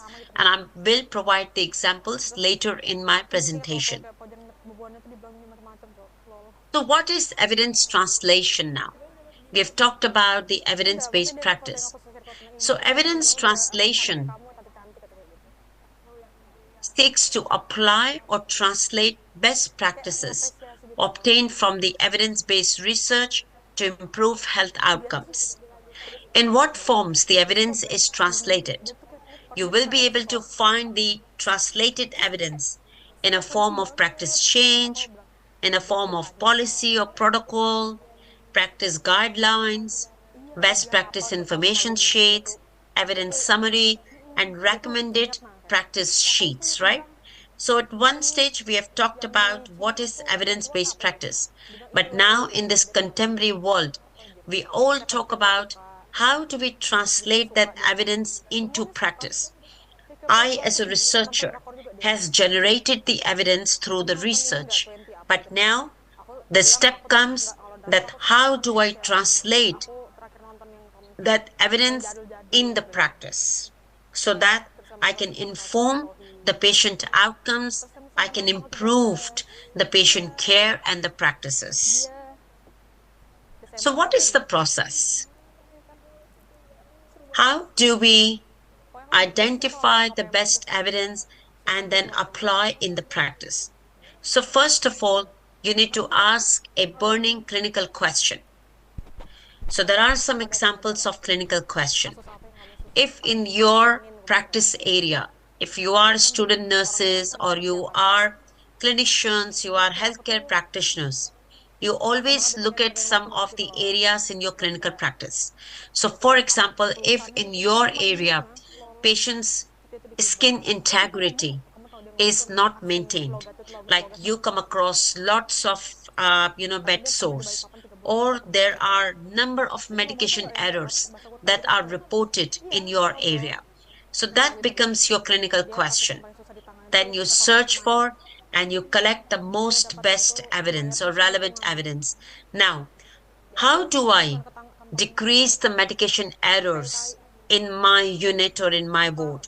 Or how do I decrease the patient's bed sores, right, in my ward or in my area of practice? You find the evidence, going through the databases, going through Google Scholar, find some research evidence. Then you critically appraise the evidence. And I think the most appropriate evidence would be if this is coming from the context of your practice. So if the evidence comes from Indonesia, the evidence comes from Southeast Asia, right? Because some of the evidence that comes from the Western countries may not be appropriate in your context. So that's why you look at the evidence and you critically appraise the evidence. Also, when we look at the critical appraisal of the evidence, we look at the type of the studies, we look at the patient types and all those factors that we consider while we critically appraise the evidence. Then you integrate the best evidence. You choose the evidence and you say that, okay, what I can do, that this is the best evidence that I can find across all the studies. So for example, for the bed sores, it says to you that you need to change the patient's positioning every 2 hours. And I think that you can apply regardless of this evidence has come from the Western country or this evidence has come from Southeast Asian context, right? For the medications. So there is one evidence that, double checking of medications by 2 nurses or no interruption while you are administering the medication, preparing and administering the medication to your patients. So these are some of the evidence that you will apply in the practice. Then you evaluate the outcomes after a certain time, maybe after a month. You may see that, okay, after implementing this evidence, what is the outcome? Has bed sores decreased in my ward? Has the medication administration errors improved in my ward, right? And then you disseminate the outcomes. You can either write a paper, publish a paper, or you present it and in any of your committee meetings, right? So this is the entire process we go through when we try to apply evidence in practice. Very typical examples that we have seen during the COVID-19. Does wearing masks in public reduce transmission of COVID-19? At that time, researchers were very busy researching about, some of the protective measures to protect us from COVID-19. And wearing the masks is one of the evidence that they generated. And very quickly, we all, have implemented this evidence across the world. The other example is the vaccination. You have seen during the COVID time that there were number of medications, number of, vaccinations were out. Based on the research that was done, this evidence was, communicated to the world, and then we all went for it. We all had our vaccinations, and we could see the impact of those vaccinations. So what is the significance of evidence-based practice? Why do we want to implement that evidence? We see the better patient outcomes as a result of evidence. We see the reduced morbidity and mortality. We look at the cost-effective outcomes. Professional credibility. It gives us as nurses and midwives more professional credibility. We look at the international importance.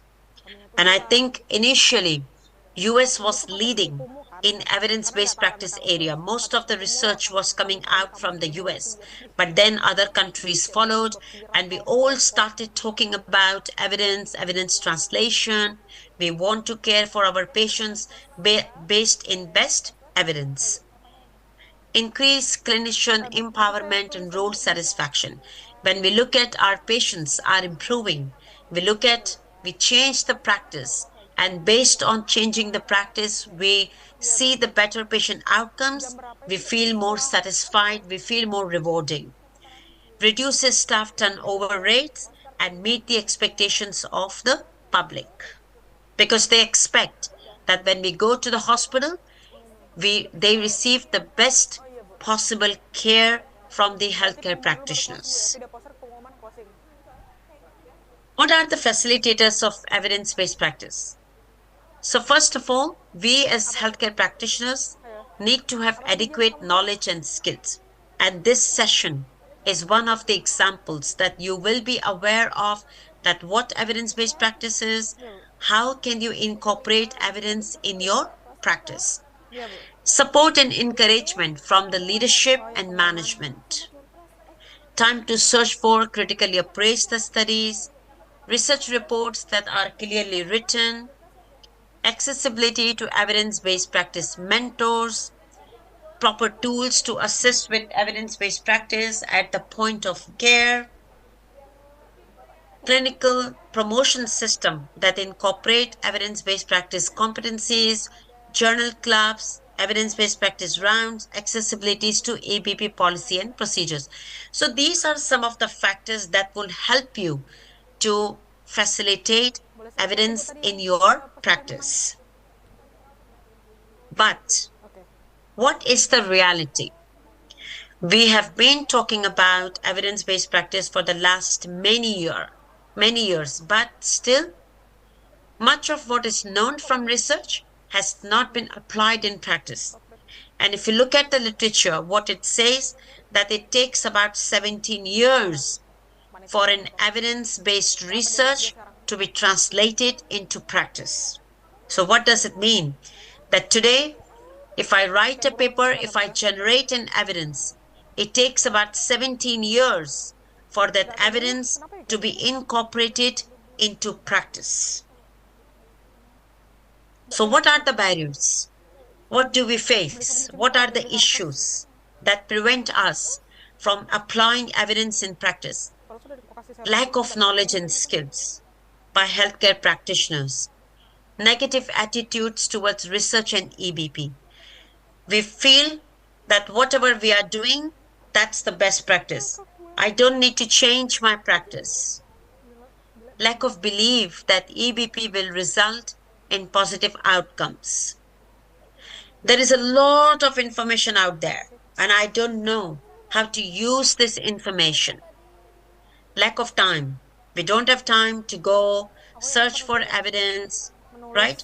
And also lack of support from management, that they also do not update the policies, update the protocols, care guidelines, and overall, they do not emphasize the healthcare practitioners to implement the updated guidelines. Peer pressure to continue. You go to a nurse who is your colleague and you tell them that I'm not happy. I don't think so. This patient is actually improving. But she would say, oh, don't worry about it. This is not our job. This is doctor's job. But no, this is everyone's job to look for the best evidence and apply the care as per the best evidence which is relevant in that patient's circumstances.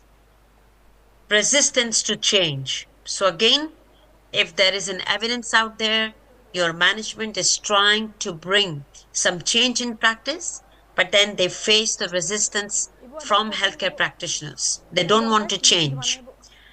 Lack of autonomy over practice and incentives. Lack of consequences for not implementing EBP and inadequate EBP knowledge and skills. So these are some of the barriers that we come across when we talk about applying the best or research evidence in practice.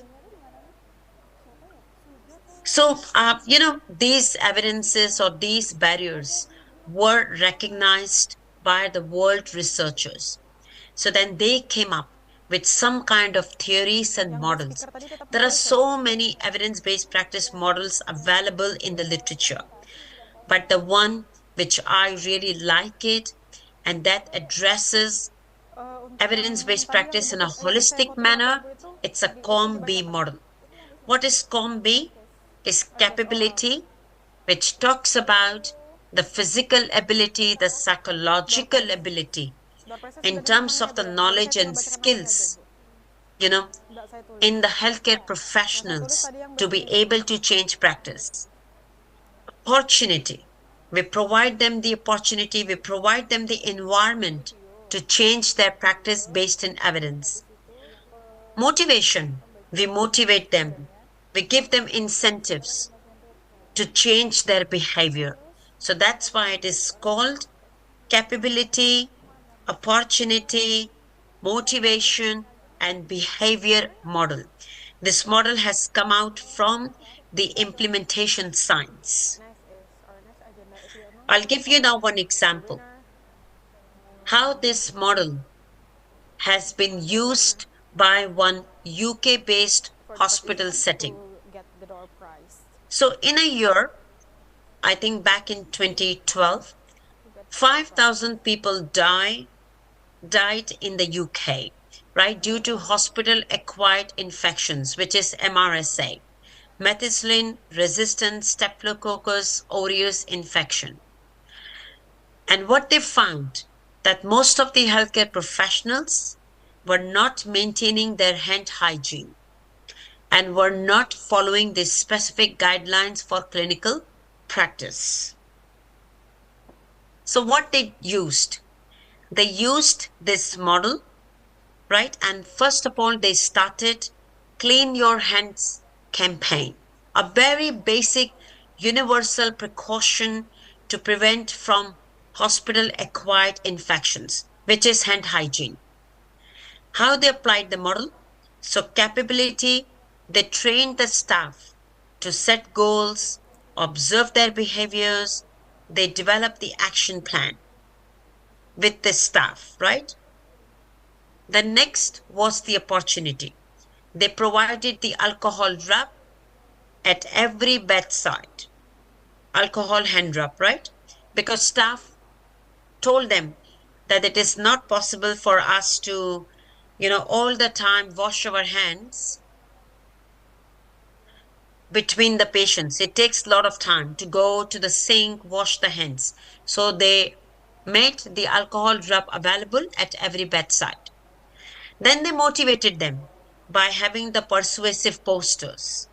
They encouraged the patients to ask the staff when they come in their room that, have you cleaned your hands?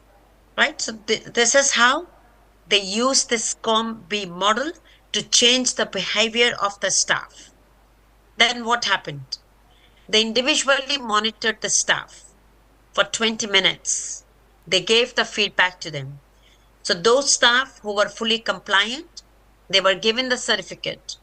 Those staff who were not compliant, they developed the action plan and they repeated their observations next month. So this is a kind of a follow-up as a result of that COM-B model. What were the findings? So they found that, and they applied this across 60 wards in 16 hospitals in England.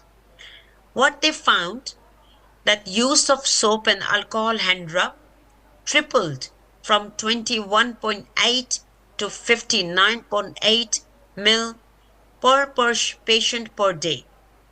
Rates of infections got down, and giving one-to-one feedback. Giving one-to-one feedback led to staff being 13 to 18% more likely to clean their hands. So they could see some positive outcomes as a result of that strategy.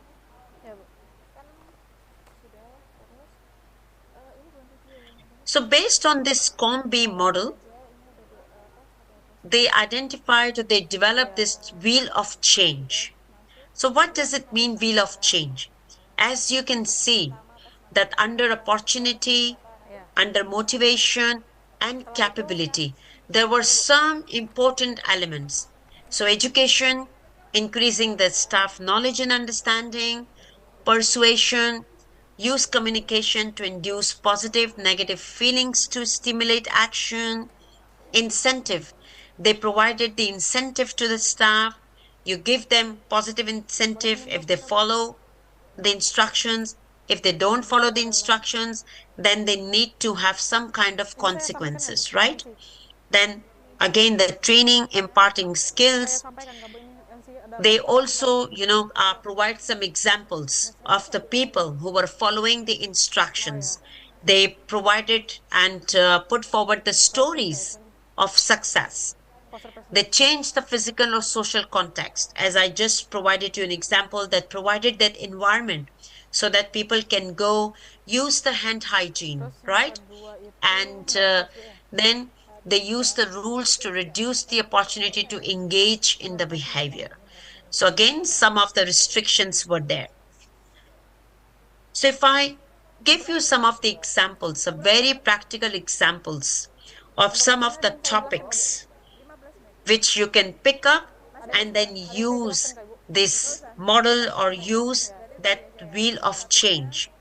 So first is reduce impaired skin integrity. We know that this intervention or this evidence-based intervention is readily available, like turning and repositioning patient. This is evidence-based intervention and the outcomes are already addressed. If in your ward, people are not following these guidelines. I'm sorry, we only have 2 minutes left. Sure, not a problem. Yeah, so you can see some of the examples. If in your ward setting, if people are not following these guidelines, so then perhaps using the COM-B model, you can use a COM-B model to change people's practice. Safe medication administration, preventing COTI, and reducing false risk. These are very common clinical problems, and the universal evidence-based interventions are available to address these problems. So I can share some of the common examples before I conclude. To implement evidence-based practice, it is important that nurses need to be lifelong learners. You need to be open-minded, right, about the learning and updating your knowledge and skills all the time. You need to have to develop evidence-based practice champions in your ward to be able to implement that evidence in your practice. Academia practice collaboration is very important. Academics or researchers can help, bringing evidence in the practice. So these are some strategies that will help to implement evidence in practice. So this is an evidence-based practice implementation plan. I've already shared my slides with the committee members, and they can share with you that how can you implement the evidence-based practice plan in your setting. These are some of the resources where you can find the best practice evidences available. And some of the reflective questions for you. And in conclusion, I would just conclude with this particular saying: change is inevitable. Adapting to change is unavoidable. It is how you do it sets you together or apart. You can become a very common clinical practitioner, or you can become evidence-based practitioner. The choice is yours. So thank you so much, and for giving me an opportunity to talk about the topic which I'm very passionate about, which is evidence-based practice. Thank you. Okay, thank you, Dr. Gulzar Malik, for your explanation and share your experiences, about your maybe research, about the roles of nurses and midwives, in especially about in translating evidence into contemporary practice, especially in evidence-based practice. Okay, all the audiences, is there any question from you?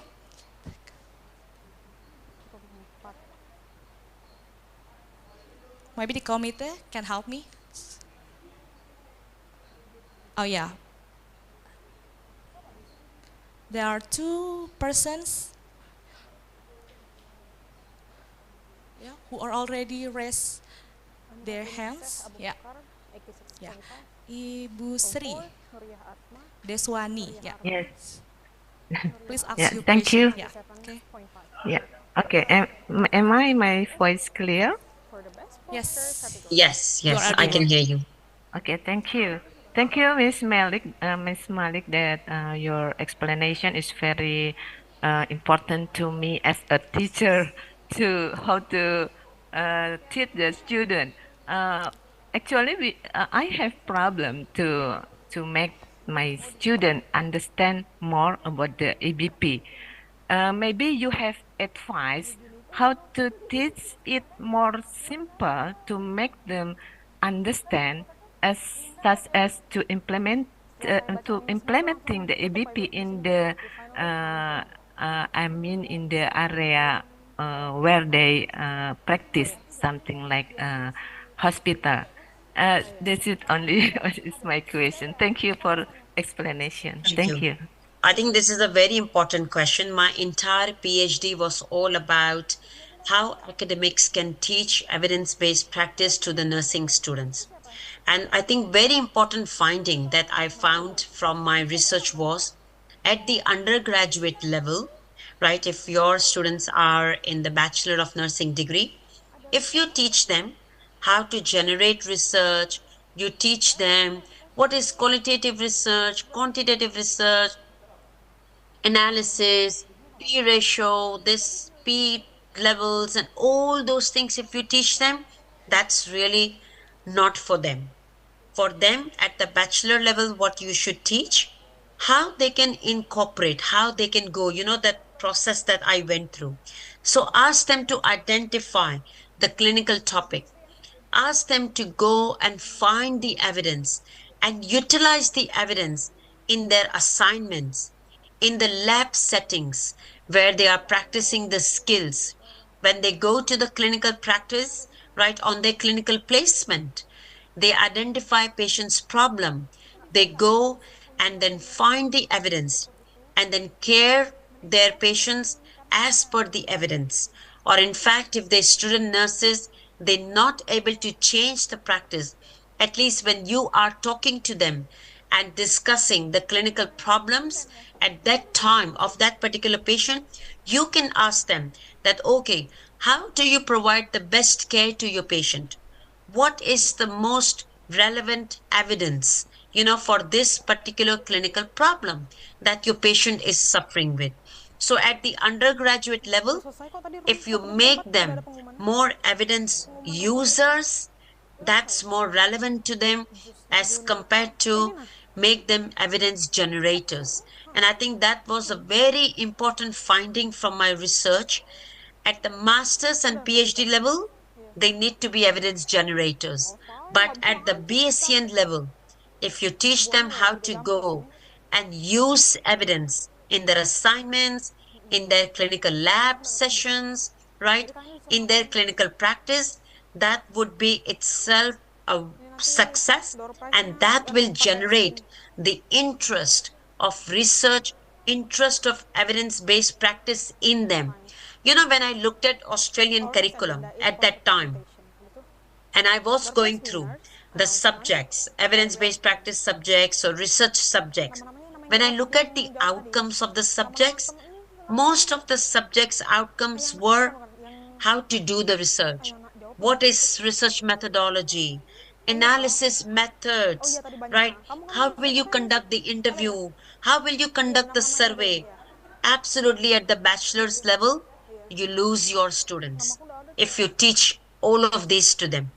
Then I redesigned the entire curriculum in one of the universities by looking at this process, that how do I teach them more evidence-based practice rather than how to do the research. So in a nutshell, I would suggest you to go back, look at your subject, look at the subject outcomes and the content that what you are teaching. If you teach them how to use the evidence, it's really interesting. They would be very happily take this content on board, and they would go to the practice and try to apply that evidence in the clinical practice with their patients. I just gave you one example, right?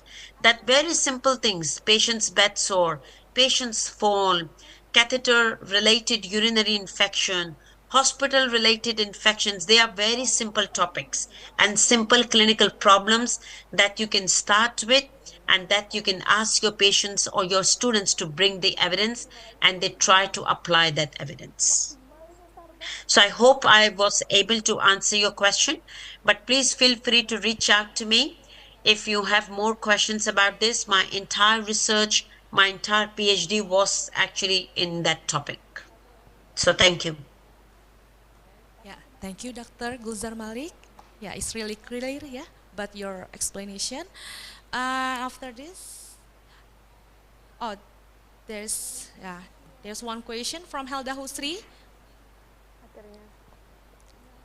Okay, thank you for the time, moderator. Let me introduce myself. My name is Helda Trisa Putri. My question is, what obstacles are found in country in implementing evidence-based in practice?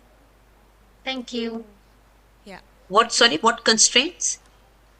Can you please repeat the question? What barriers? Okay, what obstacles are found in country in implementing evidence-based practice? Obstacles, maybe.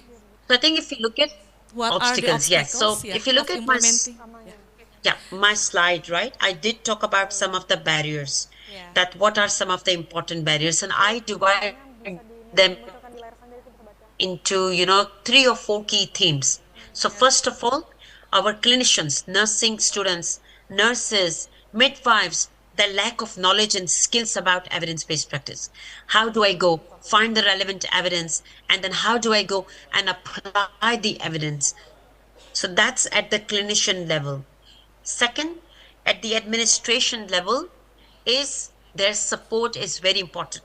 They need to bring the resources available for nurses, for midwives to apply the evidence in practice. So their support, their motivation, and sometimes the direction needs to come from the hospital management, that this is something which we want to change in practice. So at the clinician level, their knowledge, their skills, but at the hospital administration level, the resources, motivation, the vision of the hospital, that they'd like to bring the best evidence, in their hospital when they care for their patients. They want to improve the quality of patient care in their hospital, and therefore the resources they will bring the autonomy to nurses. So I think most of these barriers are at the clinician level and at the hospital management level.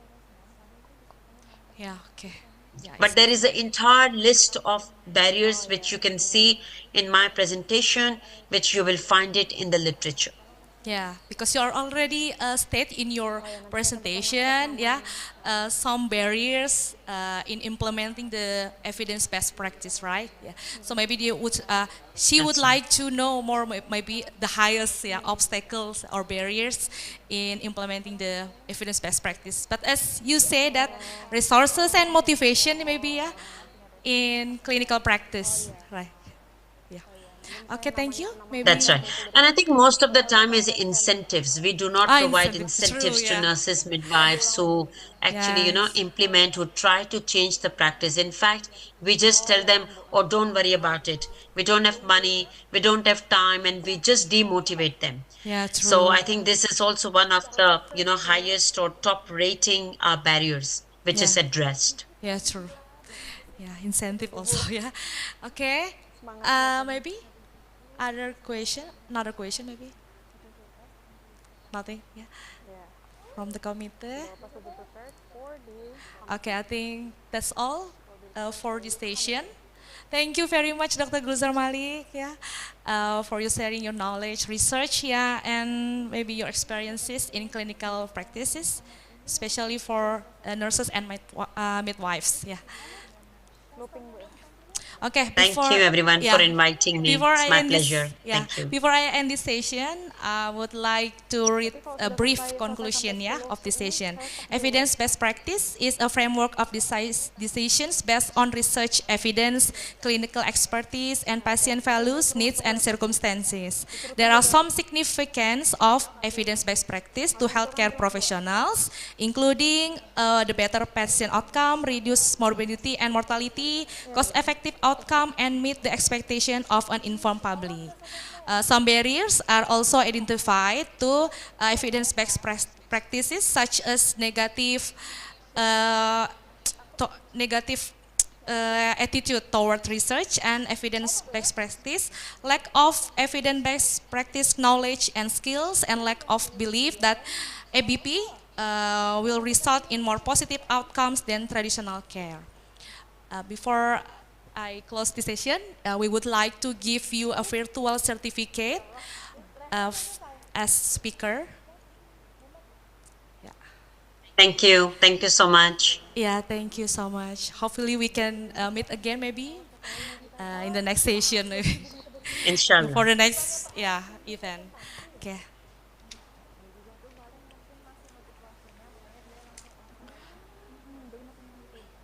Yeah, we come to the end of this session, and thank you very much for Dr. Khadiza and Dr. Gulzar Malik for joining with us. Health Poltekkes Kalimantan is really appreciating it. For participants, thank you very much for being wonderful participants during this session. Hopefully I can see you again soon, and thank you very much. Assalamualaikum warahmatullahi wabarakatuh.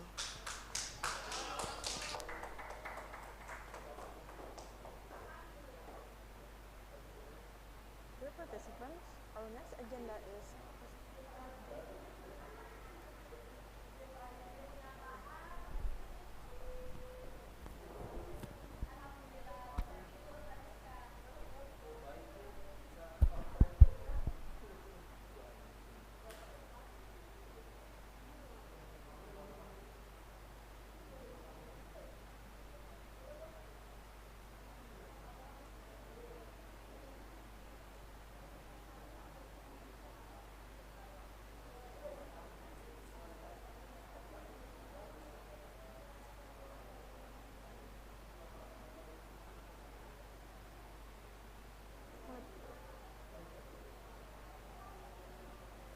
Ladies and gentlemen, for our next agenda is poster presentation.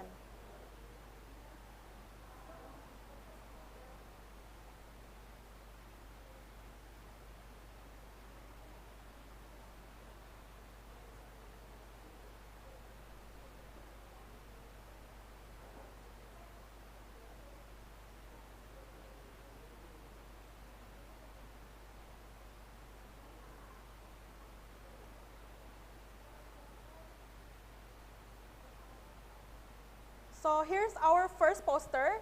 The title is Phytonutrition, Content of Tuna Fish Oil as a Source of Food Ingredients for Children under 5 years.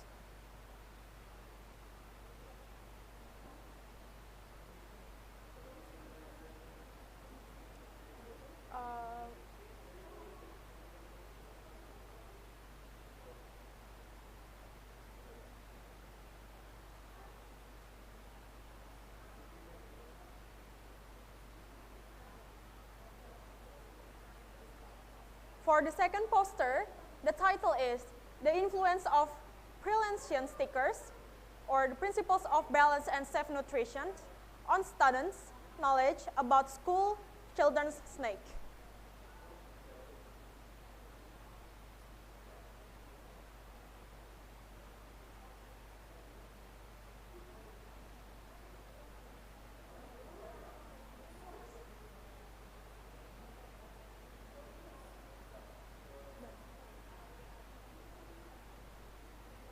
Okay, after the poster presentations, next is the announcement of door prize winners. The winners will be chosen by the wheel spin.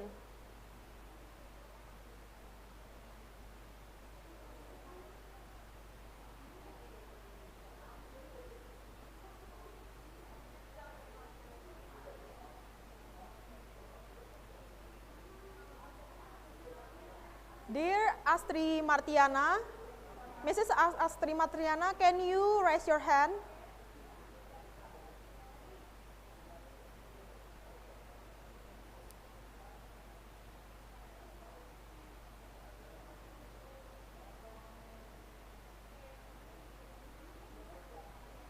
Okay, so Mrs. Astri Martiana, we don't see that you are here, so we will change the first winner with the other one.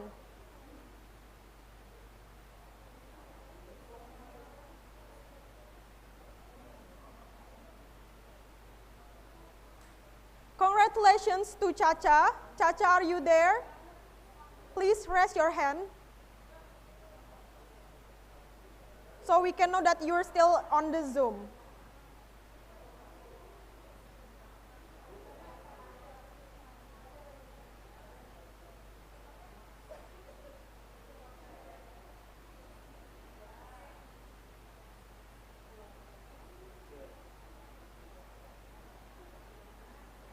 Congratulations to Anastasia Japar.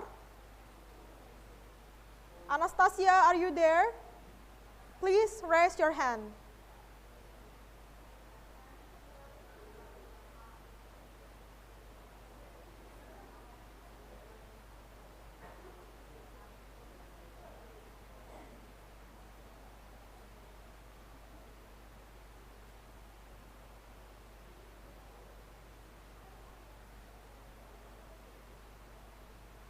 Congratulations to Muhammad Reza Fazrian Nur Siagan.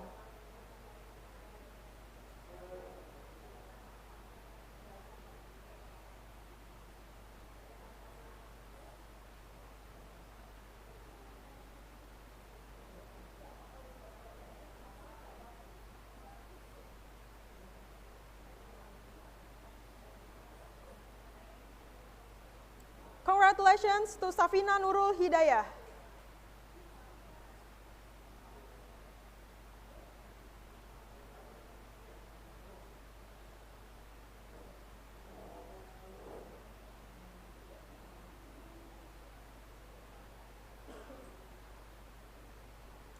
Congratulations to Dea Ananda.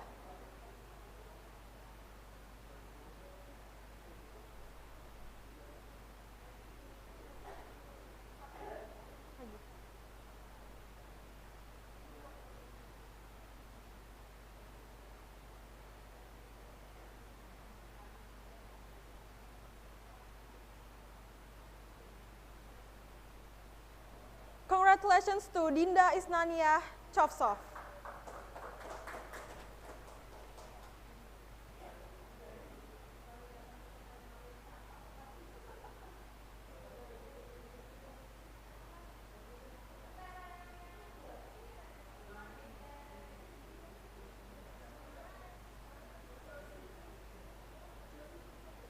Congratulations to Novalia Karisma.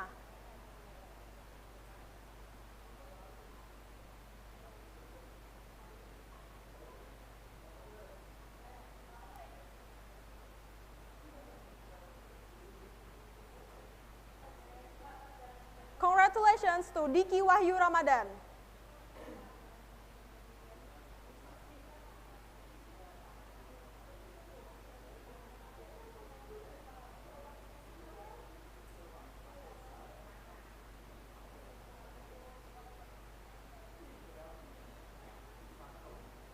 Congratulations to Miftahul Kir.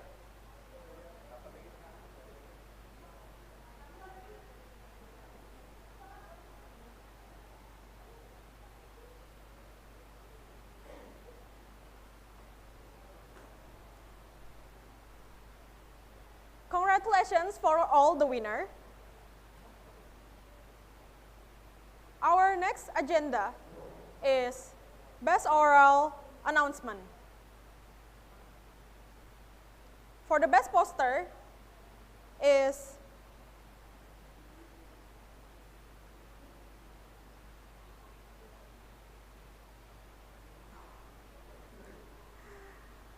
spoiler.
Okay.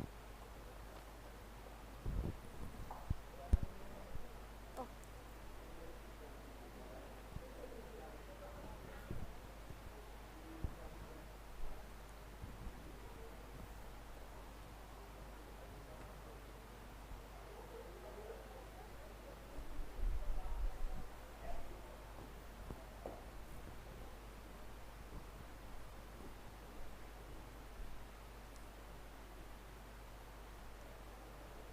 Back to me again.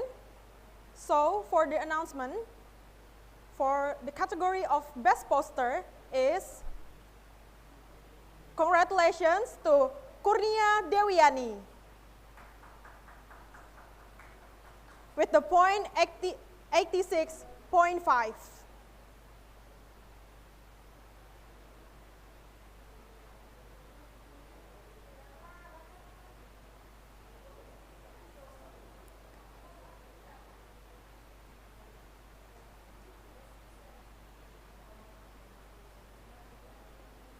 For the next is best presentation.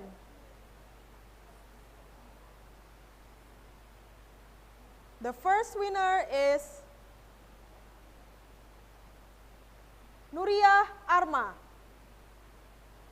with point 97 and point 5.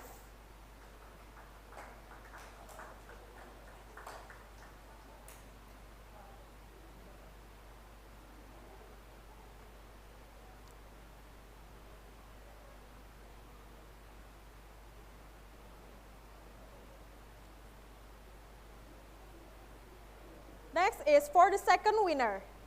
Congratulations to Junita Lusti with point 82.5.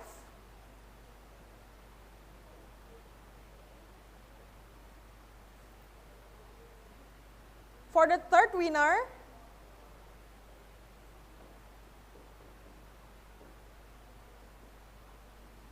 congratulations to Deswani with point in 91 and point 5.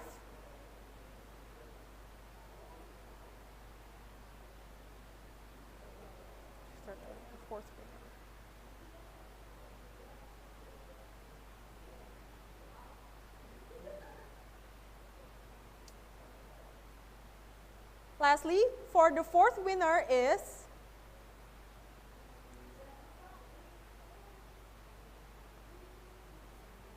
congratulations to Amira bin Sheikh Abu Bakar with point 86.5.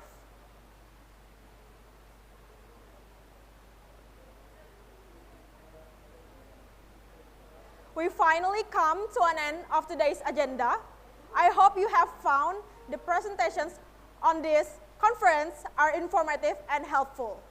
Last but not least, in this opportunity, I would like to thank for the last time two representatives from first, Ministry of Health of Republic Indonesia, second, Director of Health Poltekkes of East Kalimantan, along with all staff, third, our great speaker and moderator, fourth, our sponsorship from Bank Tabungan Negara Syariah and HDI, fifth, and to all participants and committee in this webinar.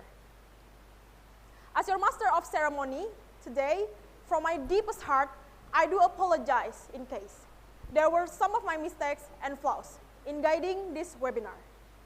Wabillahi taufiq wal hidayah. Wassalamualaikum warahmatullahi wabarakatuh.